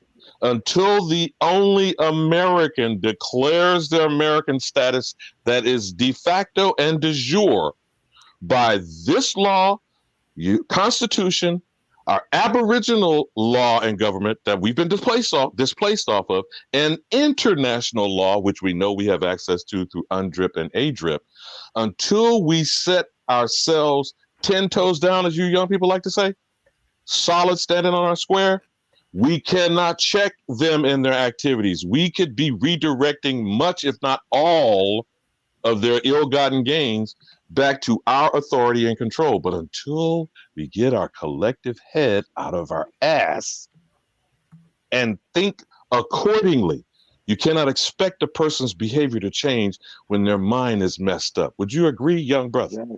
Exactly. That's why For sure. All I was trying to say is we need Nijiville. So I have a Nijiville driver's license. I have a Nijiville state ID. I go to school in Nijiville. I get that we trying to do the history and people need to hear that. I'm just seeing it now. Like, no, we don't have ours. Like, and I've seen it work. I like the police pulled me over. No, the car don't need to be in my name or my family name. No, it needs to be under my corporation or my tribe.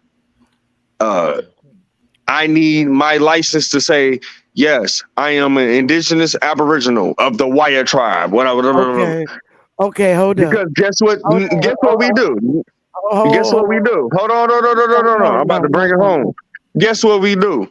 No, We we ready not. to.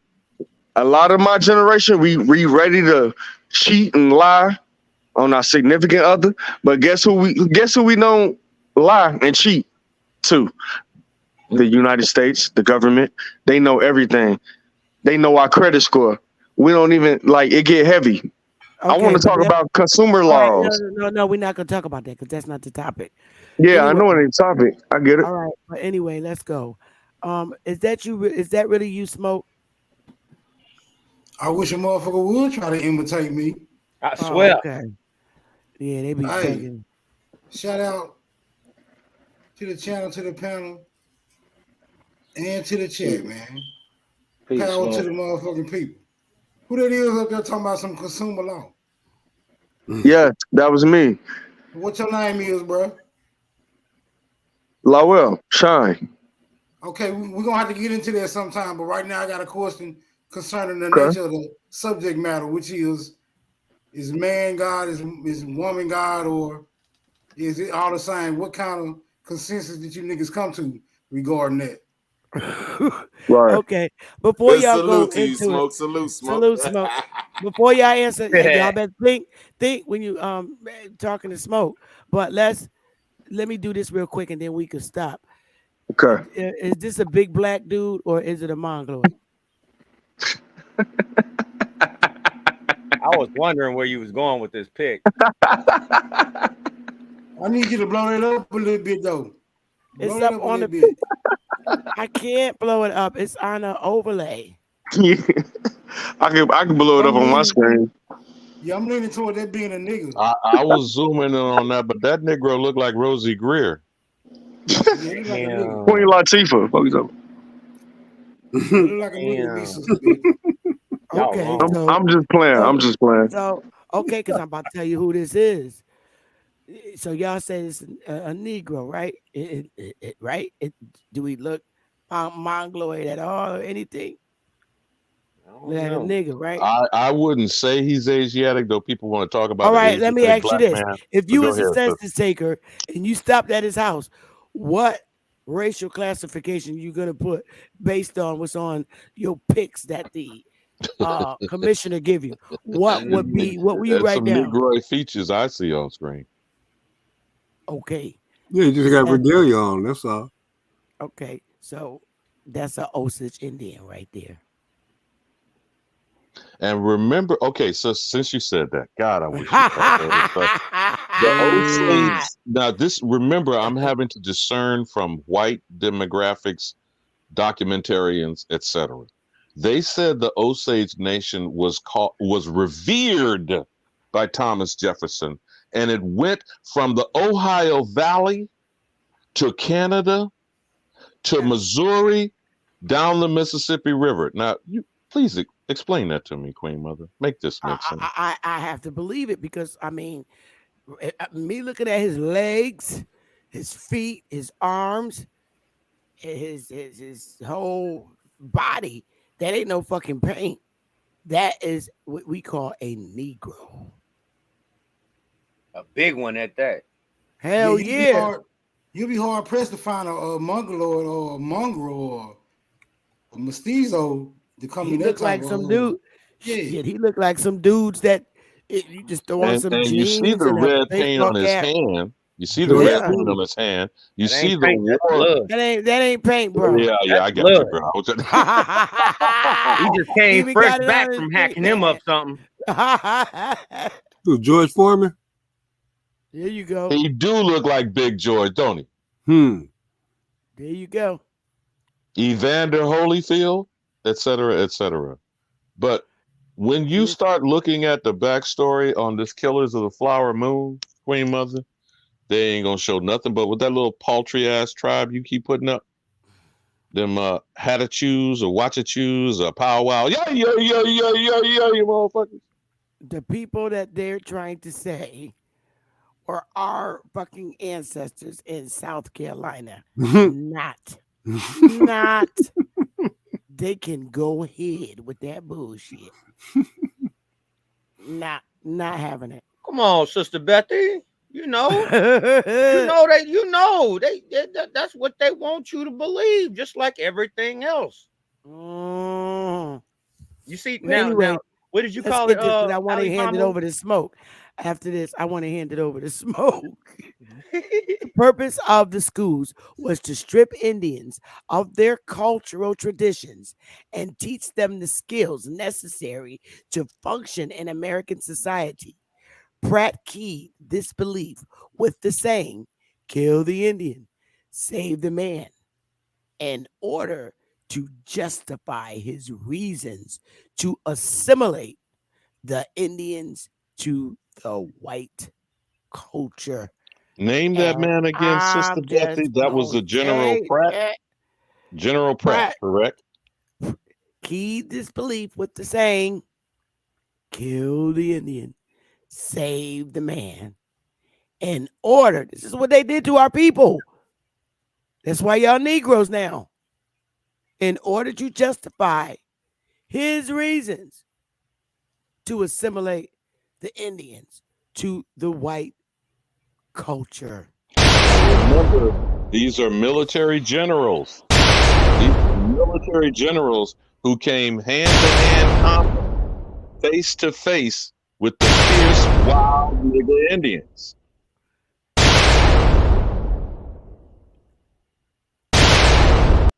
They had a justification to assimilate us. Kill the Indian, save the And man. their justification was the doctrine of discovery? You got it. Yep. Assimilate. We assimilated. They had to do it. They Assimilate. said they had to do it. There you go. I can even read it. Assimilate us to the white culture. But you see, they ain't doing that for people nowadays coming. Oh, here. yes, they are. Yes, they are. They're actually bringing over real Africans from Africa to work in the banks. You talking about Nurses those same banks in the that's about to hospital, close, right? Negroes that are patrolmen, and they are guards in the prison system. Them Nigerians are fucking deadly behind bars in prison. Okay, in order for me to entertain the rest of this dialogue currently, I would have to have a concrete definition as to what is white culture. Go ahead. Hold on. I can answer that. Church. Oh, go ahead. You go ahead. It's the pillaging. You said, what's the white man's culture? Thieving, stealing, lying, pillaging, colonizing, right? Colonizing, I mean. Now, Hawkeye, you're correct in reacting that way, but remember what's being perpetuated Oh, as and they white want to culture. play. Okay, Civilization, so they want to play. higher level play of God. existence, supposed Yeah. intelligence. Go ahead, come on with the God concept, brother. Come on, cook on it. Yeah, they want to play God. That's why they doing everything they doing. They Queen trying Mother, to get closer to Queen us. Mother, could you bring up white man's burden one more time for us so we can talk about what assimilation means? What's the white man's burden? That's why they got everybody talking about we living in a simulation and this and that. Come on, man. See, this is what you gotta understand now. This is because computers then came out. They got people talking all of this shit. You go back 40 years ago, we wasn't talking no simulations. Or we in a mate. No. See, that's where they got us thinking with all of that shit, because they trying Well, to let me answer him, Hawkeye, specifically. Yeah, go. Here's the specific answer. For the Cherokee Nation, they created a syllabary or alphabet. For the Cherokee Nation, they implemented a United States version or their version of the United States Constitution. For the Cherokee, they adopted Christianity. For the Cherokee, they also owned slaves. A direct implementation and copying, quote unquote, white man's culture. Would you agree, Queen Mother? I Yes, agree. I pulled up white culture. I would like to try to read it because Smoke asked the question, "What is white culture?" So I pulled it up. May I? May I? Yeah, you can, sister. And I'm Please. gonna tell you this: we doing what white culture is. Boom. That's why we messed up in the game. Go on, sister Betty. I went to look it up just so I could get something in writing to define what white culture is. White culture defines what is considered normal. It creates the standard for judging values. For example, think about who and how these terms are defined: good parenting, stable family, well raised child, individual self sufficiency, and effective leadership. In your organization, what are the characteristics of a good employee? How were you informed? If unwritten rules, how did you learn about them? White culture privileges are focused on individuals, not groups. Independence and autonomy are valued and rewarded. An individual is in control of their environment. You get what you deserve. Somebody got a mute. In your organization, what is rewarded? For example, is there encouragement to compete? Collaborative decision making, decisions based on common good. White culture assigns a higher value to some ways of behaving than others. It often defines the other behaviors as dangerous and or deviant.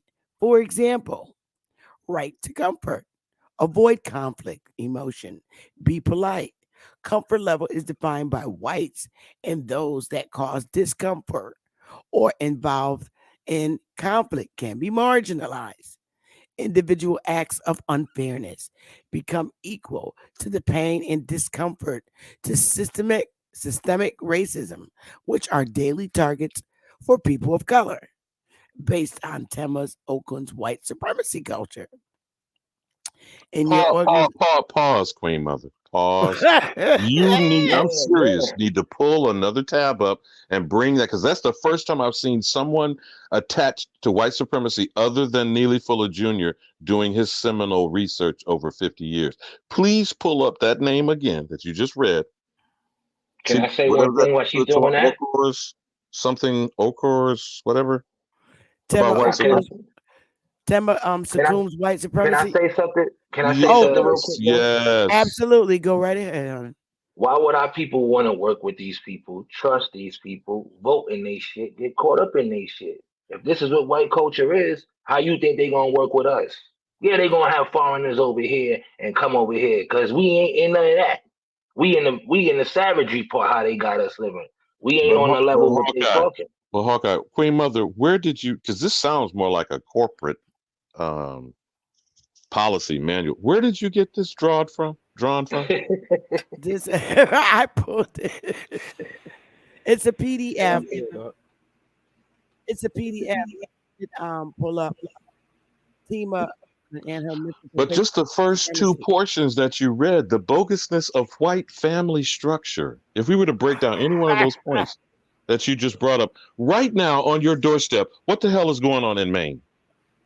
What the hell Exactly. is going on in Maine right now as we're speaking? Another mass killing. But look, hey, let her finish this, man, so we can go and pick this shit apart. You know, I think we got the intellectual capacity to do so. Go ahead and Yes. finish it, Sister Betty. Please.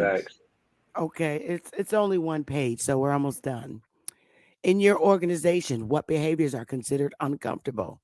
Example: conflict, loud voice, crying. You know, how does the organization culture respond when these behaviors happen?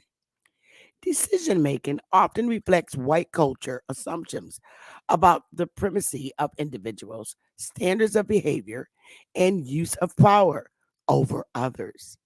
For example, deciding and enforcing, either or thinking. Those less affected define the problem and solution. Reflect on the different groups you belong to. Who is included in the decision making process? What is the rationale? Is the process different on paper versus in reality? White culture values certain ways of knowing and not others. For example, if you can't measure it, it is not of value. Focus on cause and effects relationships and rational linear thinking. In your organization, who what informs you that a program service is working? How is success defined? Who decides what is sufficient time? I want to But say my one sister, thing. let me pause right there at the end of the example of white culture values. If you can't measure it, it is not of value. That's where money comes in. But you see those notes at the bottom? Would you please Yes. read those source notes at the bottom? Because it's real fine print down there. Yes, white culture description comes from many sources, including Tema Okun, White Supremacy Culture, 2001, Judith Katz, Some Aspects and Assumptions of White Culture in the United States, in 1985, Robert and Dias, Transforming Institutional Values, Revisited, 2008, Joseph Barn, Understanding and Dismantling Racism, the 21st Century Challenge to White America, Barbara Major, How Does White Privilege Show Up in Foundation and Community Initiatives? From Flipping the Script, White Privilege and Community Building. And this is a worksheet developed by I believe that M. was Potiphar. referencing chapter 7. I believe that was referencing chapter 7 of that Yes. last one. That I Barbara don't know Major, about chapter 7. y'all, but this sounds like the handbook that they got, and they give it to the foreigners. Because Smoke was saying we got to break it down. They said some part where But they would said you you pick please who you pull up want. that whatever that initial one though? Come on, bro. Tema Okun, White Supremacy Culture 2001. I have never heard that before in writing. They are saying this person gave white supremacy a cultural definition and boundaries, if I'm understanding this, Queen Mother. Yes, I also got up Tacoma's culture of white supremacy in organizations. Smoke And signal. Smoke signal. Can you go ahead and put your mind to this one? Because I want to hear what you got to say on that. Well, in a minute, after I read the supremacy about Tema, because they took it off of her information. In this practitioner's guide, Tema Okun outlines how white supremacy can appear and operate in organization, defined by the Merriam-Webster Dictionary as beliefs and systems that collectively enable white people to maintain power over people of other races. White supremacy can show up in organizations in sneaky ways, whether through individual behaviors, group norms, or organizational standards.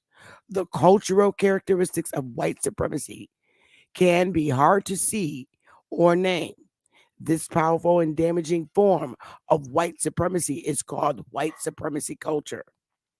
White supremacy culture impacts everyone, people of color and white, without choice or intention. Any group can exhibit the invisible attitudes and subtle behaviors of white supremacy culture, including white led, people of color led, predominantly white or predominantly people of color organizations. So, how exactly does white supremacy culture show up in organizations? And how can it be interrupted? Dr. Okun outlines 15 characteristics of white supremacy culture and strategies to counter them. As part of the Dismantling Racism workbook, she built on the work of numerous researchers and practitioners. I'm not naming all of them. But the Queen methods Mother, I of was going to say, finding. I don't know if you want to do the 15 bullet points, but before you go to that, can we agree that white culture by definition is domination? And the first pillar of white cultural domination is a white supremacist God complex. Yeah, it Yes. sounds like it started going back to the Roman times. When we say white culture, though, I gotta just say that it's really Aboriginal culture, man. These motherfuckers stole all our shit, though. But I digress, man. So he got a good point on that. So here are the characteristics. And then you got this after this smoke, you can have it. Perfectionism, such as pointing out how a person of their work is inadequate. Instead, expect that everyone will make mistakes and that mistakes offer opportunities for learning. Sense of urgency, such as prioritizing quick or highly visible results that can exclude potential allies. Instead, discuss what it means to set goals of inclusivity and diversity, particularly in terms of timing. Defensiveness, such as spending energy trying to protect power or defend against charges of racism. Instead, work on your own defensiveness and understand the link between defensiveness and fear. Valuing quantity over quality, such as directing organizational resources toward measurable goals. Instead, develop a values statement which expresses the ways in which you want to work and make sure it is a living document that people apply to their daily work. Worshiping the written word. Can't leave that out. Such as valuing strong documentation and written skills. Instead, work to recognize the contributions and skills that every person brings to the organization. Believing in only one right way, such as concluding something is wrong with people who refuse to adapt or change. Instead, never assume that you or your organization knows what's best. Paternalism, such as decision making process that are only understood by those with power and unclear to those without it. Instead, include people who are affected by decisions and decision making. So they're giving you a list of what the supremacy is and giving you an alternative to correcting your fucked up behavior. Either or thinking, such as trying to simplify. for Queen Mother. I'm just giving it to you in the hood understanding so the audience understands. But I'm telling the truth. Either or thinking, such as trying to simplify complex things. Instead, slow the fuck down, encourage people to do a deeper analysis and sense of things that can be both and. Power hoarding, such as feeling threatened when someone suggests organizational changes. Instead, asshole, understand that the change is inevitable and that changes can be both healthy and productive. Fear of open conflict, such as equating the raising of difficult issues with being rude or impolite. Instead, don't require those who raise difficult issues to do so in acceptable ways, particularly if you're using the ways in which issues are raised and an excuse not to address them. Individualism, such as wanting individual recognition and credit, ass kissers. Instead, make sure credit is given to everyone who participates, not just the fucking leaders. Believing I'm the only one, such as thinking that if someone is going to get done right, then I have to do it. Instead, evaluate people based on their ability to delegate to others. Believing progress is bigger and more, such as defining success as hiring more staff, developing more projects, or serving more people. Instead, make sure your goals speak to how you want to work, not just what you want to do. Believe in objectivity, such as considering emotions to be irrational and destructive to decision making. Instead, push yourself to sit with discomfort when people express themselves in unfamiliar way, bitches. Claiming the So- right, this is the last one. Claiming a right to comfort, such as scapegoating those who cause emotional or psychological discomfort. Instead, welcome discomfort as much as you can and understand that it is the root of all growth and learning. And conclusion, by listing the 15 characteristics of white supremacy culture, organizations and individuals can start to see how their attitudes and behaviors may unconsciously reinforce white supremacy culture on a regular fucking basis. Now, Queen Mother, Indeed, huh? you know this is corporate speak. I would be very.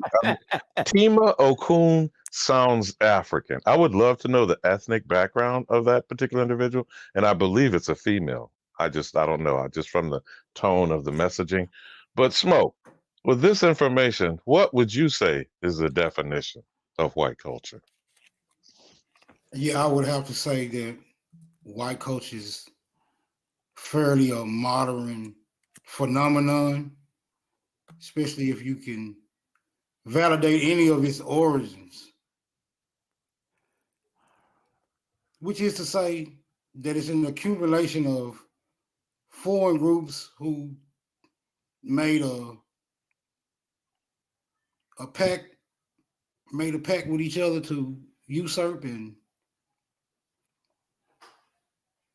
undermine indigenous or aboriginal society. So yeah, this thing of whiteness is brand new.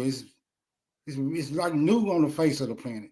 So I would have to say white culture, somebody mentioned earlier, has something to do with colonizing and whitewashing and stealing people's identity, basically imitating other people's culture and taking credit for it. That's But what I would say. if we put that aside, Smoke, is it insidious like a weed? I mean, why was it going and traversing the entire planet unchecked? What would your suggestion be for that?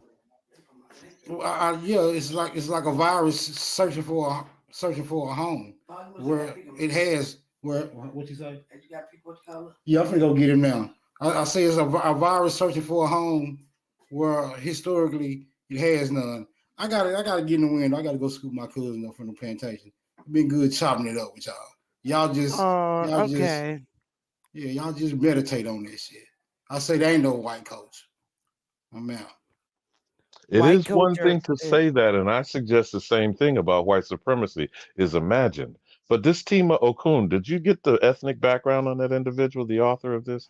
And this sure as hell was a corporate manual. Would you agree, Queen Mother? Oh, definitely, because it's talking about the behaviors in the office, and it's definitely it definitely comes from someone who's putting the person in a place because she's did she work for Bud Light? This is her right here. She looks Asian.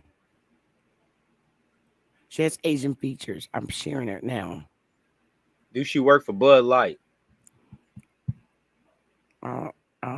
Here she go right here. Why Bud Light in particular? This is her right here. Over to the right there with the pale skin. I'm about to pull her face up right now. There she is right there. Let me see. I gotta stop. I hate when maybe it's coming up. I was not surprised because I was going to ask you. You know about Robin DiAngelo and White Fragility, Queen Mother? No. I'm surprised. That book is supposed to be circulating around in maybe corporate she's America. Not Asian. She looks Dutch or Scandinavian. But that name Okun, which could be Asian, it could be a married name too. Yeah, married. Married name. She looks suspiciously like Roxanne Dunbar Ortiz. You know, here again, I figured it was a female messaging, and just listening to how you were reading that. You know, very rarely is a white male going to be checking this white domineering behavior that was being described. Don't you agree? Yeah, but I think she was on point when it comes to the business office, corporate office. I think she nailed it because she used better choice words than what I would use. Because I'm the angry black lady, so I'm not going to use nice choice words like her. I can, select better choice words, but then I'm not being me. You talking about verbiage, Queen Mother. How do we drop I the am. phrase God complex in this whole context? Well, that's white culture, the Bible. That's why I don't know how the fuck Hebrew Israelites come out with that's us, because it's not. That's white culture. You know what I mean? Think about it. Kill the Indian. How do you kill the Indian and save the man? From the neck up. From the neck up. And if you don't decapitate him, you take out his brain, correct? Correct. No, you got to get his kid. You transition them, you force them into Some your kind of, yes. culture, You you got to force force them that in your kid school into a culture. systems. Yup. You It's you through you the force them child. in your system. You teach them one-sided stories coming from your personal thought of how life should be for them, and you teach them about a history that doesn't have a fucking thing to do with them. All right. Now, you teach know you're them going to trigger how Straight Smoke because we already said white culture. Go ahead. you teach them your way, and you teach them Go. how you think that they're supposed to act as humans. That's white culture, acting like them. If you act like them, you're acting appropriately. But Okay. that is the Just like you definition of a said. cult. But what's That the is the fucking definition excuse of a for the cult. white dude? What's the fucking excuse, like you said, for the white dude up in Maine? He's well, honestly speaking, he is practicing white culture. Don't they go and colonize other countries, and don't they need weapons of mass destruction to do And so? didn't they report him being in an insane asylum for a couple of weeks this past summer? Yeah, they can say what the fuck they want to say. I think all of them are, and many of them are coming out of insane asylums and getting jobs as fucking directors and managers and all this shit. But I'm finna trigger this nigga. Straight Smoke. White culture. Get it? As always, man, it's just the same thing. I mean, everybody just, I don't know what to say. It's just so hard for people. I don't see how it's so hard for people just to just take the information, digest it in your own comprehensible way. Go and look it up for yourself. Don't take our word for it. Don't take my word for it. If I'm wrong, I stand corrected. I will go and look and pull up to make sure I'm saying the same thing. So I will always keep myself in the loop. But what I'm saying is that, how do you allow someone to subscribe, make you get a subscription to something, knowing it's not for your best interest, knowing it? You gotta On one be in a level, my cult. good brother, I know you're asking it as a rhetorical question, but even as a rhetorical question, we're talking about parameters, definitions.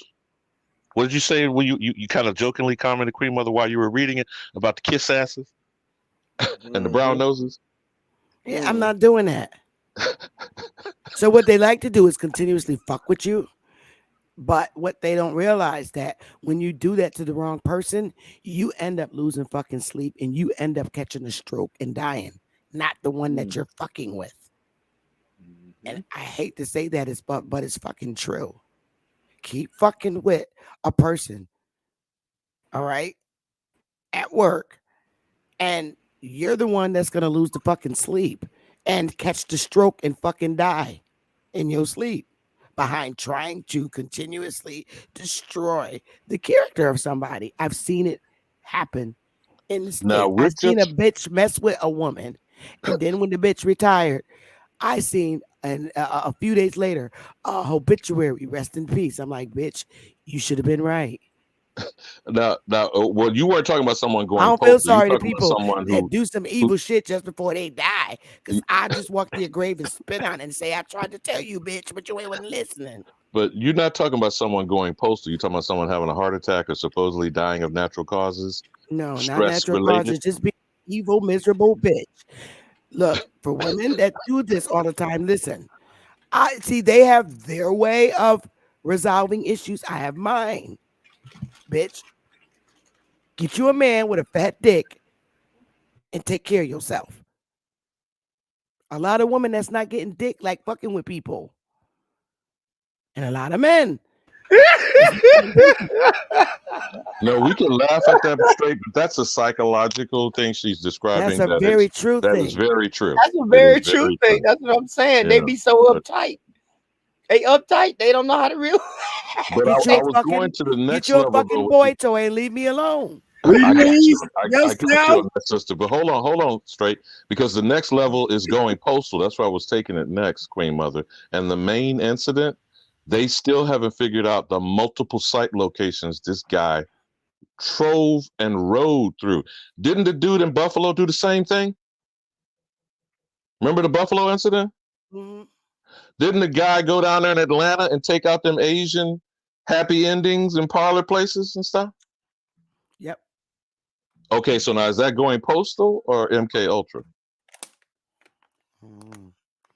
A lot of these bitches really literally have husbands. I'm speaking about white people. They got husbands at home, but they're not getting their backs blowed out. That's not my fucking problem. Mm-hmm. Mm-hmm. You ever? I never could. I know everybody has heard this once before, or heard it. This like is uncut today. A married couple sleeping in 2 separate beds. But that was from bro. Now, okay. Desi Arnaz and Lucy. I Love Lucy was the go ahead, sister. Go ahead. You're taking the words out of my mouth. Come Jackie on with Gleason. the word pregnant. First time reported on TV. Yeah, but you understand? Look at the imagery it creates. People are visual. Some men and women are visualization people. They need to see stuff, you know. So by them sitting down every day watching this same so-called couple on TV, it kind of gets to them subconsciously to where their actions will show that they're really succumb to, you know, that kind of thought training process. That's what I call it. Okay, now since we're still in the context of God complex, though, remember this was the Puritan ethic that was those sitcoms, Father Knows Best, The Doris Day Show. I know I'm dating myself, Queen. Leave it to Beaver. You never even seen his mother and father in the bed. Hello. And what did you say about Pentecostals and the Holy Ghost and, you know, the long skirts all the way down to their knees. This imposition of what? That they call moral values, family values, and look at the fucked up families they produce. And that ain't the tip of the block. But what does all of them have in common? You're trying to make people assimilate into your white, okay, I'm only using them because they use it, mainstream white society, and be like you. That motherfuckers is off the chain. They got married couples that do dumb, freaky shit. Like, honey, here's what I want you to do. I'm going to be asleep. Tonight, I want you to come in and rape me. Pretend like you're the next door neighbor. Dumb shit. And you're calling. Oh, don't forget the sadomasochism. Calling me Spencer. And this is the shit you're doing with your next door neighbor. Don't forget swinging. Sadomasochism. That's what I'm talking about. Let's switch tonight. That kind of shit. If that's mainstream white society, that freaky crazy shit. And that's supposedly coming from suppressed desires, Victorian age, supposed Puritan ethics of the what? Mayflower coming over here, landing on Plymouth Rock and doing what to the American? Going in the bathroom at work, jerking off, and then come back to your desk. Some nasty motherfuckers. I'm going to keep it right what this topic was. That's the difference between God and the devil. Yeah, how about that? I'll leave it at that right there. That's the difference between it's God like and because the you're devil. not like them and you don't fit in. Look, exactly. You hired me to do something, I'm gonna do it and leave. I'm not here to be your fucking friend. But the don't fuck with me, imposition, though, because you're gonna drop dead in the end. I'm not. I know we're circling back to this, but you know why I keep underscoring convert or die. The imposition of one quote unquote culture onto another's existence, not their culture, to your actual existence. Kunta, Bingo. I'm going to beat you into Toby. Hello? Shit is crazy, man. The shit that You go Ali to, Mamu, I and just I figured it can't out. do it. And I watch people in my community. I do. I watch them, and I can't fucking do it. I mean, you go in there and you got to fake like you're white and enjoying them. If your joke's not funny, I'm not fucking laughing. You got bitches in there that be falling all out the chair of a joke and the shit is not funny. You got to do all that just to maintain a good relationship with your colleague. But now my Your sister, shit is corny. I'm gonna say your joke's not funny. Could you please get the fuck away from my desk? then why does evaluation time every year come around? They talk about your Emma Rios, turn your performance. camera on, love, because I got to see who you are in the back here. Nobody else can see you but me. I don't want my show to get porn bombed. So if you could just turn your camera on really quick and turn it off, I just want to make sure that you're somebody Do you get where I'm going with that's this not smoke? going to The porn next bomb me. stage from this white culture manual that she just shared with us. With every year, what they call your evaluations based on performance. Hold up, let me see. Ali Mamu. Isn't that All what they right, say? go ahead, Emma. Emma, you're Ali on. Mamu. Check this out. So to elaborate on what you said, convert or die, we just found out it was actually accept my culture and my and our religion or die. Correct. That's what Queen Mother, convert are you means. bringing that Emma up who said, I'll go wrong, rock with Jesus, but I'll be damned if you take away my God? Emma? Yeah, Emma. She wasn't playing either. And that's exactly how our grannies act. And my grandmother's still like that today. She's trying to figure out how to turn her cam on, sis. She don't have to. You're already on the panel. You could just unmute your mic and talk. A lot of us that can't admit that about our grandparents, that they just stubborn, if that's the right way to say it. You push the yeah, there The you red go. unmute button on your mic She at the got it. bottom of She the got it. screen. She got it. All she got to do is talk now. Emma? Emma? Okay, I can tell you what She happened, keeps Emma. asking, can you hear me in the back chat? No, we can't hear you, sweetheart. Okay, I can tell you what happened. When you came in, you probably didn't allow StreamYard to have access to your camera and microphone. So what you have to do is go back out, right? Go out, you got to leave. Right. Come back in and allow access to your microphone and camera.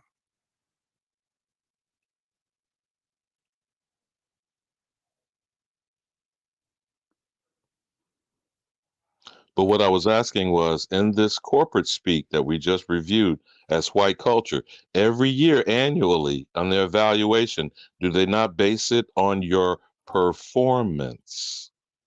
They do. Emma's having a hard time. I don't. What she's got to do, she hit herself out. To turn your microphone on, you hit the. Or their culture. How does she come on with her cell phone? She hits the slash. You hit the thing that looks like a microphone. Yeah, it turns red when you're muting. Hit it so it's now white so you can see your mic, Emma. She fell off again. She got to try and rejoin. But anyway, go ahead, y'all. But straight smoke. What's performative art as far as the Negro in this corporate white culture? You show me how you move. We'll make the money off of you. Just show us your moves. We'll make the money off of it. In other words, we've been branded as clowns, thieves, murderers, all anything derogative that you can name. So that's why in the very beginning of when Sister Bethy did this, I didn't really want no smoke in the game because I don't go by that book. I don't rock with that book. I have to be Right. very, very upfront with that. A lot of us don't. You know, because I know what that book represents history-wise. So how can I go along with that? Honestly, just honestly ask yourself that. Facts. I'm sorry. I'm sorry. And that book's spooky. Don't apologize. That book's spooky. That book very spooky. That book ain't even complete, bro. It ain't even complete. So why would I read a book that's got half of the story in it? Let's be honest, you know? Like I brought up earlier, the book of Enoch is not in there. It's 12 other ones that's not in there. Why are those books not in there? I digress.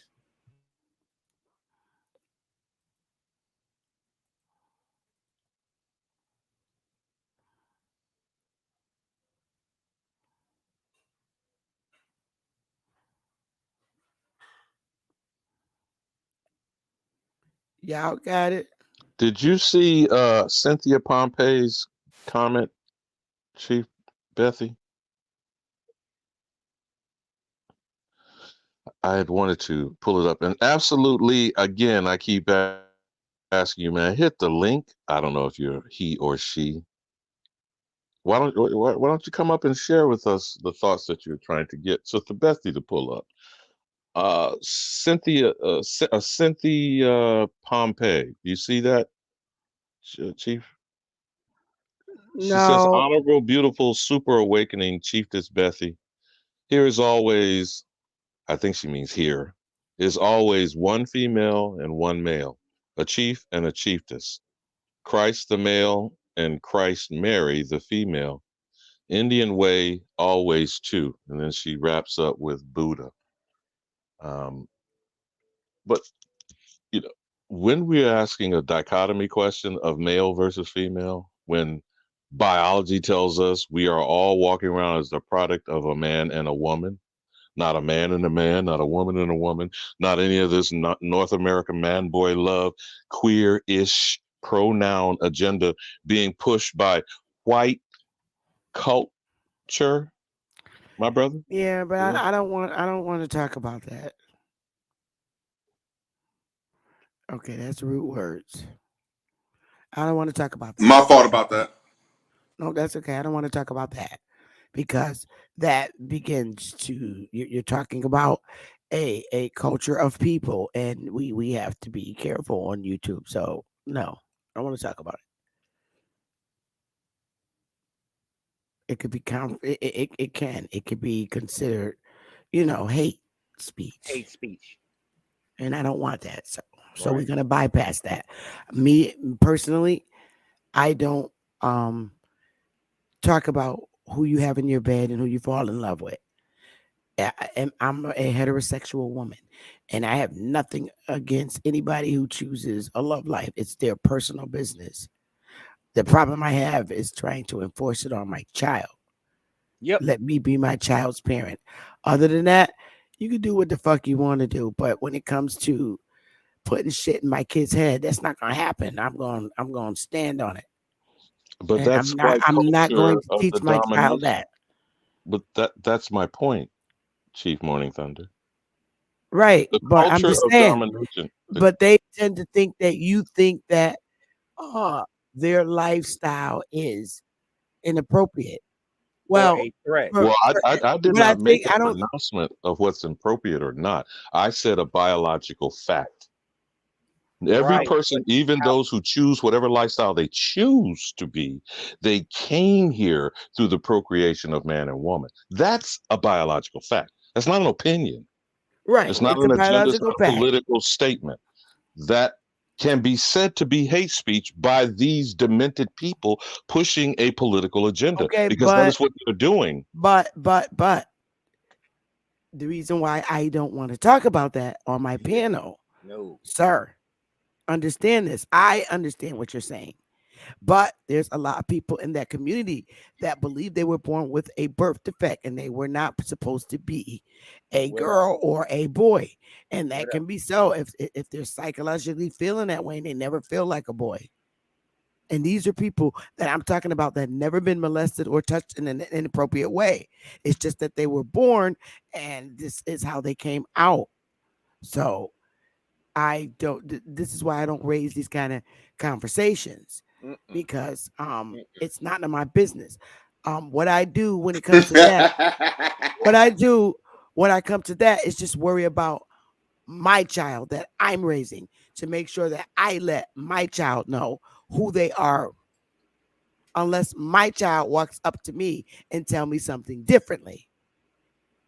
I worry about my own. I don't worry about other people's personal lives. I could give less than a 2-bit fuck. So when it comes to the school, I'm going to correct my child before they go to school and say, look, this shit ain't true or for whatever it is. Here it is. And I'm going to make sure my child stands on it. That's all. So you can institute whatever the fuck you want in school. But when you get a Bethiette, it's going to be a motherfucking problem because little Bethiettes are going to check you at the motherfucking door. That's all.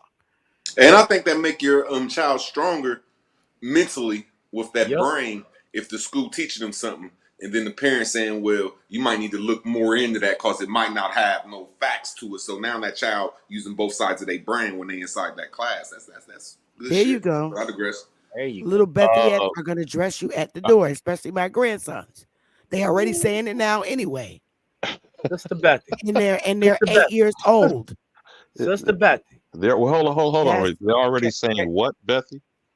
At 8 years old, at 8 years old, my grandsons will tell you, they'll pull that thing down and tell you, I got a wee-wee, and they'll show it to you. They're not going to tell you they ain't switching. They're not switching. Nah.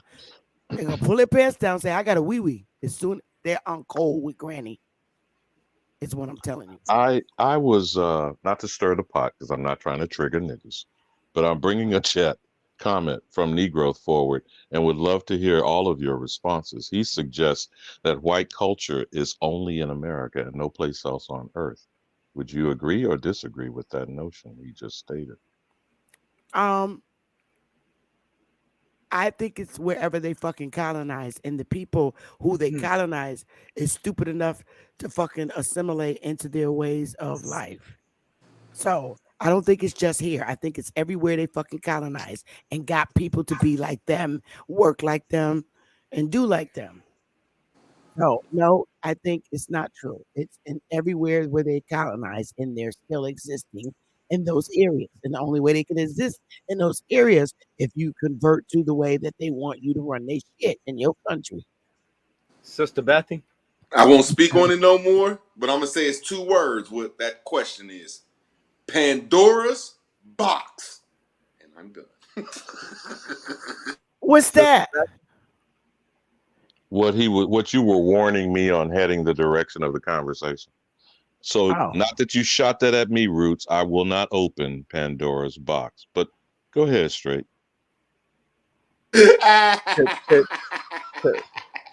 To stay, Sister Bethy, I want to reinstitute what I said because now after sitting here talking and listening and understanding and comprehending at my own speed and my own mind, I'm gonna show you how sharp I'm thinking. So is God or a man or a woman? In actuality, why, yes, because he created man and woman in his image, correct? Yep. So why are they competing?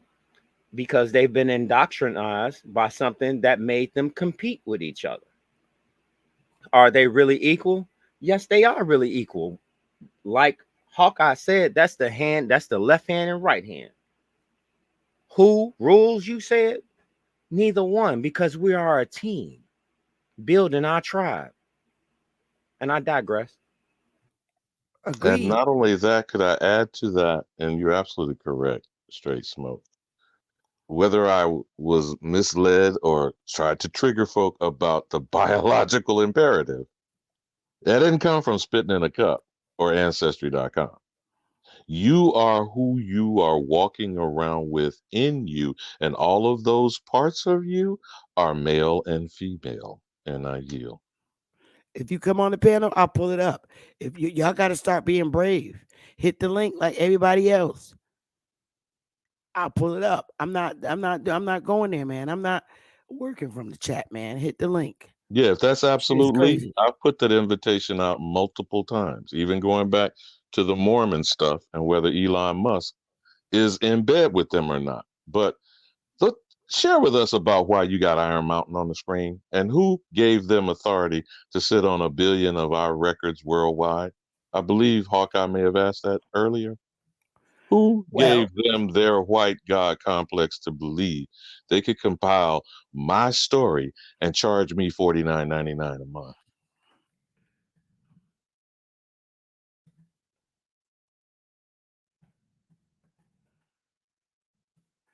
okay.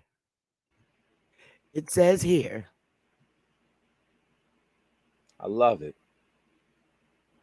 as a way to assist its members, the church began to send representatives to local collections of records, copy them all, and bring them back to Utah.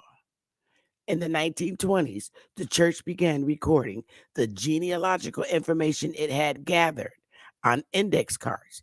And in 1938, it started to make copies on microfilm. So there it is.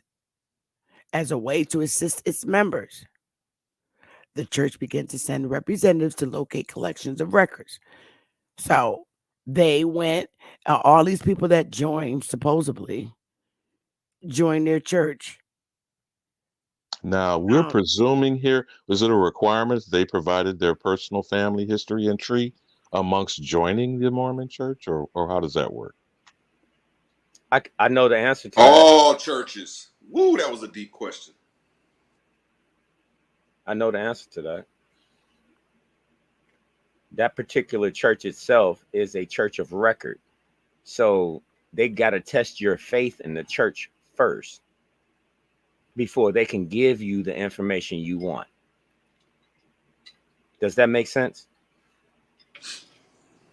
And what are the test parameters? Say that again. And what are the test parameters to prove you're going to be jumped into this gang? Oh, it's only one word for that. It's called dedication, my brother.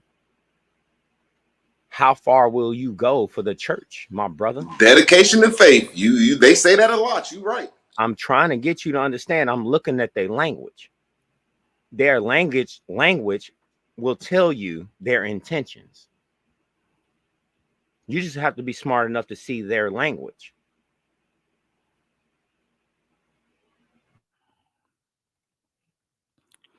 They got it. They got those records based on their religious belief at the end of the day. So in order for you to get those records, that means that they built a church in that time that had and operated a FOIA request system. Correct, Sister Bethy? But did you not date this in the 1920s from what you just read?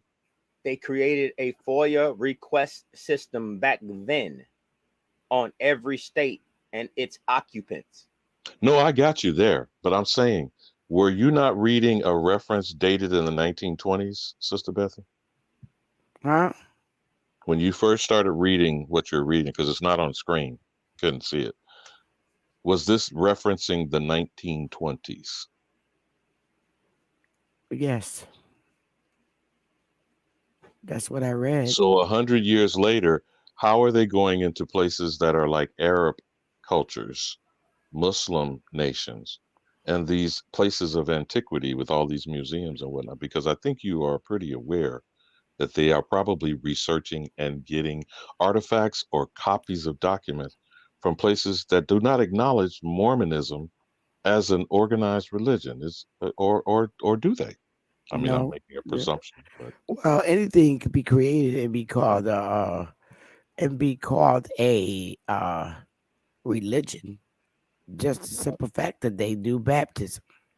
So they get excused. They get, they're a type of Christianity. They do worship Christ. So as long as you worship Christ, they don't give a fuck how you run your church.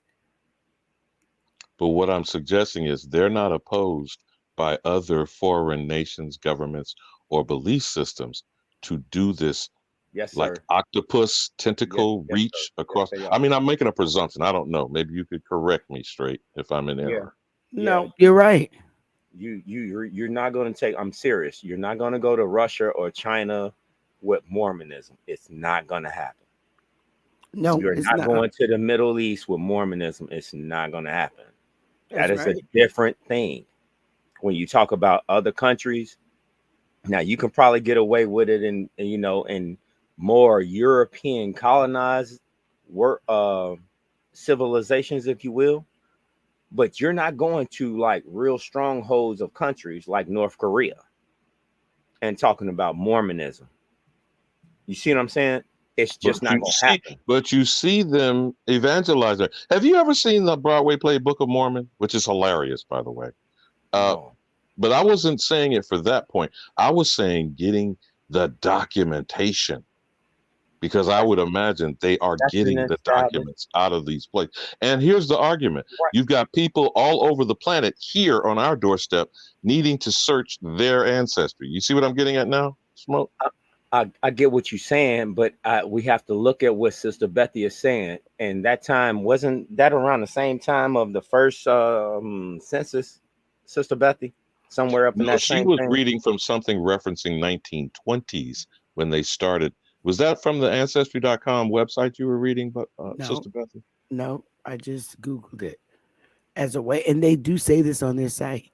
As a way to assist its members, the church began to send representatives to locate collections of records, copy them all, and bring them back to Utah.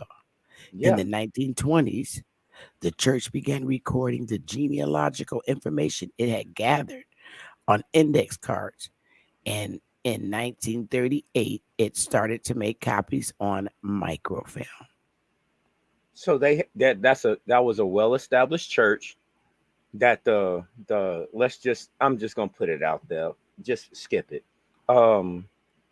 That's the same church that operated in Rome or Italy or Great Britain, any of these other places. See, because that's still a derivative of their mentality or culture. You understand what I mean? This is still a derivative of Yeah, them. they call themselves a Christian denomination. They say they're the Latter-day Saints of Jesus Christ. But go ahead, brother. Right. That's They're what I'm saying. saying. Go ahead, Sister Bethy. I'm sorry. Oh no! It's okay. I was gonna read something where. No, go ahead, please. It says, according to a 2015 Mother Jones article, the church began collecting genealogical records in the late 1800s and storing them in a bunker known as the vault. The alleged idea was that the church members could use such records to identify and posthumously baptize ancestors who might join them in the afterlife. Today, the Latter-day Saints Church claims to have the records of over 12 billion deceased people, some going all the way back to the first century. Data gathers on 220 teams in 45 countries, along with hundreds of thousands of Mormon volunteers, are digitizing millions of paper records, photos, microfilm, and more. Allegedly 12 billion deceased people. Allegedly. It didn't say allegedly. It says today. I'm saying allegedly. The Latter-day Church claims to have the records of over 12 billion deceased people. So what that is telling you is them times that you were seeing the Mormons try to come knock on people's doors and say, hey, how's it going? And try to talk to you about God and all this, ask you your name and everything. They have a record of your house, your name, and the people just that quick because you just did that for them. They are in on it too. You see what I'm saying? They got boots on the ground. All of those institutions are in on it. All of them. That's all of them. Like I said, that's a derivative of the same thing, the same entity. You can reword an entity how many times you want. You can call it a shell company if you like, from the mother company. I mean, literally, how many denominations do you really need to get the word? If that's what you're saying. Why is there so many derivatives of the word? Last count, isn't it like 600 plus Christian denominations? It doesn't make a difference, but y'all all want to claim to say y'all reading the same book, but y'all coming up with different interpretations. See, that's where man comes into play. And that's why this book is the most rewritten book in the world. I digress. Oh, God. Which one?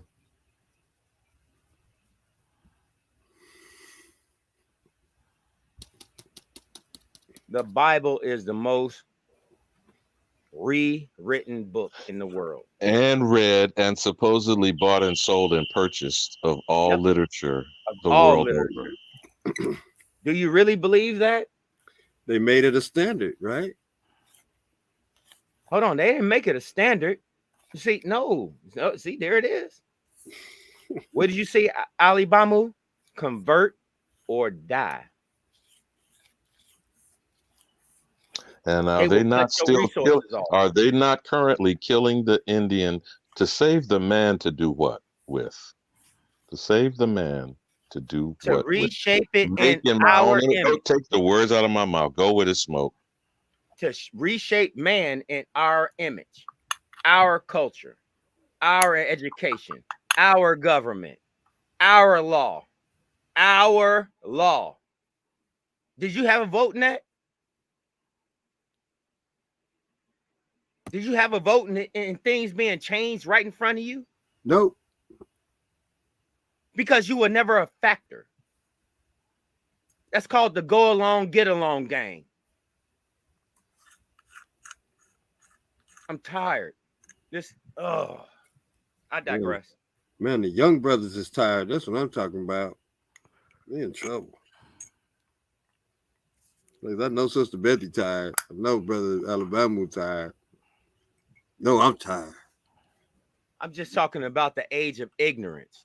I'm tired of the age of ignorance. Why are we hoisting up these people that all they can do is show their ass, talk foul, and be stupid, and make stupid life decisions and choices with their families and making kids at a young age? I mean, it's asinine to see the trend of humanity.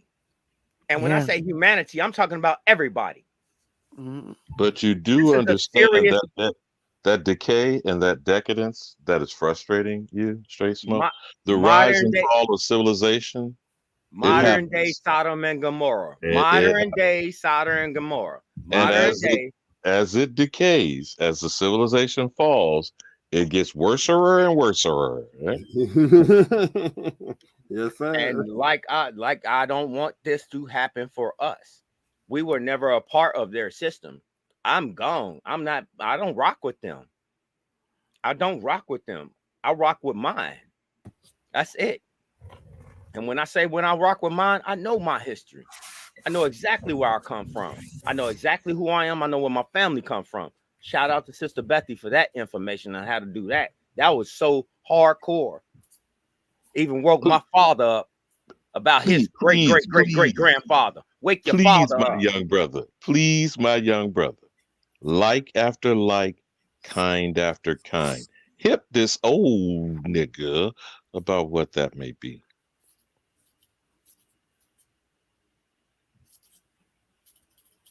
It's dedication. It's faith. It's comprehension. It's learning how to be you, where you really come from, what you really do. The things that you do, most people can't do. You don't see jewels in yourself, but you see jewels in other people. Make that make sense. Facts. That means that you're not even focused on you and what you can truly do. Yep. You would doubt yourself before you would doubt yourself and give other people praises. Yep. You think I care about Jay-Z and all these other, you think I care about these people? They don't care about me. I know you don't. But what happens when you're out of tune? What happens to anything out of tune, especially an instrument in music? It's discord, right? It's disharmonious. And that's why I always, when I feel like I'm out of tune, I pull up my keyboard and I'll run a couple riffs to get right back in it. Because if you don't hear a note, you're walking in a dead step. Yeah. So Pamboo-booism is a variation of convert or die. Would you agree? Correct. Yep. You Yep. just said it. Toby, you said it earlier. Yep. Go along, get along, gang. Go along, get along, gang. There you go. There you go.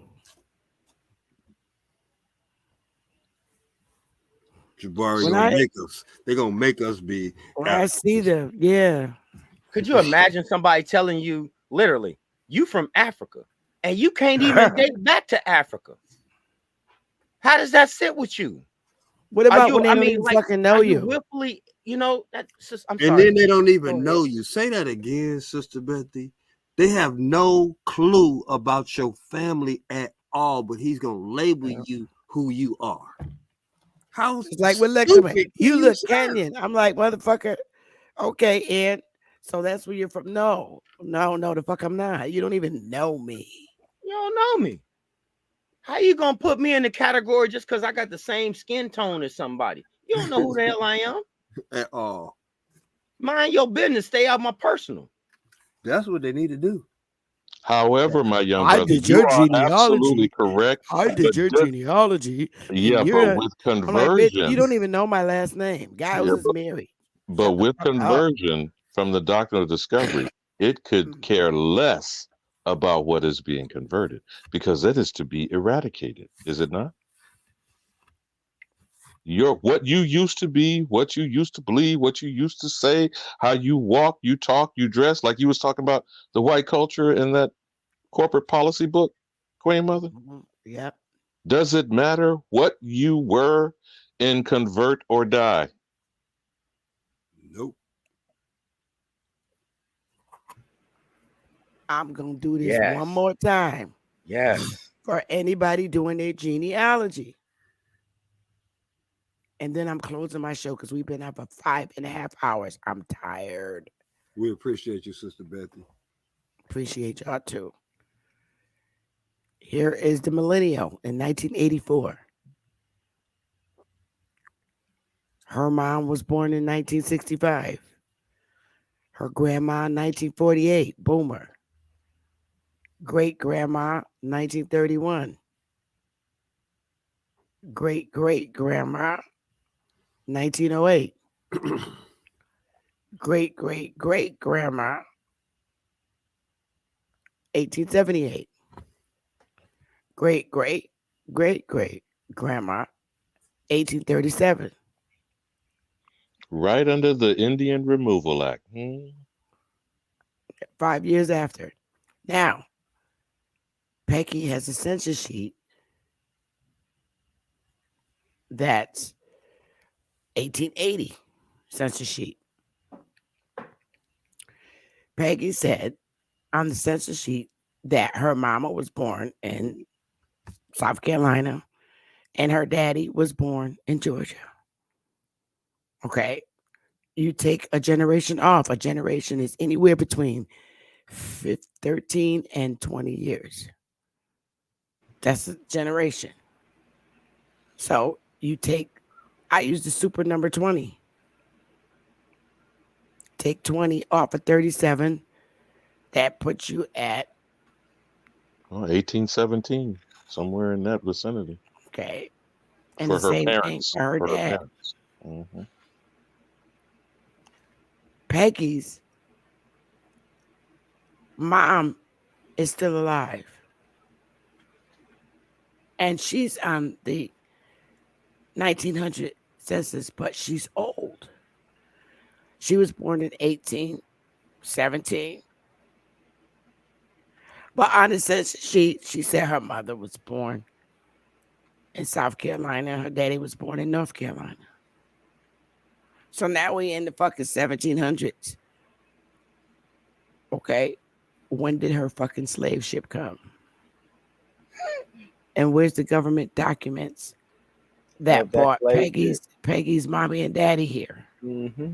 If they're saying that their parents were born here, how the fuck? Well, if Peggy's mother is alive in 1900 and the census taker came around and Peggy's mother was born in 1817, said my mom was born in South Carolina, my dad was born in North Carolina. Where's the fucking slave ship with her mom and dad's name? We've been here. They've been here. This family tree lineage has always been here. There's no fucking slave ship. And guess what? There's no history on the census sheets that said that they were slaves. So where's the fucking slave ship? If all of them are head households.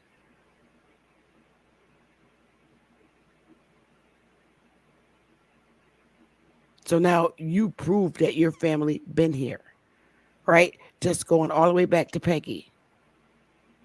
You go in court and say, I've always been here. What is the court going to say? No, you didn't. You came on a slave ship. Oh, really? Now it's your proof to prove it.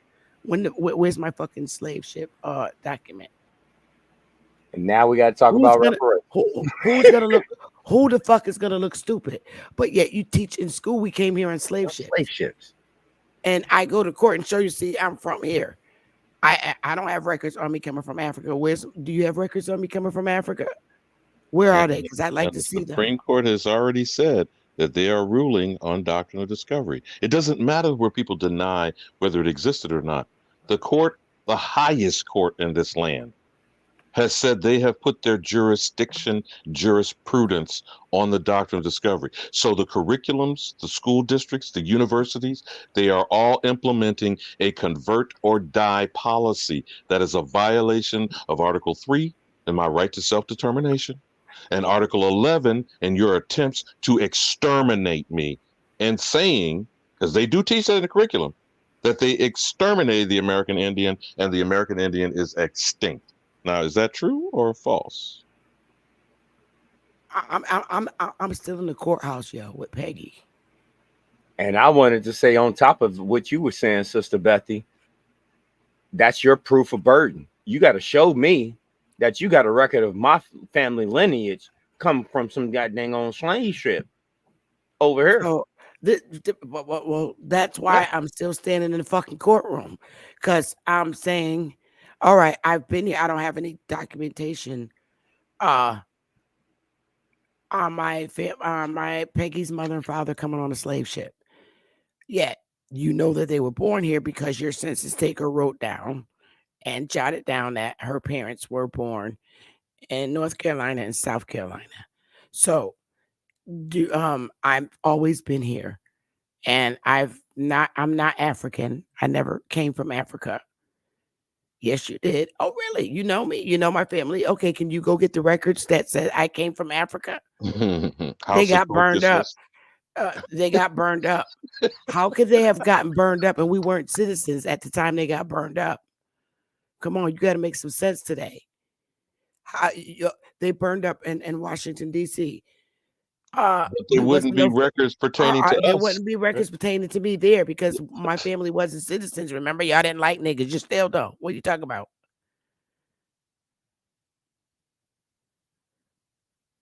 Give me the records. I'll wait right here. You have to prove it, Mr. White man in the court and white lady. Go get the records because you're from where? Germany, bitch. Okay, let's go. Get my records. Oh, you said you're from where? You're from Sweden, and you know my fucking family came from Africa? Really? Where's the records? Oh, wait a minute. You're from Italy? You're Italian? And you know my family, and you know they for sure that they came from Africa. Really?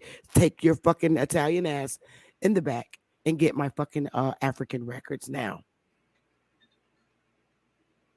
Church of Mormon, Latter-day Saints. I think that we should probably throw a FOIA request at the Latter-day Saints Church, for real. Because you came from Italy, so how the fuck you saw me in Africa? Did you make a trip there? We should do that.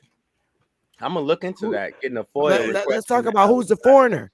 Let's talk about who's the foreigner here while we in here. Bitch, you came from Italy in what? 19 what? You're the foreigner. So you're gonna come from Italy and tell me where the fuck I'm from. Get your ass out of here. Chief standing 10 toes down. You want to prove this shit in court? We in court talking, Mr. Italian man or Mr. Dutch lady.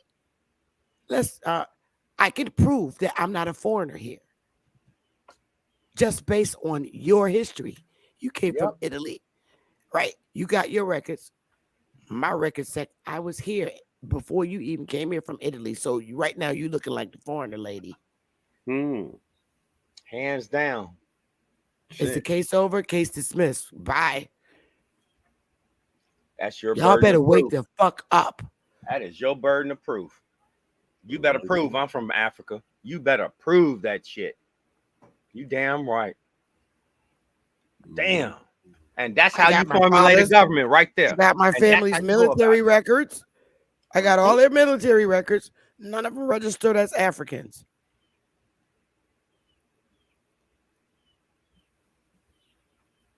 That part.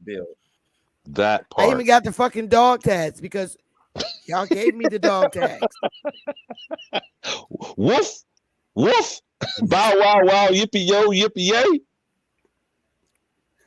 That's dropping the bomb So, right there. I'm just saying, like, people, from other races. I'm not being racist, but if you're Dutch, French, Spanish, Russian, German, I don't give a fuck what European race you are.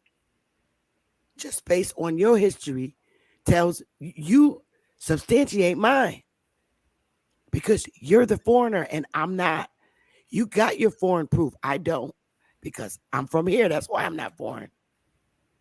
Sister Betty, can you pull up that what is that called? The like the millennial dates or years? You know what I mean? The timeline for the Generation. I love seeing the lost, silent, and greatest There you go. generations. When you I'm updating this to put the Y in there just to make it stick right. Some in the chat say they Muslim prefer to be millennial. said to be Generation Y than millennials. Well, But it's the remember, truth. yeah, but remember, we're 2 generations in the 21st century. We're 23 years in.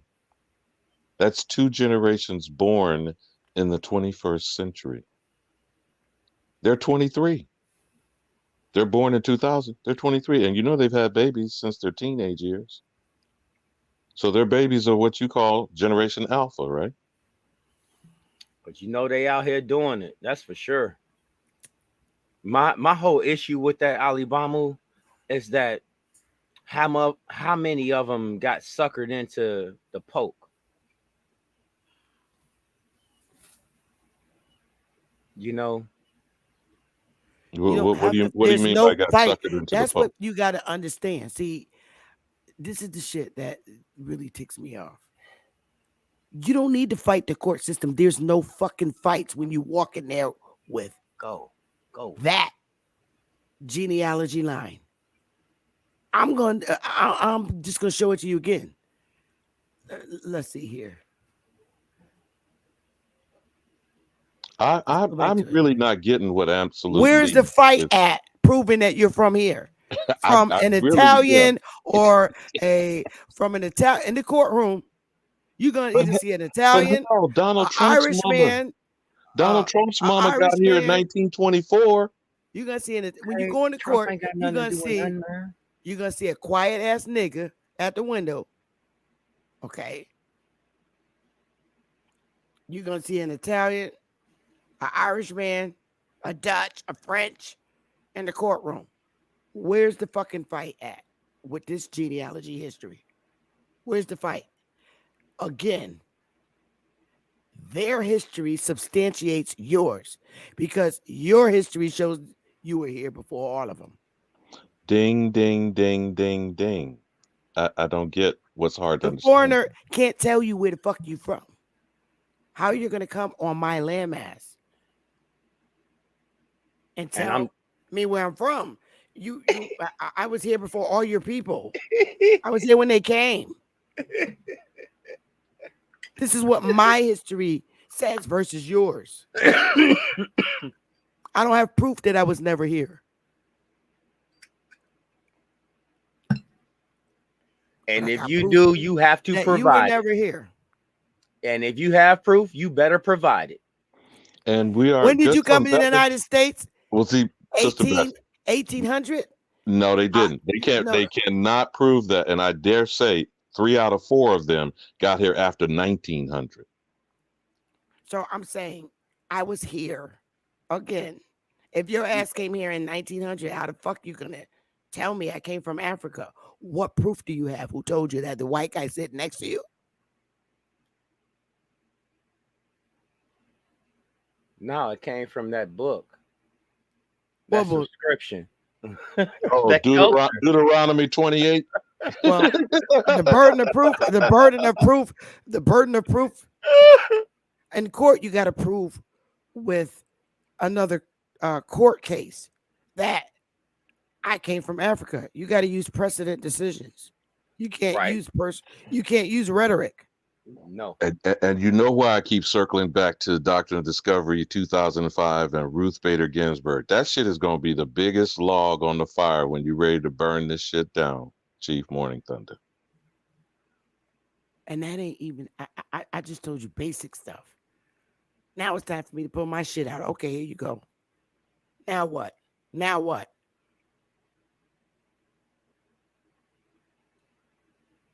Y'all go to bed and get y'all some rest and just meditate on just this genealogy. And what I told you, the last person on your tree, the earliest person on your tree, has a mama and a daddy. Amen. Amen. On the census sheet. Queen Mother. You know, I'm getting to the point of being more than furious with these people who are disrespecting their ancestry. I don't care if you don't give a damn about yours, but you're not going to be disrespecting mine. And you're not going to be standing in my face talking about spit in a cup. That's no different than saying, here, nigga, Kunta, put this chain on. And I'm finna whip your ass into being Toby. And I'm going to prove it by you spitting in this cup. And then I'm going to bring some genetic modified pseudoscience from Darwinism. And I'm going to continue to beat you into unconsciousness till you, what do? Straight? Consent? Submit? The Dred Scott case doesn't apply to me. He was a slave. I don't have that history. No, I think New Penny is misguided by trying to conflate two things. She's saying the 2005 case that I keep referencing. Remember, we went and covered Cheryl, City of Cheryl versus Oneida Nation, and the ruling authored by Ruth Bader Ginsburg said we got the shit that we got based on the Doctrine of Discovery. That's in the court record, right? Yes. That's what the judgment was based on, right? Yeah. And what did you say in the response of analyzing what does fee simple mean? And how does the land get vested into the sovereign? I think the slow bus people are clueless or not hearing. What was your understanding from that judgment? That they acknowledge fee simple, land patents, heirs land are vested in who? The American. And there can be only one. Used in real estate, that means full and irrevocable ownership of land and any buildings on that land. Fee simple is the highest form of ownership. It means that land is owned outright without any limitations or restrictions other than local zoning ordinances. And who did Ruth Bader Ginsburg said that was vested in? The sovereign. And who is the sovereign in America? The American, not African, idiot. Correct. Did you see the one word that you did not say in that? Her fucking history is not even from fucking here. So her little ugly dead ass is going to say that. She went to her grave on it, but that's okay. She's turning over and shaking. She ain't even from here. Where's she from? The one word that you did not say in that whole list of things that you read was they were not taxed. Facts. They were not taxed. You do not have And jurisdiction. why can they not be taxed? Straight smoke? Because that is not a taxable land by law, their law. And that's, oh my God, I love this. That's why we have to continue to pound the pavement, put these kind of things out there for people to go look for yourself and understand. We're not just pulling this out our ass. Go and do your own history and research and your own, and understand that some of you all are not what they The say. only reason why a state can tax you is because you agreed to be a citizen in that state. If you're not a citizen in that state, they don't have jurisdiction over you, so they can't tax you. Would you say hence the migration, Sister Bethy? Yes, pretty much. Mm-hmm. Mm-hmm. If you wasn't a citizen of a state, they cannot tax you. The United States citizen Sister gets taxed. Bethy, I will wrap with this paraphrase quote from Cuddy's show when we were talking about, you saw that leaked memo out of Chicago talking about how they bring in these migrants, a protected status over here, and did not want the quote unquote Black American to realize that this would cause an international incident. Straight Smoke, why would it cause an international incident between two protected class of people? Oh, it's because you were giving money to one and lying to the other. Correct. That's how that don't work. They got them people staying in the Chicago police departments. And why would they even mention black people? See, they give themselves away when they do that shit. You said you don't want it to be a problem with the black because you know who the fucking Aboriginal is on the mainland. So, I mean, that's what happens when you try to hold a lie so long and shit come out. Why is it specifically black people? You didn't say the white people or the German people or the English people. You just specifically said the black people. Why? And that's first of all, that tells you foreknowledge. That also includes the history of the struggle and the oppression of said people, and the acknowledging that it's an international violation. Right. And they are compounding it by dumping more migrants. Notice they don't call them immigrants, either with an I or an E. They think they're politically cute by calling them migrants, alleging refugee asylum status.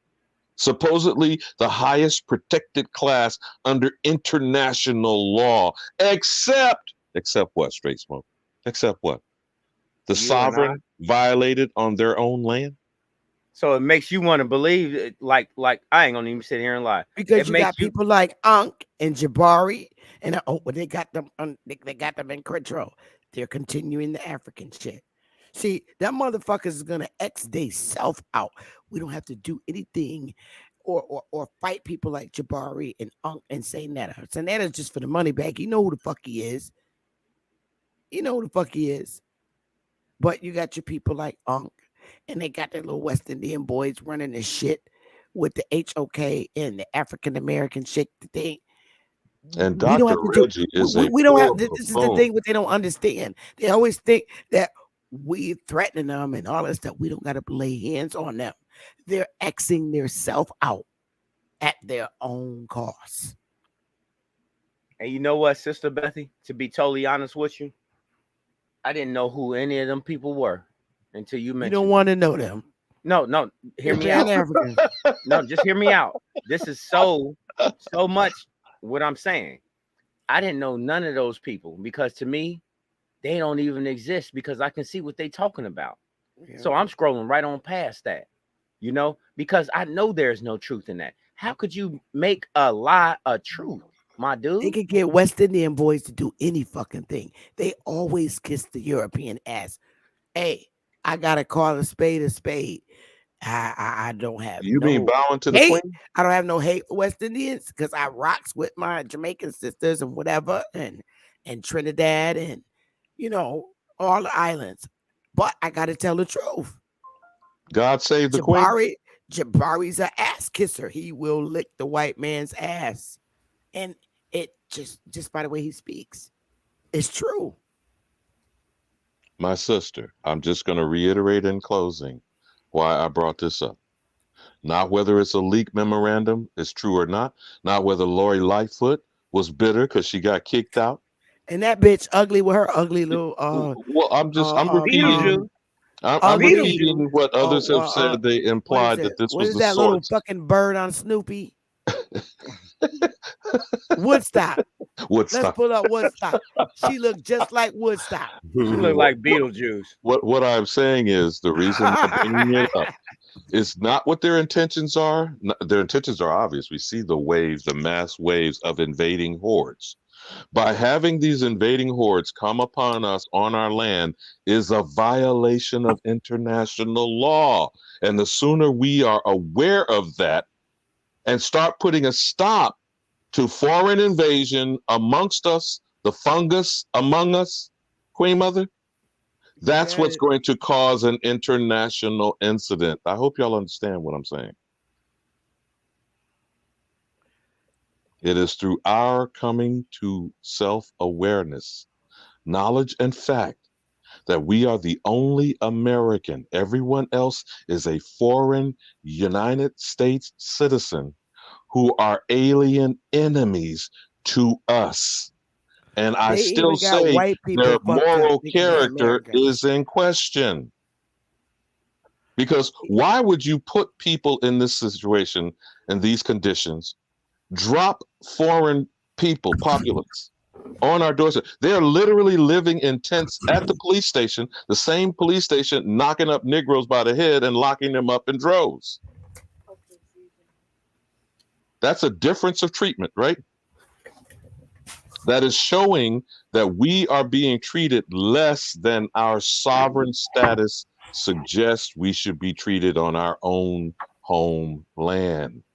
And the quicker we become aware of that, the quicker we can stand 10 toes down, as our chief has already suggested, in every court, jurisdiction, state, federal, local, and international, that we are being violated daily, 24 hours a day.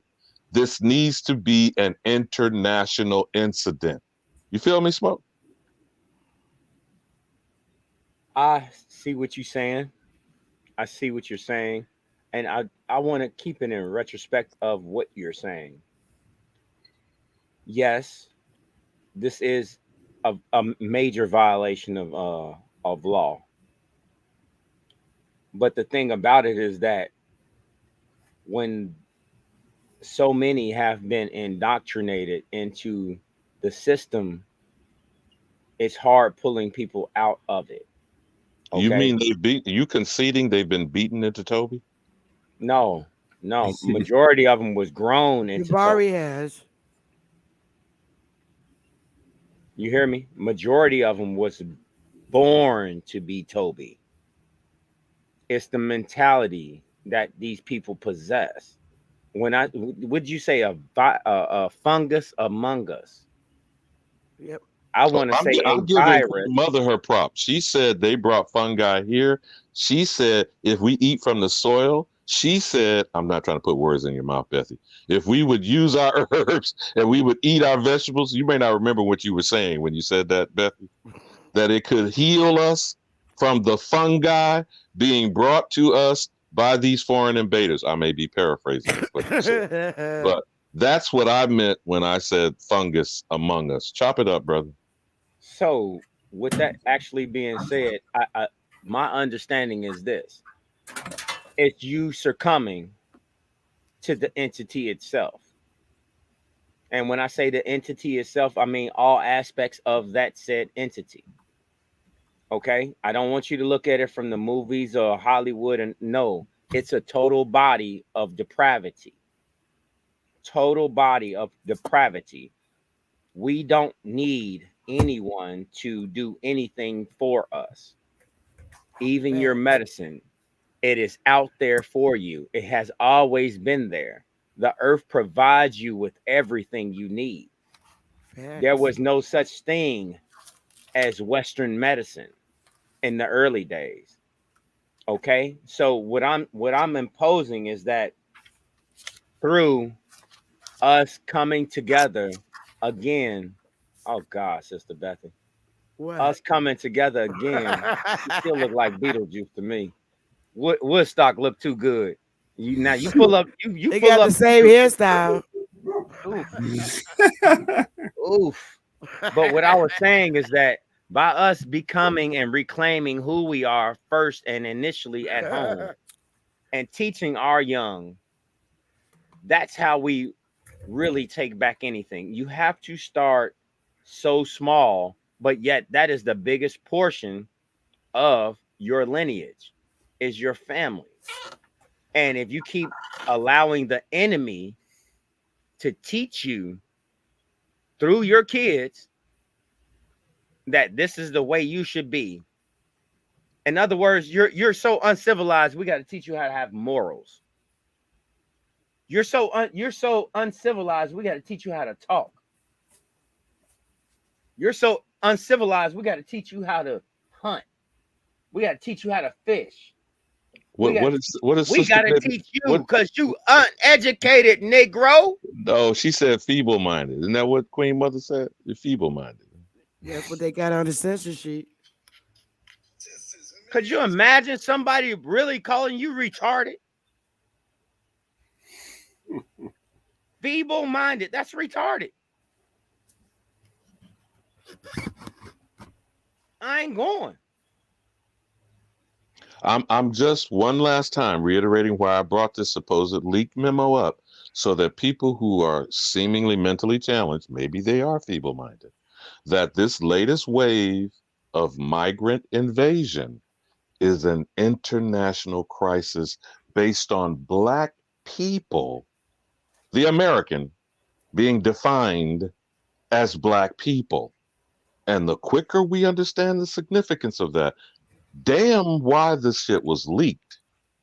It is an acknowledgement on documentation that the sooner we are aware of this, this is an international crisis. You feel me, brother? So it's But you not are about us already a part being of the plan. encouraged to support migration or whining about, you know why this got actually leaked originally? In a certain neighborhood in Chicago, they were trying to take a park and a dilapidated, closed down elementary school and turn it into an encampment. And maybe that's what triggered niggas there. No, that wasn't it. I'm sorry. That's my home. My family's still there. I already know everything that's going on there. It's not what you is that I get the documents you talking about, but prior to that document is that we was bully pulpitting these people for real because they're making Chicagoans pay for these people. And you're asking us to pay for them and you owe us for real. Like you got to really understand what I'm saying because they took away all the industrial jobs there. Every bit of them are gone. All you can be is a service person. That's a service state. The inner city is a service state. It's a police state. It's a surveillance state. Yet they have cameras on every block, but they can't solve a murder. That's what I'm saying. What I'm trying to get you to understand is that throughout time, what they have shown you is the small pocketed areas, namely in large cities, is where the most surveillance happens. That's where your most crime happens. So they have to ramp up surveillance. Okay. Everything in their eyes work hand in hand because you're going to pay for it regardless.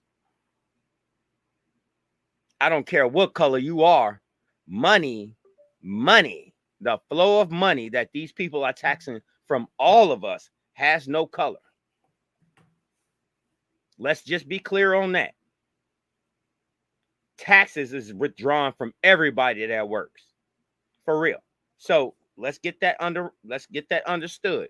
What's going on in Chicago is this. Black folks ain't just been waking up to it. They've been saying this for a long time. That's why they have 1, 2, 3, 4, 5, 6, 7, 8, 9, 10 different little villages there of different cultures already. It was to impose on the land that is already preoccupied for us. They done already tore down 1, 2, 3, 4 complexes, let's call them complexes, you know, high-rise apartment buildings, Ida B. Wells, et cetera, et cetera, et cetera, and move everyone in those places to the south and gave them low-income housing based on their income. So what they initially did was they thought they was opening up the interior of Chicago to these people, but they forgot that people have to still travel back there to come to what? Work. And now when they come to work, they're faced with this. So when they see that now, they're like, well, why is my taxes now? It went from 22% to 35 to 38% a check. 38% out your check. 38. That's almost, you see what I'm going with this? They're encroaching on that 50-50. So it doesn't matter if your wages going up, they're taxing you for the increase of your wages. And yet again, I'm going to say this again. That's a service city. Chicago is a service city. All they have is entertainment and sports. They don't have nothing else. I mean, what is there? It's a lot of government property in Chicago. Did you know that? That's right.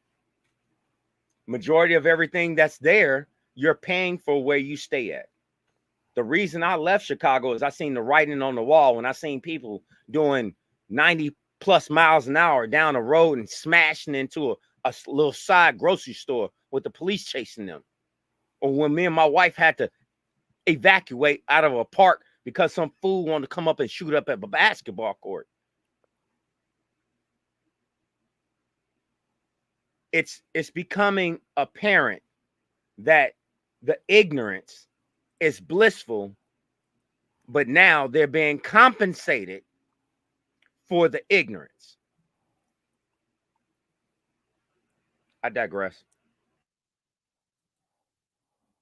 Thank you, Queen Mother. I know you're weary. I'm going to ease out the back door. I know I said love, peace, and Afro sheen hair grease on the train. Peace and love to you, Queen. We've been out for a long time, y'all. We done killed, let me see how many hours we done did. Woo, 5.5 goddamn hours. 2 minutes to be 6 hours. And she got the last name of an Indian, Lightfoot. How the fuck you get that out of Africa? Complete sellout. These people amaze me. I'm serious. Amazing. Go along, they amaze along, me. Gang. It's crazy. But y'all know what time it is. I'm gonna get my Appreciate shower. you once again, Chief. This was wonderful, Sister Bethy. I've been sitting back talking to my son, listening though. My fault for not. Thank Much you for love, having me everybody. up. Peace and love, It's been everybody. beautiful, y'all. It's really been beautiful. Nah, for the last 4 days it's been, and a lot of people are saying different things, and we're not cussing each other out and shit. Good stuff, Sister Bethy. Hit the like, subscribe. I don't like that. I like to talk, really. I do. I really like to talk. But I like when more people come on the panel because it's always good to hear what's going on in the people's chat's minds. But they just choose to write it in the chat, which is like crazy. You got to be able to dialogue with your people other than typing in the chat room. Good teaching. Good teaching, Sister Bethy. Good dialoguing and teaching to you too. Straight Smoke, Chief Eagle Eye. Yeah, we appreciate you very much, Chief. I know. I appreciate you y'all so much, too, Sister man. Bethy. This is Thank fun. you so much. It's truly fun. I Much love y'all love to too. everybody. Much love to y'all too, man. Take it easy.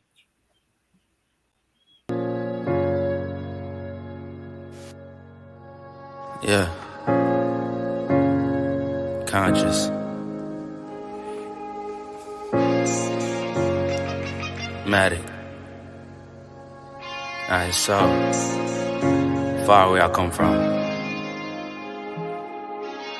I sit and wonder about the times that it made sense. But nowadays, I don't worry about what's past tense. My younger days, I used to hang around with mad friends. If we just fell out, I don't really know what happened. A lot of people come around and keep you stagnant, distraction. So yeah, don't show them no compassion. We was really out here grinding, really rapping, stacking them Franklins, them Grants, and them Jacksons. Imagine if we would've never chased our passion. We probably would've never knew what happened. They was all just talk, we showed action. Once they leave, don't you let them back in. Just pack up all their stuff and send them packing. I'm blacking on anybody thinking they could act up with me. This vibe ain't for free, cause where I'm at in life, I'm only focused on me. Note the self, know yourself, focus on your health. They don't wanna help, then fuck it, do it by yourself. Don't give them no excuse to put you on the shelf. If it's me, myself, and I, then it's no one else.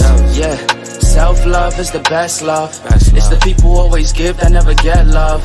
They ain't real enough to probably say they messed up. Just let it go and make the best of it. Yeah, self-love is the best love. It's the people who always give that never get love. They ain't real enough to probably say they messed up.